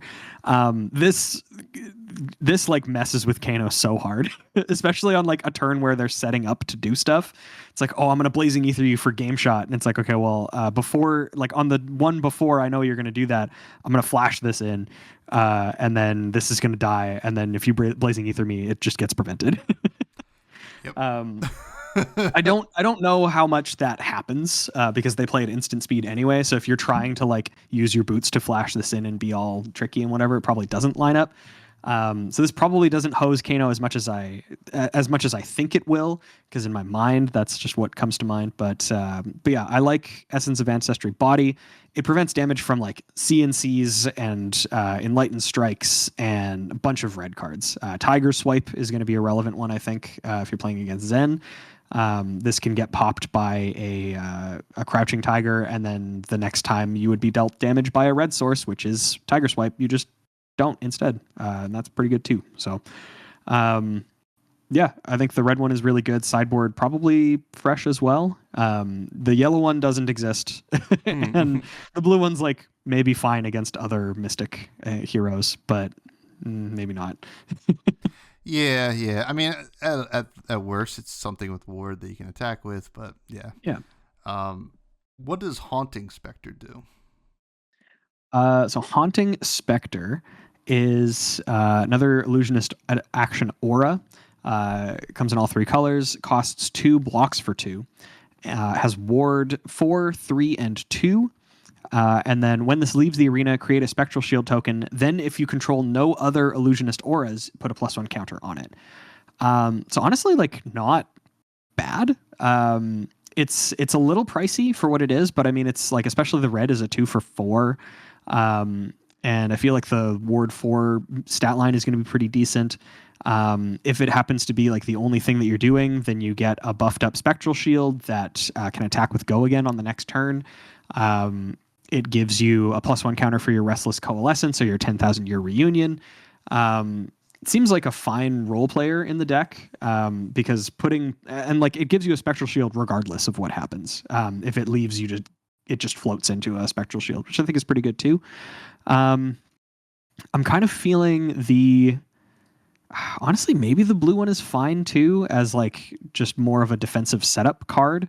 Obviously it's weird to call it defensive because it blocks less than the red, but it then also functions as a resource card and everything else that you're looking at there. So I don't hate it. It's not super exciting, so I think I have to put it in like stale category, maybe like high stale though. Because I feel like it will be doing things that the deck wants. I'm mostly putting it in stale because it's not very exciting. It just does things.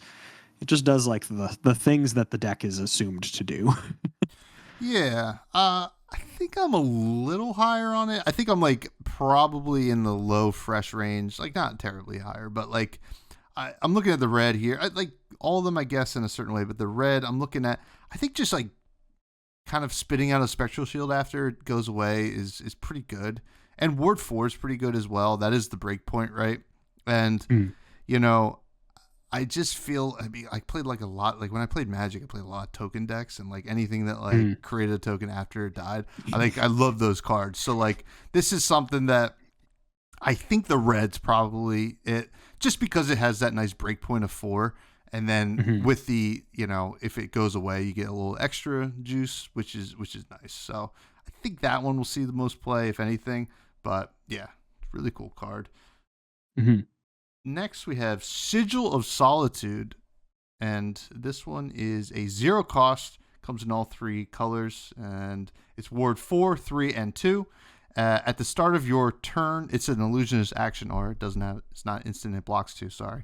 At the start of your turn, if you control another illusionist aura, destroy this. It has ward 4. I love the flavor here. It wants to be the only one.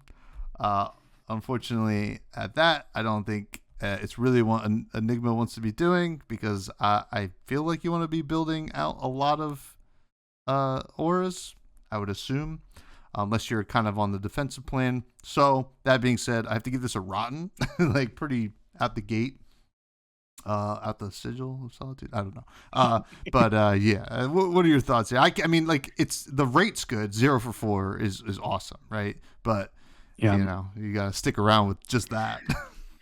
Yeah, like the rate is good, but again, this has to be the only thing that you're doing. And like if it's the only thing that you're doing, then you're probably not playing much else, in which case the fact that it costs 0 kind of doesn't matter. Like I would prefer, if I was doing only one thing, I would rather pay 2 to play this Haunting Spectre.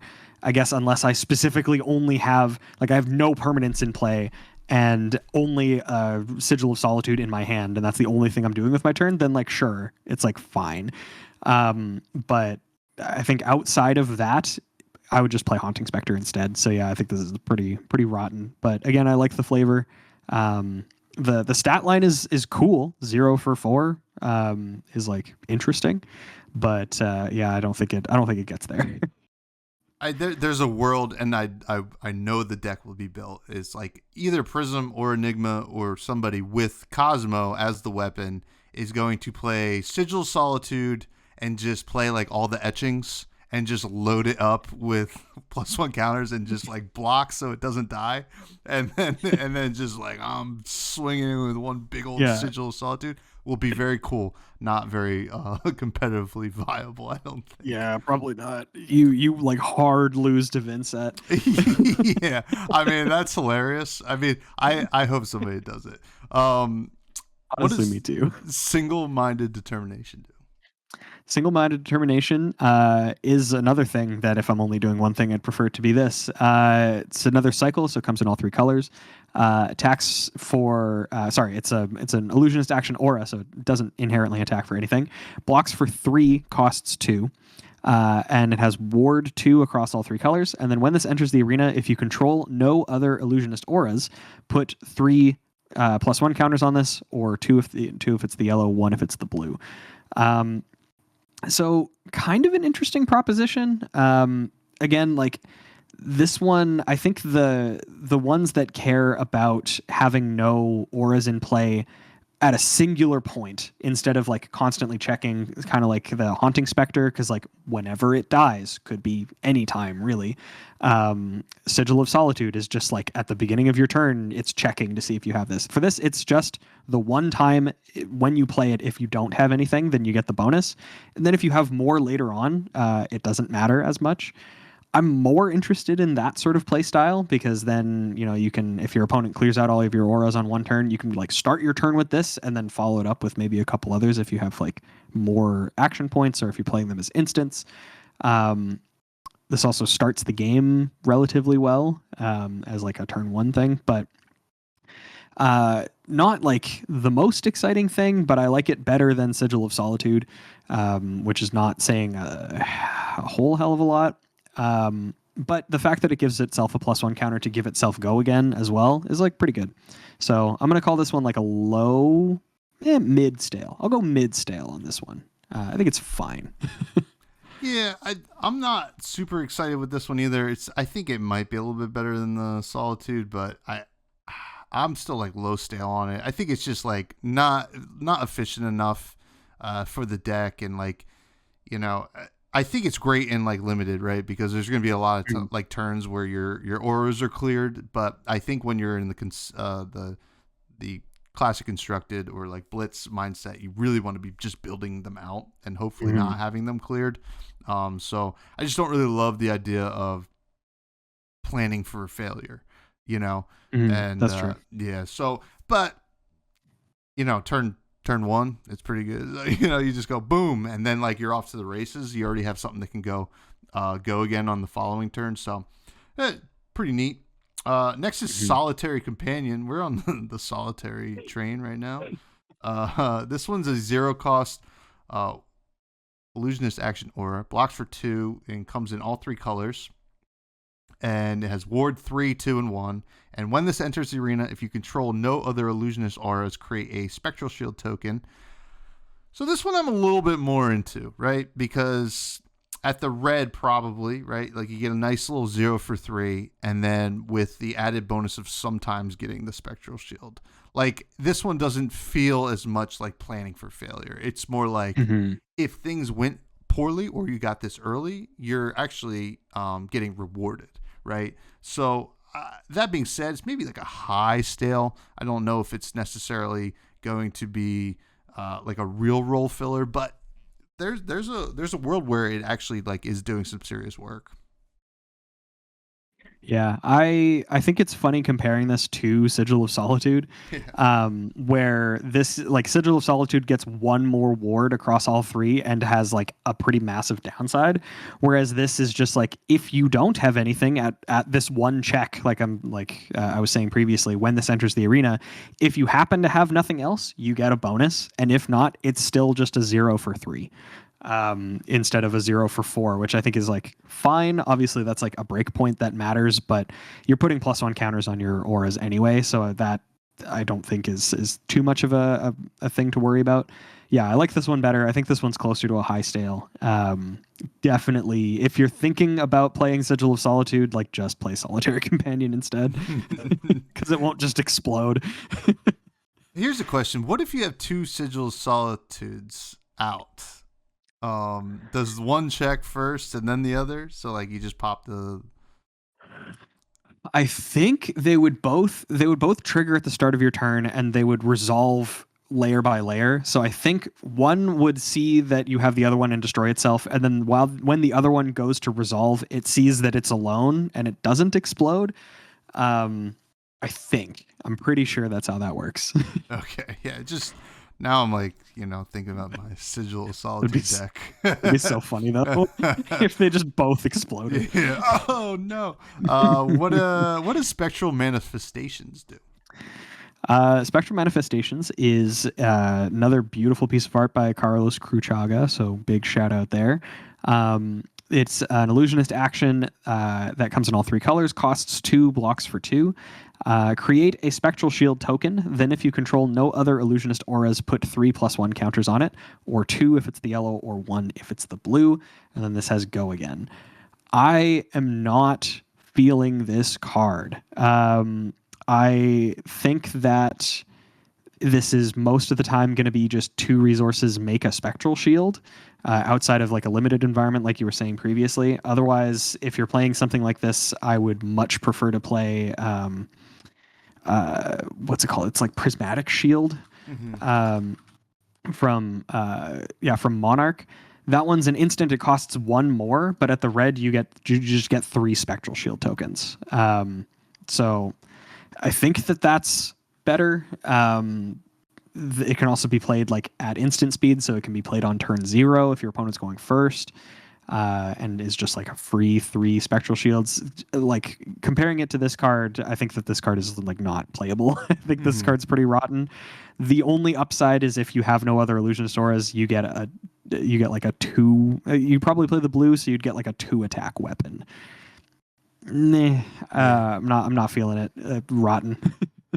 Yeah, I'm a little rotten on it too. I mean, like, yeah, if you're doing the thing, you can play it and then attack for free, you know, with Enigma's ability, like right away with go again. But like even then, like you're already committed to resources, and you know you don't have another, or you have to play out another one. So Yeah, pretty rotten on Spectral Manifestations. But Vengeful Apparition, this might be a little bit better. We will see. This is a illusionist action aura. Blocks for 3. Comes in all 3 colors.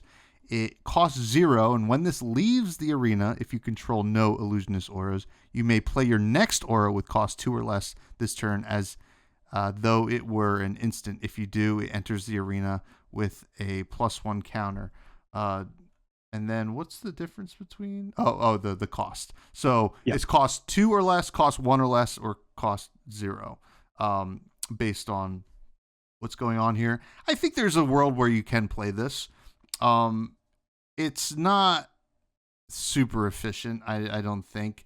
And I like if you're all in on like the low to the ground stuff, and like you think you're going to be popping a lot of stuff or even being a little bit more defensive, maybe with your ward, I could see this being played, but I really don't see it happening, if I'm going to be honest with you.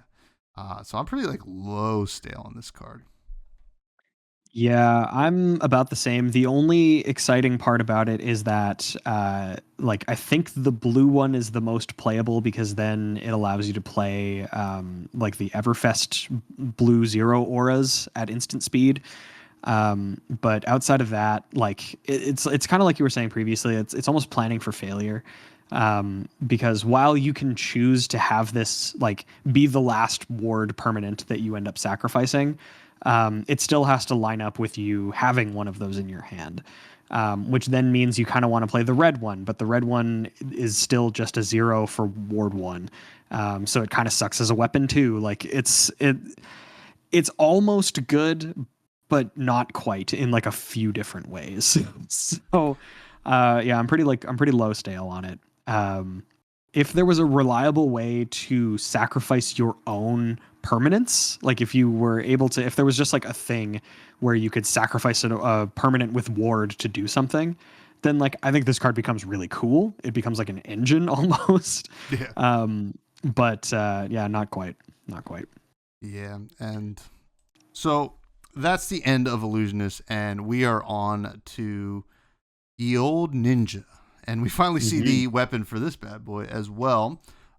Starting with, actually, I'll let you read this one. What does the Tiger Taming Kakara do? So this one is a 2-handed ninja weapon staff. And it attacks for 2. It has once per turn action, 2 resources, attack, go again.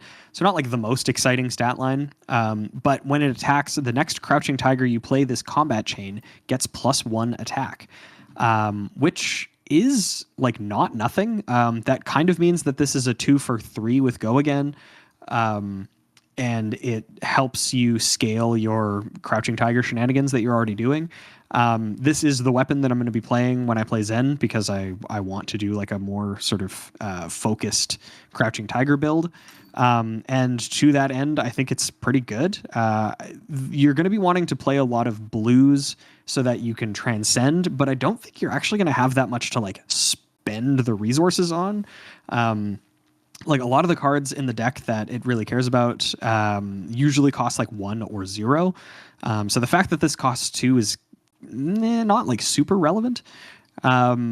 It might be, and I might just be overlooking something, but I think this fits into the strategy relatively well.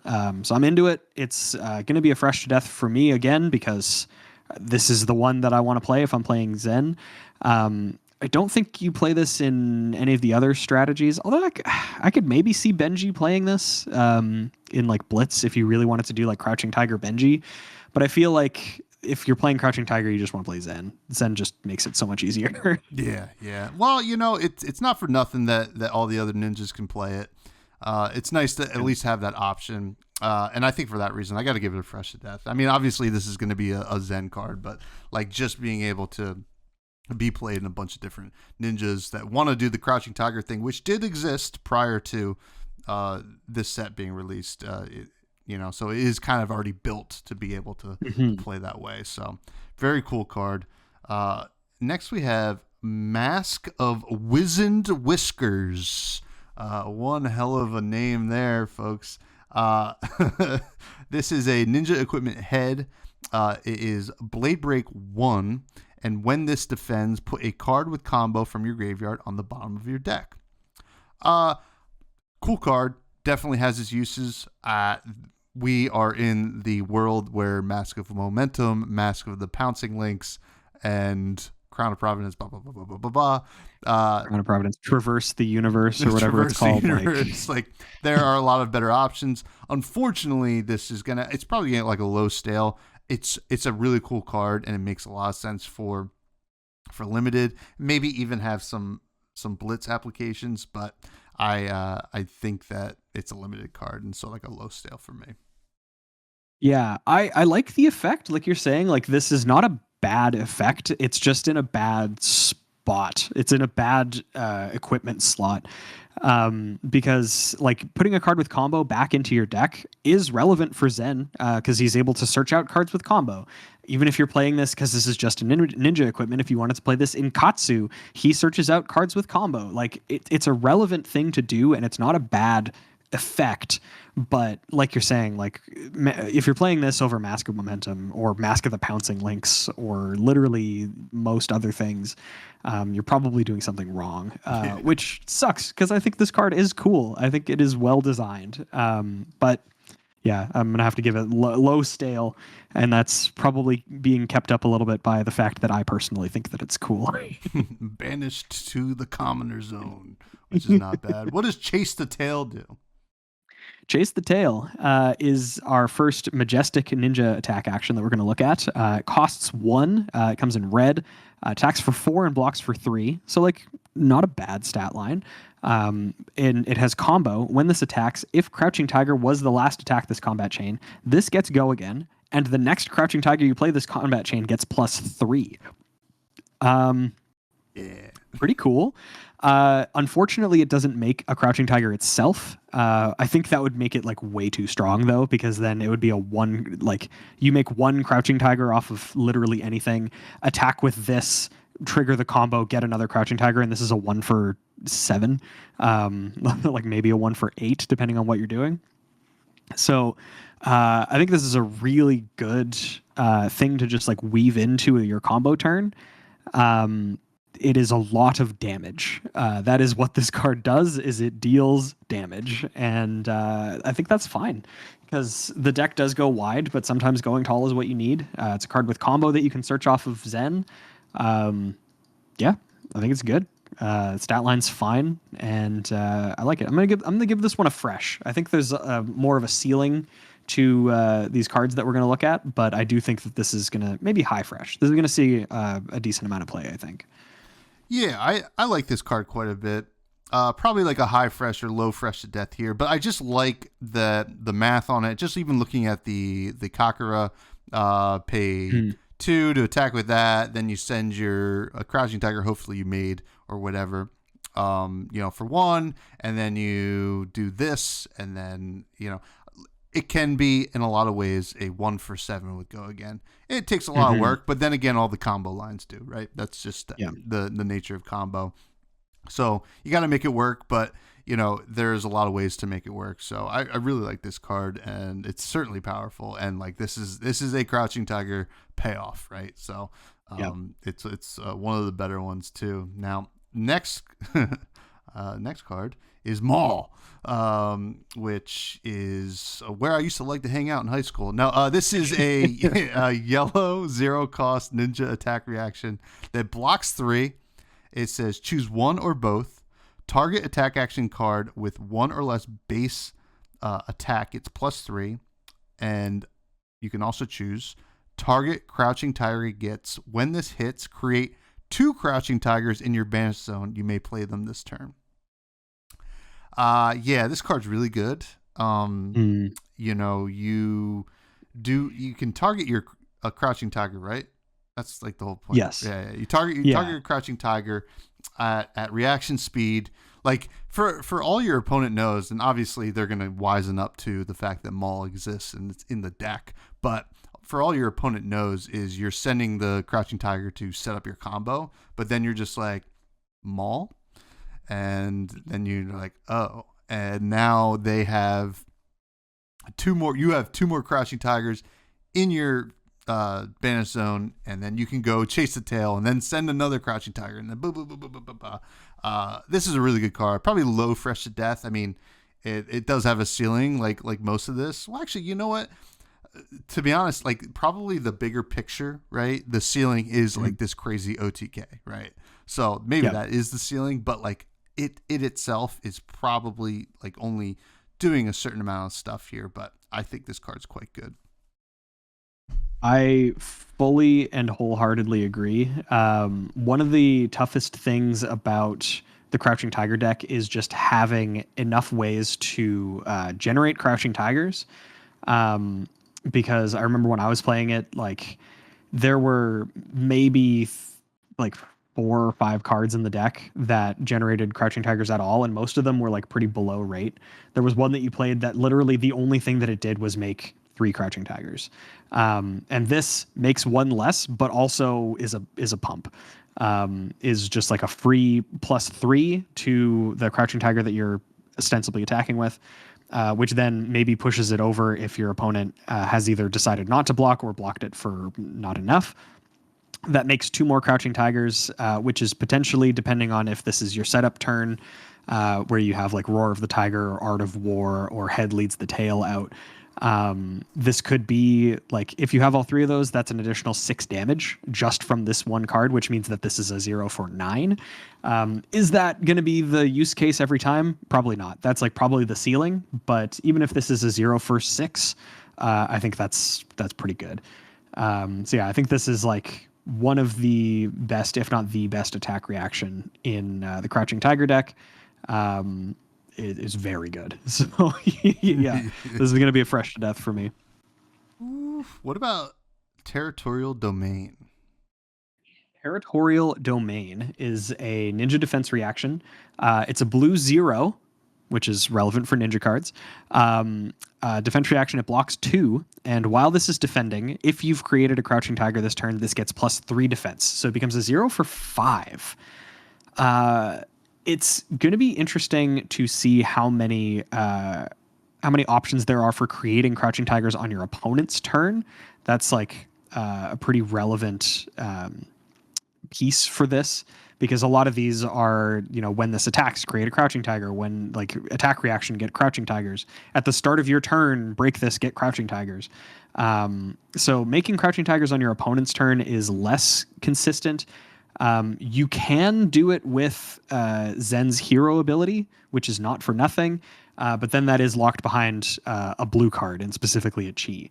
So this would then put it onto the same level as what's the name of that card? Unravel Aggression, which it is kind of like a build your own Unravel Aggression, because then you also get to tutor a card with combos. So that's kind of like drawing a card.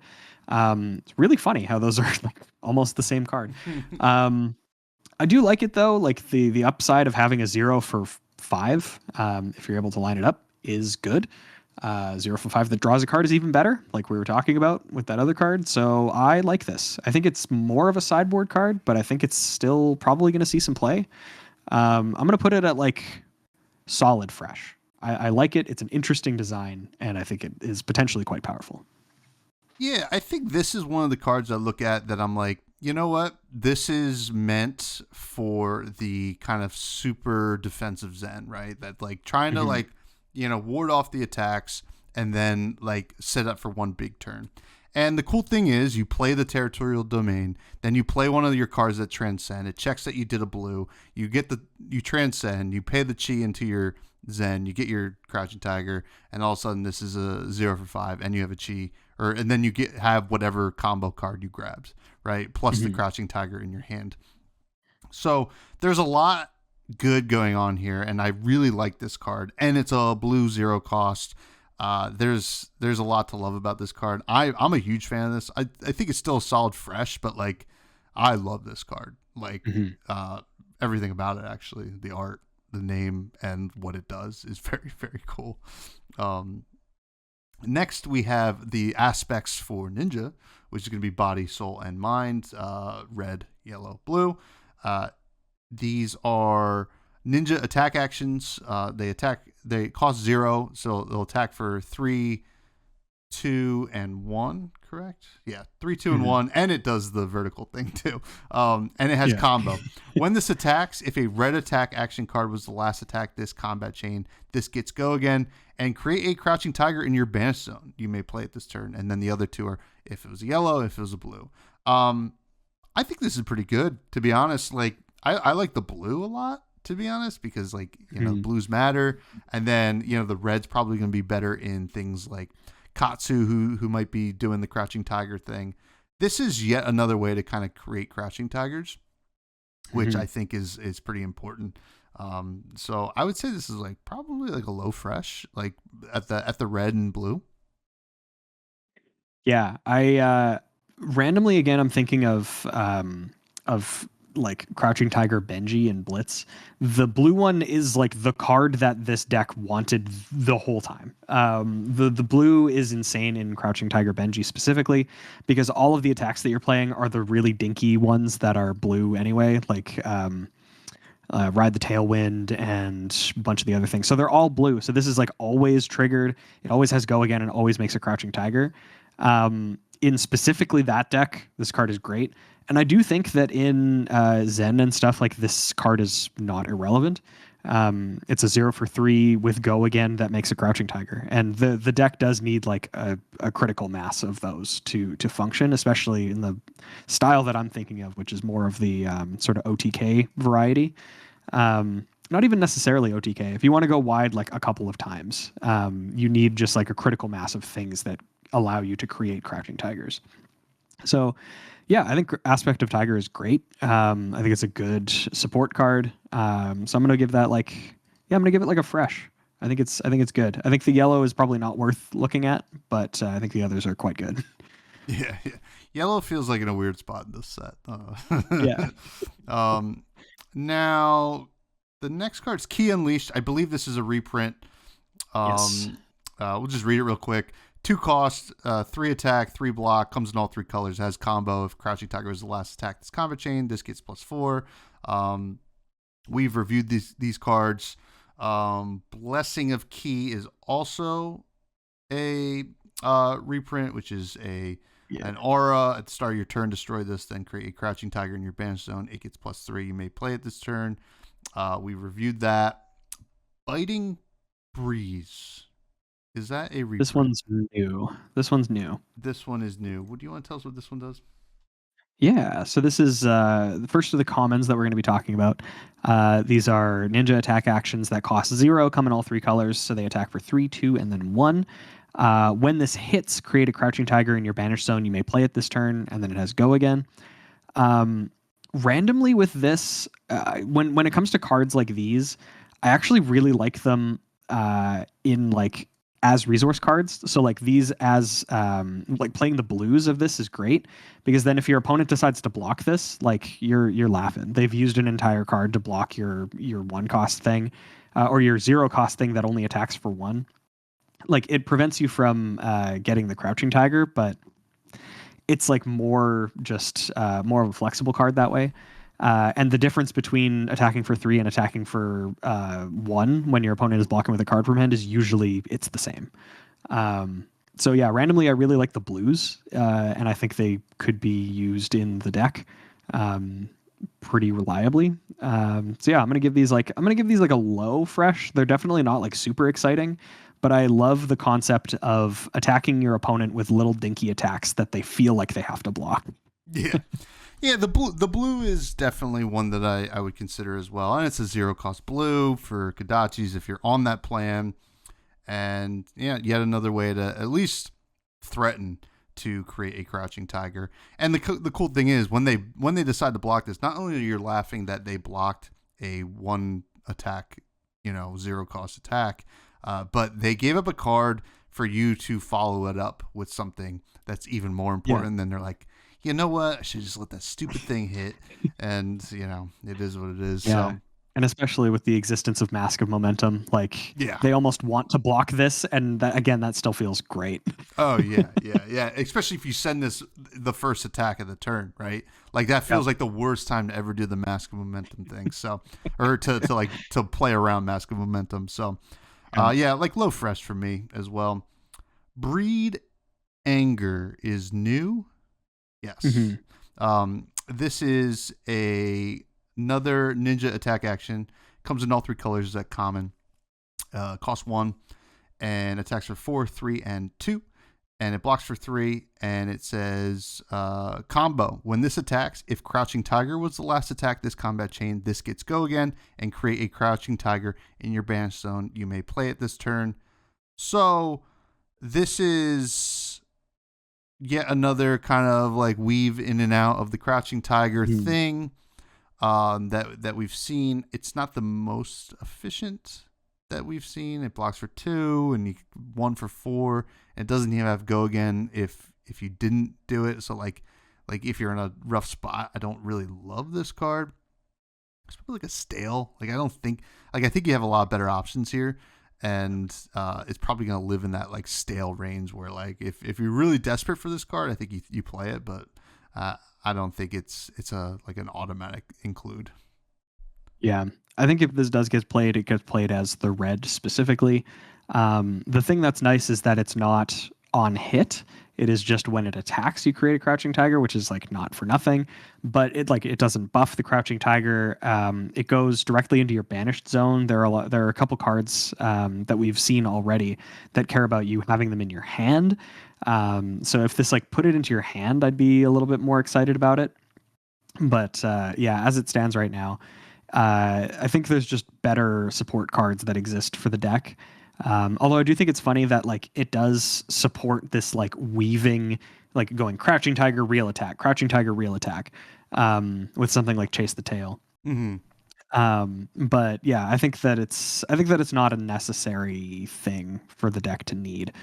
Yeah, I'm not as excited about it either. So I'm like probably low stale. I could see the Reds being played, but people not being excited about it. Yeah. Flex Clause is a reprint. Yep. We've reviewed that. When this hits, create a Crouching Tiger in your banish zone. You may play it this turn. 1 for 4, 3, and 2. Pouncing Key. Yes, we've seen that one. 0 for 3. Crouching Tiger was the last attack this combat chain. This gives +1 and go again. Come 3, 2, and 1. Untamed. This one's new, and I love this art, the use of shadow and everything. What does Untamed do? I love that you pointed that out because yeah, like the bamboo shadow giving him tiger stripes is exceptional. That is really, really good storytelling through art. I love that. But yeah, so Untamed is it's a 1-cost attack for 4, 3, and 2, depending on the color. Blocks for 2. And when this attacks, the next Crouching Tiger you play this combat chain gets +1 attack and go again. The buff is the same across all 3. I do like this one. I feel like we're getting a lot of options to create Crouching Tigers, but not as many to buff them. And I do like just giving this, this is like a 1 for 5 at red, because you're giving the Crouching Tiger, which already has go again, an additional +1 buff. And yeah, I don't know. I kind of like this one better than. It's interesting. Depending on the playstyle that you want, I feel like it's either Untamed or Breed Anger. They don't really work as well together necessarily, or maybe they do. Maybe I'm just tweaking, but I do kind of like giving Crouching Tigers buffs. I like that to make sure that they're never like completely useless. So I do like this one. I also again really like the art. I'm gonna put this one at like mid stale. I feel like this one could be more of a team player, but it's again more of something that you include in the deck because you just need a certain number of X effect. And as this being just when this attacks, it buffs your next Crouching Tiger. I like that. I think that's good. Yeah, I don't hate this either. It's still probably mid stale. It's probably a role filler here, but it's a fresh to death on the art, and it's so interesting. It seemed like Zen only needs to activate once, like for the turn, and then you can start doing stuff like Untamed into this, but the Kakura is also doing this, Yeah. So like it's kind of interesting. So Oh, there's a Crouching Tiger right there. And a Zen State. Holy smokes. Now we're on to the generics. The next card is a legendary Stonewall Gauntlet, which is a generic equipment arm piece. Blocks for 1, has Blade Break. When this defends an attack with attack greater than its base, opposing attacks this get -1 attack this combat chain. So this is a sideboard Fresh to Death. I mean, yeah, it's built against a lot of different decks, a lot of different ninja decks. I mean, I think they were actually, based on what we've seen, I think they're actually concerned about Zen, because it seems like Zen definitely got the most hate cards, and you know, this is one of them. Beautiful card, very, very powerful effect against the right deck. I think this is a really, really good sideboard option at generic too, which we love to see. Yeah, no, I think this is a really, really powerful option, depending on what your local meta looks like. This completely, I feel like this completely wipes the floor with like most ninjas. And I would almost say Rangers as well because of Bolt and Shot, but at the same time, I feel like they're buffing it more than one before they send it in, and also they can break the combat chain in between them.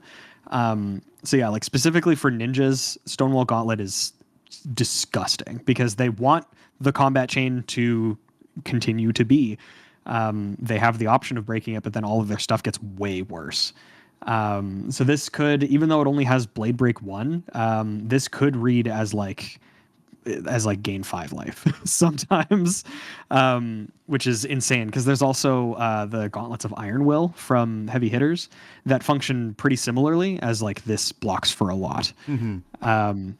So yeah, I like Stonewall Gauntlet sideboard. In the right sideboard, absolutely Fresh to Death. This blocks a lot of damage. Yeah, neat card. Can you read one of my favorite cards in the set, please? Rowdy Locals. This is this is as to be completely honest. But yeah, this is a generic attack action. It comes in blue, costs 0, attacks for 2 and blocks for 3. When this is if this is defended by an action card, this gets +2. And when this hits a hero, discard a card. If you do, they discard a card. Really good, but like also asterisk. Like obviously you get to choose what card you're discarding. Your opponent gets to choose which card they're discarding. But this presents your opponent with a really weird value proposition because if they don't block it with 2 cards, then they take a damage and essentially block with a second card anyway because they have to discard a card. You are also discarding a card, but there are times in which that's like fine for you to do, especially when you can sort of build your turn around it. It's super weird. I like this effect because of how weird it is. The fact that it pumps itself up to just a weird breakpoint too. It's weird. I don't know how to properly evaluate this card. Randomly, this is another 0 that blocks 3 for my aggro Prism deck. But I don't have the cards to discard, so this just basically gives itself an additional buff. Question mark. This card's weird.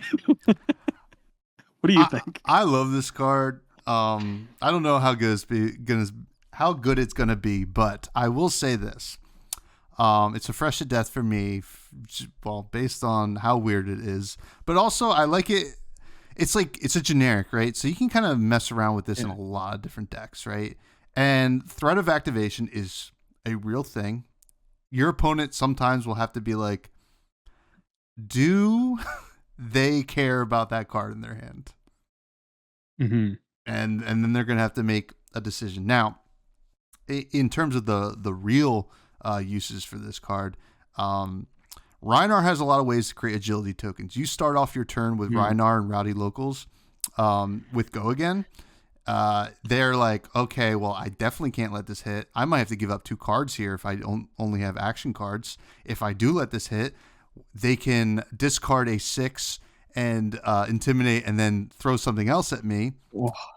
If it's a Beast Within, they get the card back. Yeah. So like, there is a lot of cool stuff here. I love Rowdy Locals. Like I would test. Honestly, as soon as I saw this card, every deck I've tested since this has been spoiled has been like, all right, 3 Rowdy Locals. Let me see if I can make it work in this deck. And the coolest thing I've done so far outside of the Rhinar stuff is like premeditate with Riptide, throw it into Arsenal, and just send for 5 that could be 7. And they're like, God, like what are they doing? So awesome card. Well done, LSS. Weird. Yeah. Like it's weird because it's one of those cards that it's like, normally you'd be able to be like, oh, this card's really good, or oh, this card's really bad, or this has some use cases. I'm just like, I can't tell on any of those axes whether this card is good or bad or useful. And I think that's really that's a really hard thing to design for. Oh yeah. This is very well designed in the weirdest way possible. Yeah, it's in the running for one of my favorite cards in the set. Next card is also really sweet. The Winkest. It's been a long set review, folks. The Weakest Link. Shout out to well, that was just the show. The Weakest Link. Yeah, I think that's the name of the show. This is a generic attack action. It has 6 power and 3 defense, and it costs 2. It's a red. When this hits a hero, look at their hand and choose a card with base defense. Without base defense. If you do, they discard it and you draw a card. So these are your instants. Sometimes brute cards. I mean, this is a good brute hate card, right? But brute can also put his card to 6. So I think this is like a good sideboard card, right? Like I think probably a solid sideboard fresh. I mean, the stats are perfect, and it has a nice, like, I think we've talked about it on other times you've been on, where like in Magic you have the hate bears, right? Like the bears that are all hateful. And in Flesh and Blood, I think the 2 for 6s are the hate bear of Flesh and Blood, and this is yet another addition to that kind of world. And I like it. I like this card. Sideboard fresh. As an illusionist player, I hate this card. Like, not specifically the build of Prism that I play, because it's all just attacks and non-attacks. I don't do with the aura stuff, but like against Prism Advent of Thrones and against Enigma, they're going to be playing a lot of instant auras that have no base defense, and this is a popper for any like Phantasm stuff that they decide to play. This fills a lot of roles. And is an extremely strong sideboard card into those decks, because the fact that this just like replaces itself, and like you get to choose if they have multiple, like, I think this card's really, really strong.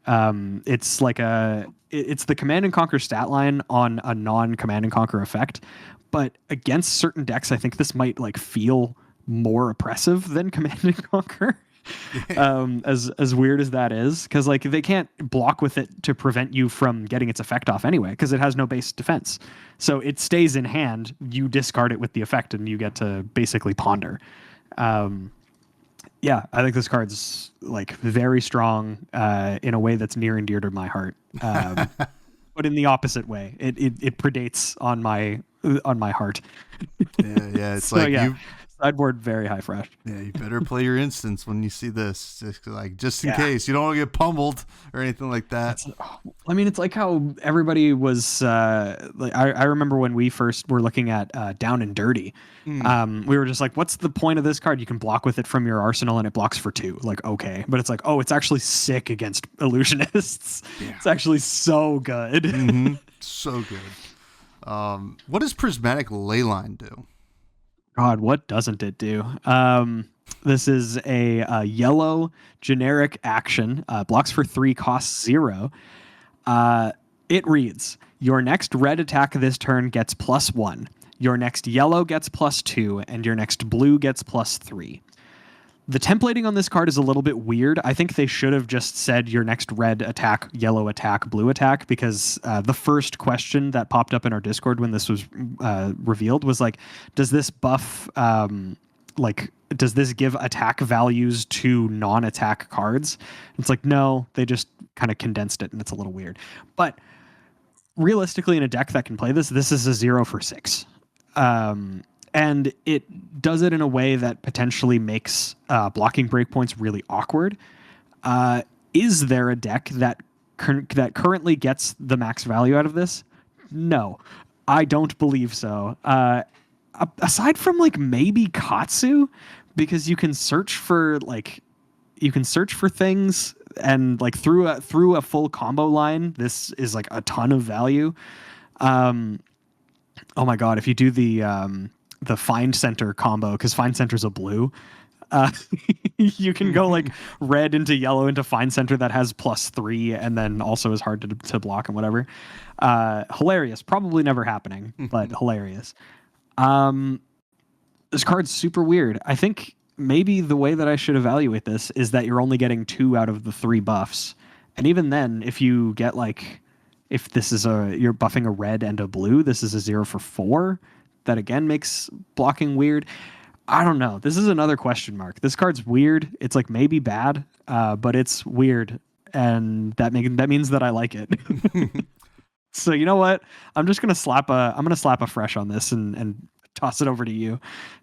I love this card. I think this is very, very good for a decent amount of decks. Ninja probably could get the most value out of it, right? Especially looking at Zen, like, you already know Zen wants to play blues, and is certainly going to have to play a certain amount of reds and maybe even some yellows. Viscerai likes this quite a bit, I think, because Viscerai ends up having to play a decent amount of like certain cards you just play the rainbow. Riptide loves it. Bolt and Shot is you play rainbow Bolt and Shot a lot of the time. Sometimes you can go red Bolt and Shot, yellow Bolt and Shot into like intoxicating shot for 7, it was just insane. Or heck, rowdy locals. I'll get crazy with the rowdy locals. Oh my god, you're getting rowdy. I'm getting rowdy. So like there is actually like a ton of use cases for decks that can go wide like that, and yeah. And they're eventually going to. So funny. They're going to print a card at some point that says this is all 3 pitch colors, and this is going to be like, hey, all right, 0 for 6 onto something, which is going to be crazy. But yeah, I love this. I think it's like a low fresh to death, because like certain decks can probably get a decent amount of value out of it.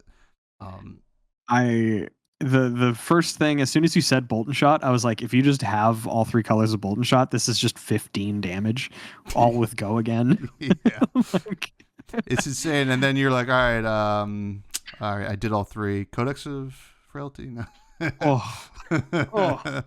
Oh man, yeah, fun stuff. What a weird card. I love it. Next card is called Blanche. It is a rare. It comes in all 3 colors. Looks like me reading my report card to my parents in elementary school.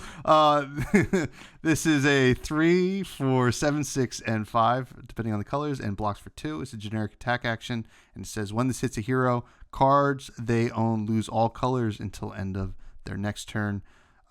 This is a pretty useful on hit. You probably want to look at like maybe the red mostly.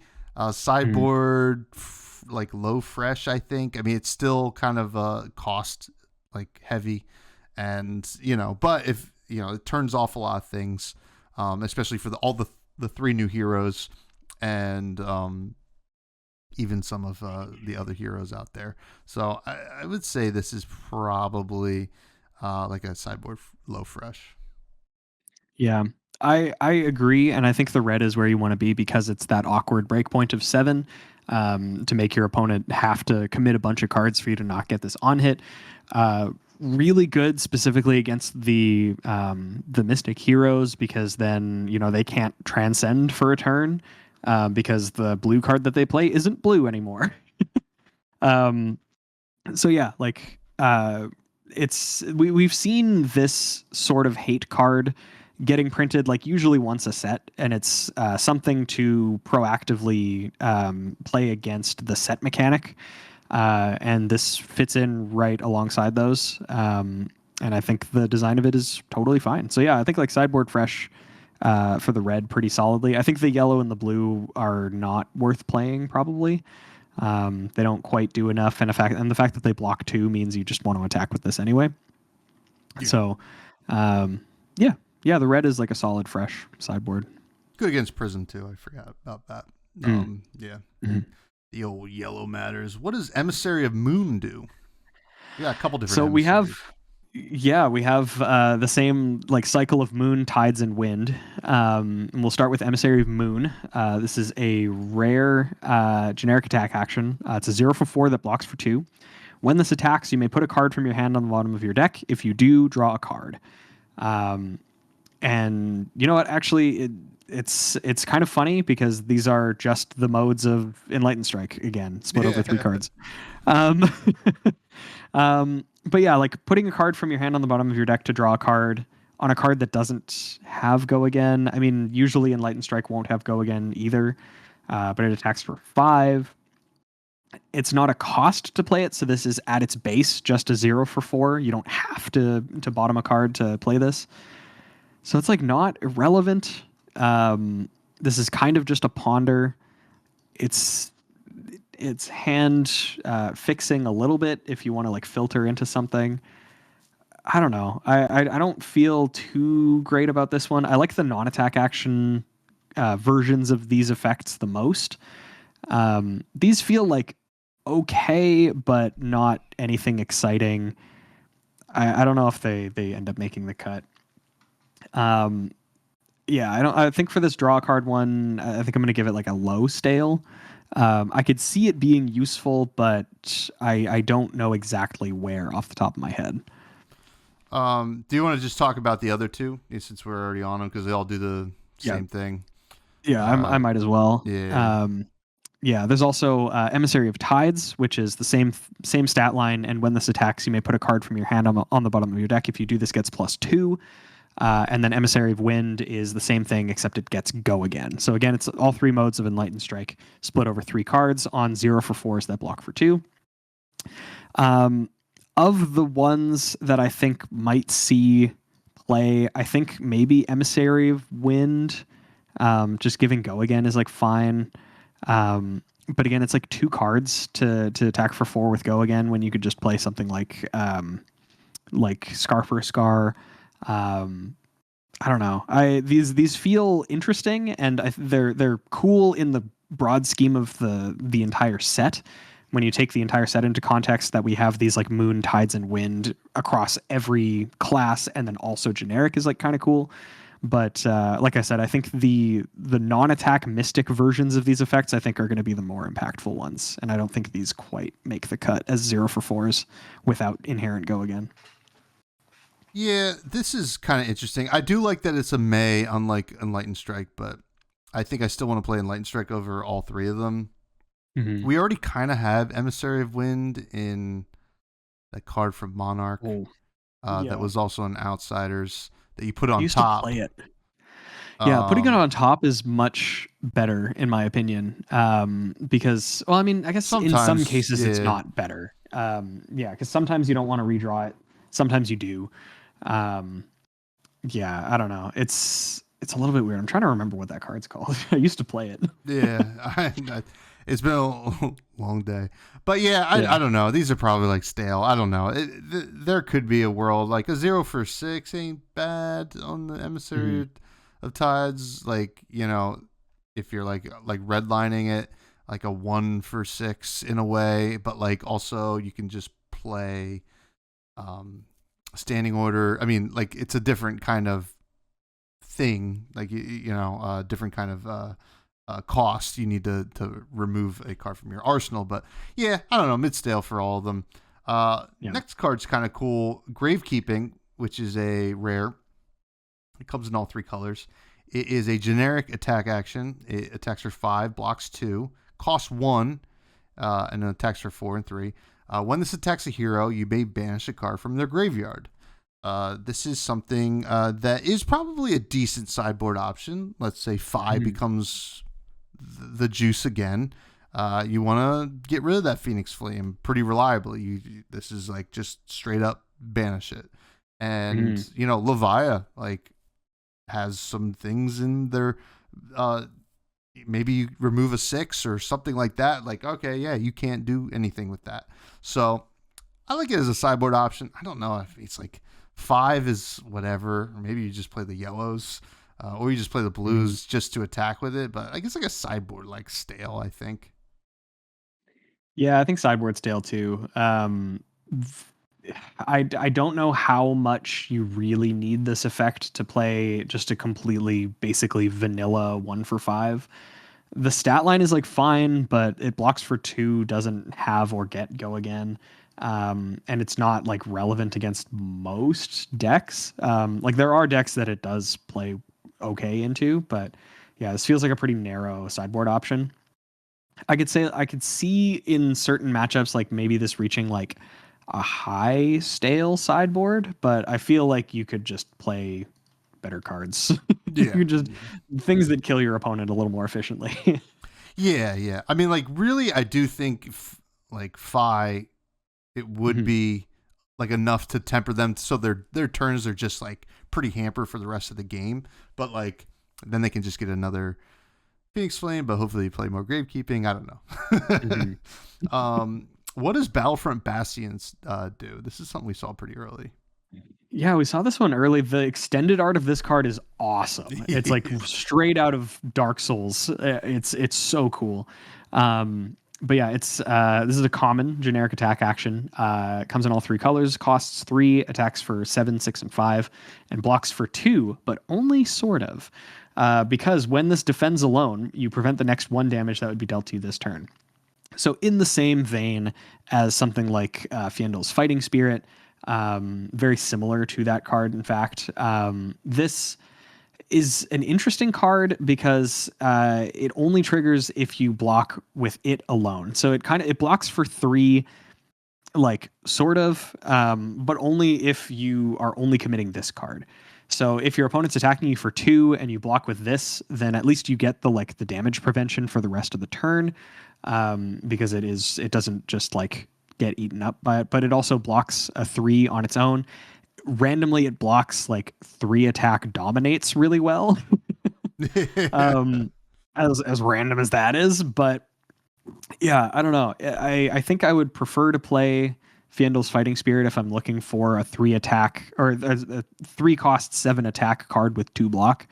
That has like an on block effect, because with this like defending alone, that's like a pretty significant hamper to just have this be a 3 for 7 that blocks 3, quote unquote.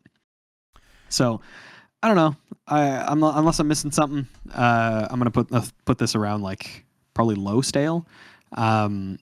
If it was just like when this blocks prevent the next 1 damage, I think it'd be kind of cool. But like it misses timing on Rune Chance, and a bunch of like split damage like that too. So I don't know.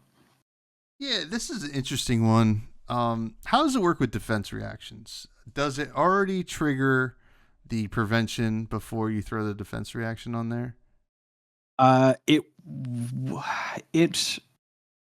The damage prevention wouldn't kick into action until damage is actually being calculated. So you would block with this, you'd get the nebulous prevent the next 1 damage that would be dealt to you this turn. You'd move into reactions, your opponent could react to increase the damage that is going to be dealt. You could defense react. And then once the chain is resolving, that's when the damage actually gets like calculated. So you would basically get a delayed -1 damage. Okay. Well, I mean, like in terms of like if I reacted with a defense reaction, would I lose the damage prevention? No, because the defending happens in like the defense step. So once that has resolved and you go to the reaction step, it's already triggered and it gives you the delayed effect of preventing the next 1 damage. Cool. I mean, so yeah, it works with defense reactions. Gotcha. Yeah, I mean, I don't hate this card. This is like another kind of ninja hate card because you block the Kodachi and then the next Kodachi is hampered, which is kind of fun. That's kind of funny it's too. Like sideboard stale. You know, I think I'm missing something because I feel like people are a little bit more hype on this than me. But I'm not sure what it is. But call in, folks. Let us know. Yeah, I've been wrong before. I'll do it again. Yeah. Warmonger's diplomacy. Yes, we understand. The next card is Fact Finding Mission. I love this art. This guy is confused. This is a generic attack action. It attacks for 6, 5, and 4, a common, and it blocks for 2. When this hits a hero, you may look at a face down card in their arsenal or equipment zones. This is for limited. Like, you want to know what they're cloaked, and like, sure, looking at an arsenal is cool, but blowing up an arsenal is way cooler. So if you're going to play a 2 for 6, I think maybe like a Command and Conquer, or even some of the other pseudo Command and Conquers might be better. So, all that being said, it's probably a rotten. It's just, it's cool, it's funny, but that's it.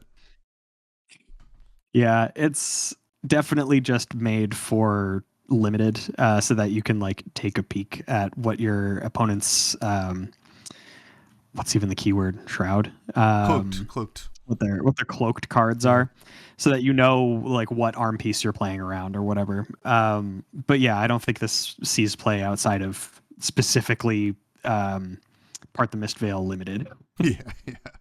So yeah, pretty rotten, low rotten even. Next we have Nimble Strike, a brand new card. No, kidding. It is a reprint, and it is still as good as it always was.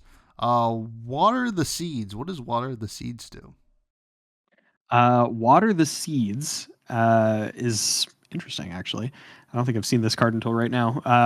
But it is generic attack action, common. Costs 1, attacks for 3, 2, and 1 across all 3 colors. When this attacks, your next attack this combat chain with 1 or less base attack gets +1, and then it has go again. So interesting. It buffs Crouching Tigers. It buffs other things that cost or that have base 1 attack. If you're playing this in Crouching Tigers, though, I feel like there are just better options for you to be running. I do kind of like, again, I just, for some reason, have Benji on the mind. But the blue Water the Seeds is fine. It buffs your next thing, and it's impossible to block. Yeah, I don't know. This feels like a limited all-star. This feels like something that you just put into your deck to make it run a little bit smoother, but I don't think this makes the cut in constructed. So I think, like, I don't know, probably high rotten. Like, at its best, it's a 1 for 4 with go again. Yeah. Which is, we have those already. we have those at home. Yeah, this is a limit. I mean, this is a limited all-star. It works with all 3 heroes very well. The Spectral Shields just, I mean, they're already at base 1, so even if they have +1 counters, you get a little extra juice on there, but it's just not, I don't think that's what Enigma's doing in Constructed or anything like that. Cool little card, though. Wounding Blow is a reprint. It's good. Evasive Leap is interesting. It is a 0-cost generic defense reaction that blocks 3, 2, and 1, comes in all 3 colors, and that's it. And it's a rotten card, folks. But it's probably fine in limited because, there's some tricks going on. If you need defense reactions, play Fate for Scene. Sink Below, Fate for Scene, anything else. Literally anything else. This is like below rate on the good defense reactions, and it doesn't even do anything. No. And I like that it still has the reminder text on there, which is kind of funny. It at least tells you what defense reactions are. Yeah. Nimblism, reprint. Yep. And Crack Bobble. This one's all right. Now we're into the expansion slot cards. What are we visiting the Goldmane estate? Oh, I can't remember what. There's a bunch of names for this that people are. One of them is Cast Homes. Yeah, Cast. Yeah, there's a bunch of names for Visit Goldmane Estate that people have come up with that I love. I think they're so funny. But yeah, so these expansion slot cards, some of them are pretty interesting. And is this the gold payoff that we were promised with Victor? This is a Guardian action. It's a Majestic. Costs 1. It is a blue, and it blocks for 3. It's a Victor specialization. And then it reads, create a gold token. Then if you control 3 or more gold, create that many might tokens. Then it has go again. the thing is, with Victor, getting 3 gold is actually like stupid easy. So the fact that this also just like gives your next thing, it's like kind of a free like nimblism or whatever. Like it gives at least +3, if not more than that. The fact that this costs 1, has go again, blocks for 3. It's a blue. This card is just fresh to death in Victor. Like this card was literally designed for Victor, and they did it very well. Yeah, I don't like. I mean, yeah, this is fresh to death. It's very good. It's doing everything that Victor wants to do. They didn't need to have go again, at all. And it did Victor was the hero that didn't need the help. What's Betsy? I mean, like, come on, help a girl out. My God. So disappointing to see LSS. But no, it's fine. The Victor players, they love it. But I do like this next one. Visit the Golden Anvil. I mean, it's just like opening up a whole new way to play the game. Olympia specialization. This is a blue 0 cost warrior action. It blocks 3. As an additional cost to play this, destroy X gold you control. Equip X weapons and or equipment from your inventory. So this is really cool. You can do a lot of cool different things here. Olympia gets the gold whenever he wins a wager, which, is kind of what he's built to do. You can start blocking with parry blades to get like new weapons in. You can play things like cash out, where you destroy a bunch of your stuff so that you can replace it with stuff in your sideboard. You can move from like, oh, I'm on the Centauri Saber plan. No, now I'm on Decimator Great Axe plan. Yeah. I get a bunch of new equipment. I block with everything. This card's awesome. This is so cool. I love the way they played with this, and it's very flavorful. I think fresh to death. This is like such a cool Olympia card. This card is so crazy because in some ways it's like you're saying, it's like pivot your entire game plan, and refresh all of your things. So it's kind of like you play this and you like gain 15 life. Like you're just like, oh, second health bar.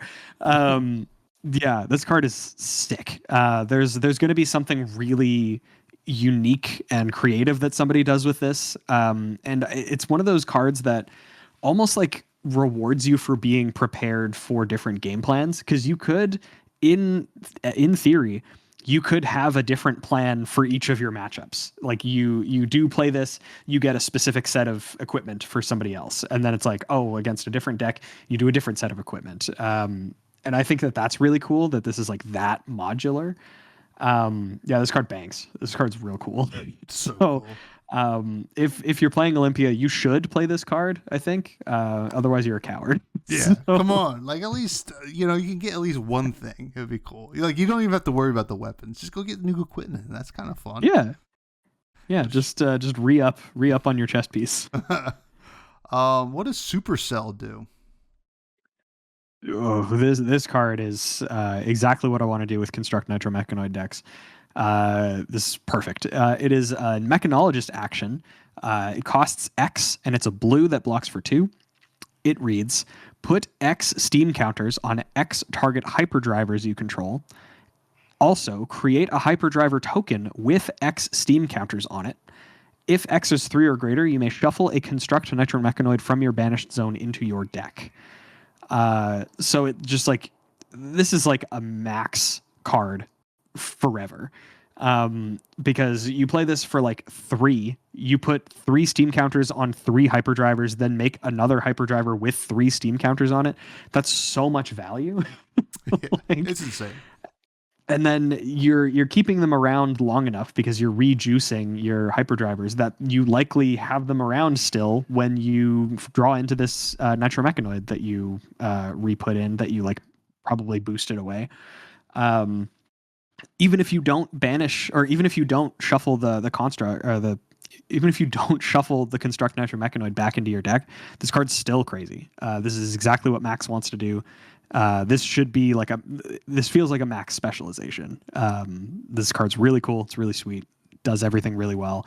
For the Construct Nitro Mechanoid deck, easy high fresh to death. You play 3 of this card. It's real good. Yeah, I mean, that deck was already kind of on the cusp, so just seeing this is like even crazier, because like everything in the deck outside of the Nitro Mechanoid is kind of like just not like fluff or filler, but like it's just cards. They're not that important to the plan. You just got to boost, make your hyperdriver, and get to the point where you can win. So just slotting this in is so easy. Just like any of the other blues, you just take those out and you throw this in. It's a fresh to death. Pretty crazy. Next we have, well, I guess it's a, what do you call it? A cycle here of some new Evos. I'm going to talk about them all together just because they're all serving a similar purpose, because they all have Arcane Barrier 1, which the Evos didn't have prior to this. Now, the Evo Recall Head, or Evo Recall, is a blue, zero-cost Mechanologist instant equipment Evo Head. It's not a base, so it has to, it can't be repurposed here. The head says, when this is equipped, put up to one Mechanologist action card from your banish zone on top of your deck, which is kind of cool. The chest, which is Evo Heart Drive, it has the same stat lines, but it says, when this is equipped, the next attack action card you play this turn costs one less to play. Evo Short Circuit, which is the Evo Arms, it says, same text, when this is equipped, deal 1 damage to any target. And then finally, Evo Speed Slip, same line of text and stats. When this is equipped, the next attack action card you play this turn gets boost. So I don't know if it's fast enough to equip all of these for Kano. It's a tall order, right? I mean, you have to at least probably start with the Arcane Lantern to at least have some kind of thing, and hope you kind of, but it feels like you have to bring in 12 of these, right? Like all 12, which is kind of crazy. But into like Runeblade, I actually think it's a little bit better. So these are sideboard cards, right? You're never going to play this main board, I don't think. You have way better options, but they're sideboard. I definitely like the headpiece Evo Recall and the chess piece the most here. If I was considering it for Runeblade, because they just do the best things here. So it's like sideboard, low fresh. Yeah, I think this is sort of these were a necessary evil, because there just weren't Evo options for Teklevossen that had Arcane Barrier at all. So that was just like a completely losing matchup regardless, unless you specifically went into, like you were saying, Arcane Lantern. It just became, I have to race you. And when you're racing a wizard, you're not having a good time usually. But yeah, I think that they are necessary cards that should exist. I like the chest, and I also like the boots. Just randomly giving like attack action cards boost is a weird line of text. I like that. The short circuit is weird. The fact that it deals 1 to any target is like, okay. But yeah, I think they're like sideboard low fresh for sure. Yeah, they're interesting. I'm very interested to see what you think of this next card, because I'm not that much of a Ranger player anymore, and I was having a hell of a time trying to figure out what the hell this card was. Well, why don't you read it for us? I shall. So we've known about this one for a while. I feel like this was one of the first cards that was revealed, but Long Draw Half Glove, which I like reading in the same cadence as SpongeBob SquarePants. But this is the Ranger Equipment Arms, one block with Battle Worn, and then instant, destroy this and put 2 cards from your hand and or arsenal on the bottom of your deck. Your next arrow attack this turn gets +4. When we were first talking about this card on the Living Legends podcast, as I remember, came up with a relatively good reason as to why this card isn't as bad as it seems. Because the way that I was evaluating it was, you're basically taking 2 cards that probably do more than 2 damage each and filtering them into deal 2 damage each on an arrow attack. I don't remember what his reasoning was, but he did have a relatively compelling argument for it. And I've forgotten it entirely. So right now I'm thinking this card kind of sucks. But I'm going to defer to you as a Riptide player. Okay. So, in terms of like arm pieces for Ranger, I mean, we have a couple different options, but like in terms of the premier options, we have Bullseye Bracers and Long Draw Half Club. And I think immediately people start to pin them together. And I say there's no reason to pit two bad bitches against each other because they're doing two different things, right? Because Bullseye Bracers serves a purpose where they both get you out of a certain kind of issue, but Bullseye Bracers lets you set up for the Endless Arrow, give go again, pops back, Bullseye Bracers back down, send Endless Arrow again, hopefully close out the game that way. Now, Long Draw Half Club has one thing really going for it is Battle Worn 1, right? Which you don't get that for Ranger at that slot, plus this ability. Now, there's a reality, and it happens a lot. Ranger often plays a lot like Runeblade in a lot of different ways where you need to have a certain texture of hand, right? Whether it's X amount of buffs for your arrow, and then sometimes you're just going to get a rough hand where you have no buffs and you got to send something, and you don't want to just have a hand full of arrows left after you send whatever arrow you're going to send for the turn. So you pop this, filter them out. Your next thing is +4. You can kind of reset. You draw a brand new 4 cards. So I do think that in certain strategies, this is pretty good. In the more mid-rangey kind of almost control strategies, I like it in Riptide, especially with the card coming up next that might have some, ways to, do some really cool stuff. And I also like that it doesn't have to be face down or anything like that. And then it's just a way to kind of filter out the deck. I don't think it's better than Bullseye Bracers, but there is merit to this card. I think of it a fresh. It's totally dependent on how you build the deck, but just having some extra armor is like not that bad. So that's where I'm at with it. Yeah. Yeah. I do respect that because there's definitely times that I've been playing against Az where the hand just doesn't line up and you just get 4 arrows and it's like, well, what the hell am I going to do with this? So theoretically those do deal more than 2 damage each, but realistically in the moment they don't. So it's better and you're putting them on the bottom of your deck so they're not gone forever. You can get them back if you've waited long enough, or if you have if you're playing Azalea and you have Knock the Death Whistle, it doesn't count them out. You can still get them back later. And then the Battle Worn 1, that usually doesn't happen on Ranger equipment. Usually it's all Blade Break. Everything just immediately explodes when you block with it. So you know what? This card's pretty cool. It's a cool option. I'm gonna give it a fresh. You've convinced me with your funny words. Yeah. Well, the next card is Murky Water, and this is obviously going to be one that I'm the most excited about. This is a Ranger attack action arrow. It is a red. It costs 2. It attacks for 6 and blocks for 3. It is a Riptide specialization. If this has an aim counter, it gets +1 and dominate. When this hits, you may banish face down 3 traps from your graveyard. If you do, choose one at random and put it into your arsenal. So, this card is awesome. I mean, it's a 2 for 6. We've talked about 2 for 6, just great stat line. Has the ability to go up to a 7 dominate without any buffs, right? That's not including any buffs. And you can get some buffs. Now, the aim counter thing, you're kind of locked into playing probably Barbed Castaway, or you do Point the Tip or something like that.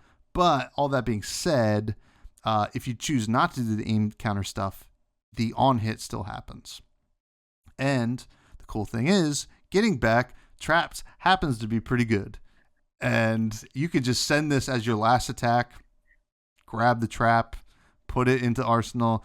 You banish them face down, you banish them face down, so your opponent's not going to know which one you got.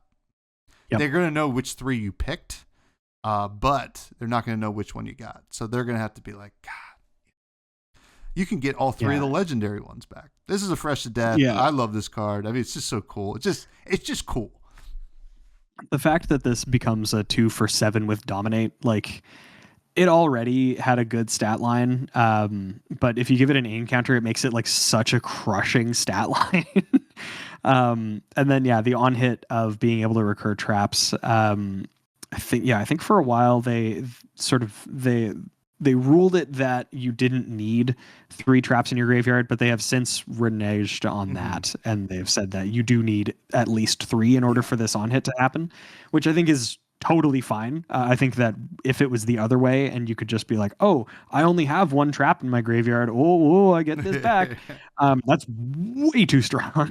Like unbelievably too strong. Because getting back, like you were saying, the legendary traps like Buzzsaw Trap or Collapsing Trap, just being able to like mill your opponent with that, or make Dawnblade players rip their deck in half.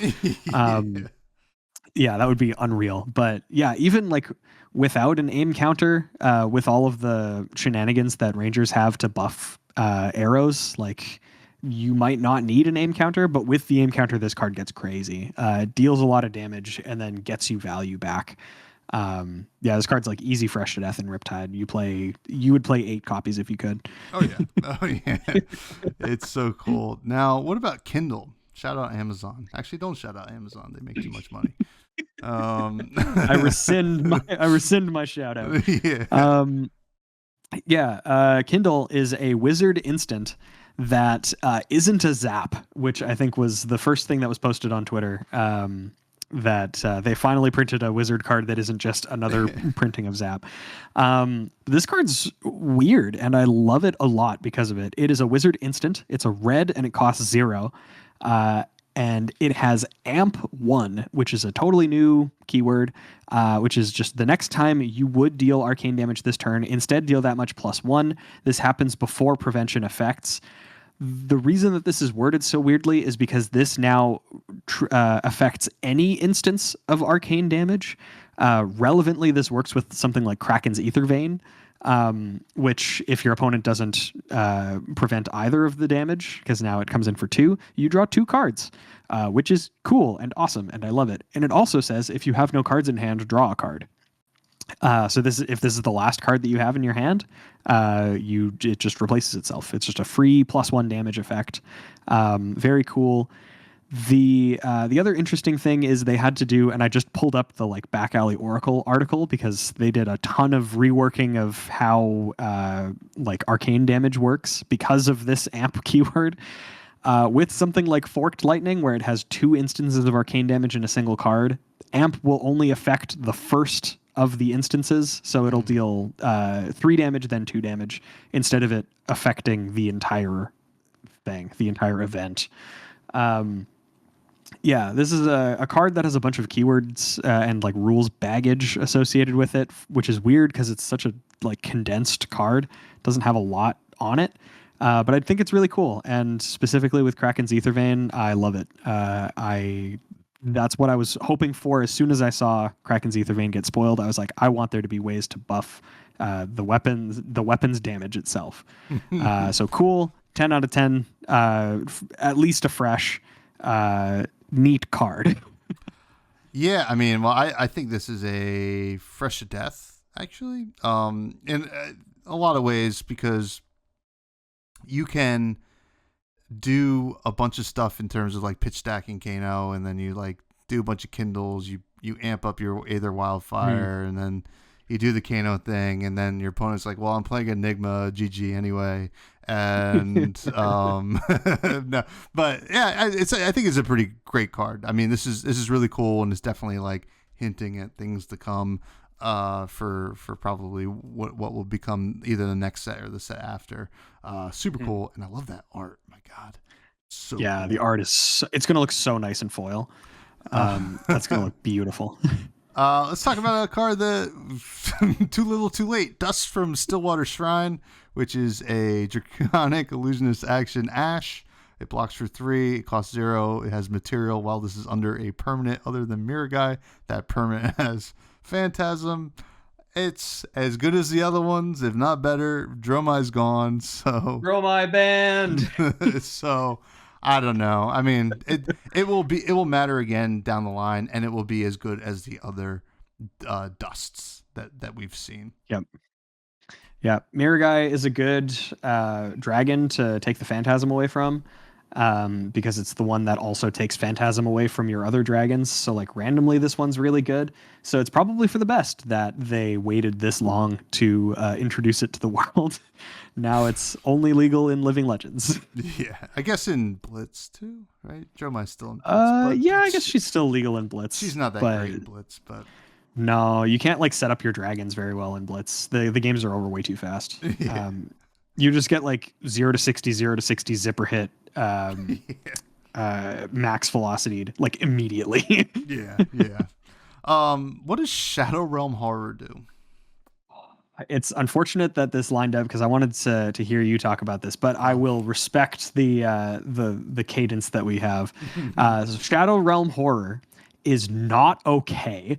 It is a Shadow Brute attack action. Comes in red, costs 2, attacks for 6, and blocks for 3. So first of all, it's a Brute card that blocks. Wild. Second of all, it has so much text on it. It has Blood Debt. And then as an additional cost to play this, banish 3 random cards in your graveyard. If 1 or more cards with 6 or more attack are banished this way, this gets +1. 2 or more, this gets Go Again.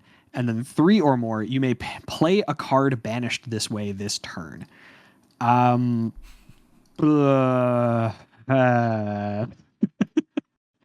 Like, this card's ridiculous. This card's insane. This card's like maybe one of the best Levia cards they've printed since Levia.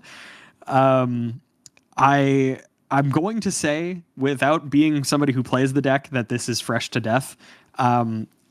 If you are willing, if you are going to be proving me wrong, that's totally fine. But on its face, this card does way too much. Even if you're just considering it, again, like a lot of these sort of 1 or 2 or 3 or more like modal cards, even if you're just evaluating this with getting 2 cards, this being a 7 Go Again for 2 is like really good. Yeah.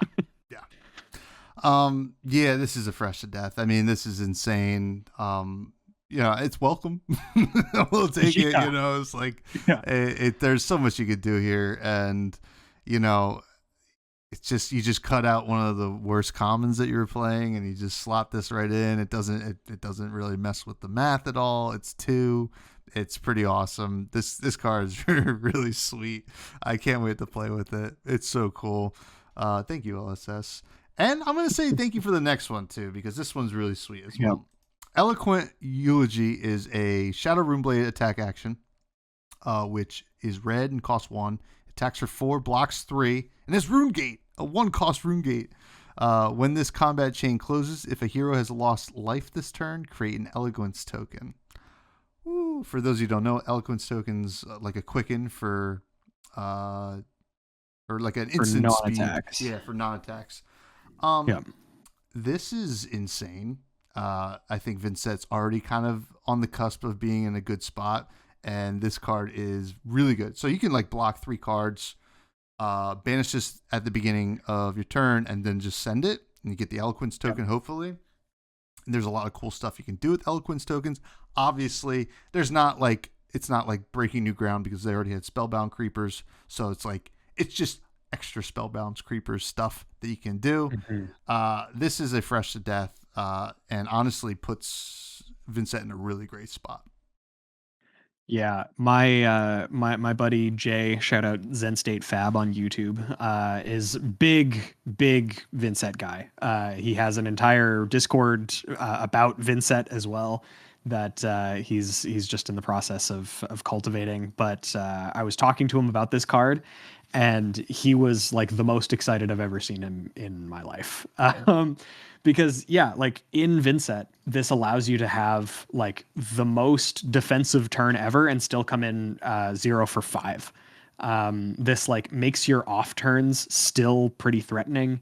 It'll also like the Eloquence token is not nothing. That does help quite a bit in the deck. it's like not the most important thing, but it's basically free with this card, because then your opponent has to block like super awkwardly because you're coming in with a rune chant anyway.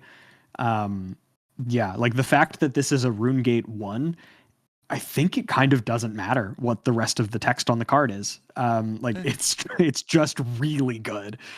Um, and yeah, so I think this is like high fresh to death in Vincent. This is going to be a very obnoxious card to face down because it just makes the turns where they should have nothing into still pretty good turns. And let's just like raising the floor on what it is to be Vincent. Yeah, it's something else. I'll tell you that much. I'm excited. Actually, I might even bring it to Nats, folks. That's how crazy this card is. Ooh. We'll see. And then finally, we have another new hero, Enigma New Moon. Do you want to read what this does? I mean, this is a weird card. It comes in like a special pack. It's a young hero only, but yeah. This is going to be the most expensive hero in the game, I think. Outside of like special versions, like the cold foil Ira that like technically doesn't exist because it was like a promo at Learn to Play events before Flesh and Blood really existed. This is going to be the most expensive, like unique hero in the game. Because this only comes in gold promo packs that are basically buy a box promos, but only for like one out of it's like 20 or 25 boxes or something. This card like does not exist basically. It's gorgeous, and it's a Mystic Illusionist hero young. She has 4 intellect and 20 health. Equipment you own get cloaked. So this just gives cloaked to all of your equipment, regardless of whether or not they have the cloaked keyword. And then she has instant for 3 chi, turn target face down equipment you have equipped face up. If it has ward, create 3 spectral shield tokens. So realistically, you can only do this 4 times in a game because you only have 4 equipment slots that can be cloaked. So if you're able to do this all 4 times, this makes 12 spectral shields, which prevents 12 damage or deals damage depending on what your build is. There was also people were talking about how the equipment has to have ward, but there are some pretty decent ones with ward right now.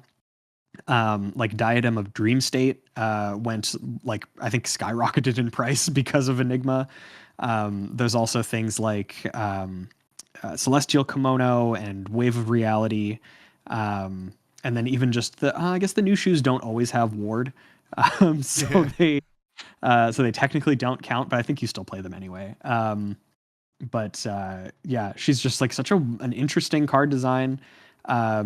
She like very, very specifically has that weird play style that we were talking about with cloaked cards, where it's like you could be playing any mystic or illusionist or generic equipment. Mm-hmm. They don't even have to have ward. You just get a bonus if they have ward. So like you could all of a sudden have Crown of Providence, or you could all of a sudden have like literally anything. It's kind of crazy. She's going to be such a huge mind game hero if players can get their hands on her at all. Yeah. So and that is the greatest mystery. I don't know if we can give her a let's say, you know what, let's not give her a rating, because guess what, we're never gonna have her. Are we? No, it's like what we were saying with like the Fabled and stuff. It's just like we're rating these cards that we will never see. Yeah. Never see in real life. But yeah. Oh man, but we did it. Another one in the books. Another one. This one was fun. This one was crazy. very fun. This was a cool set, I think. I'm excited cool to see what it does. I'm excited to do pre-release this weekend. It's gonna be a lot of fun. Hopefully play around with these cards a little bit. Remember to de-chi your cards, folks, after you get done. Please plug everything you like to plug, my friend. Yeah. So what do we got? I'm Bill from the Spike Feeders, and I'm also part of the Living Legends podcast. If you want to go check either of those out. On the Spike Feeders, we do live edited gameplay content, usually of Blitz, but we're working on something that is a gauntlet series for something that is relevant to what we have been talking about for 5 hours at this point. So, yeah, so we'll see how that happens. That'll be out in probably a few weeks. We haven't recorded it yet. There were just some setbacks, but that'll be fun. We'll do that. But yeah, be sure to check out Spike Feeder's Fab on YouTube. Red Zone Rogues channel. Kel, good friend of the channel, is the one that hosts the Living Legends podcast. You should check that out too. It's me and Kel and Az from Go Again Gaming. And yeah, shout out Zen State Fab. Jay, he's a good guy. And he makes good content about Vincent. Ask him about Eloquent Eulogy. No, I will be probably checking out some of that content. You can continue to find me on Twitter at freshbudspod.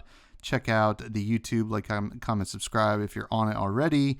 Spotify and stuff like that. Give us a old rating. That helps. The Buds Discord is a great place to hang out. Available to everybody. It's all in the Linktree below. Patreon, all that fun stuff. And check out my other podcast I do with my cousin Matthew called Fresh Juice, where we review indie video games. And it's a lot of fun.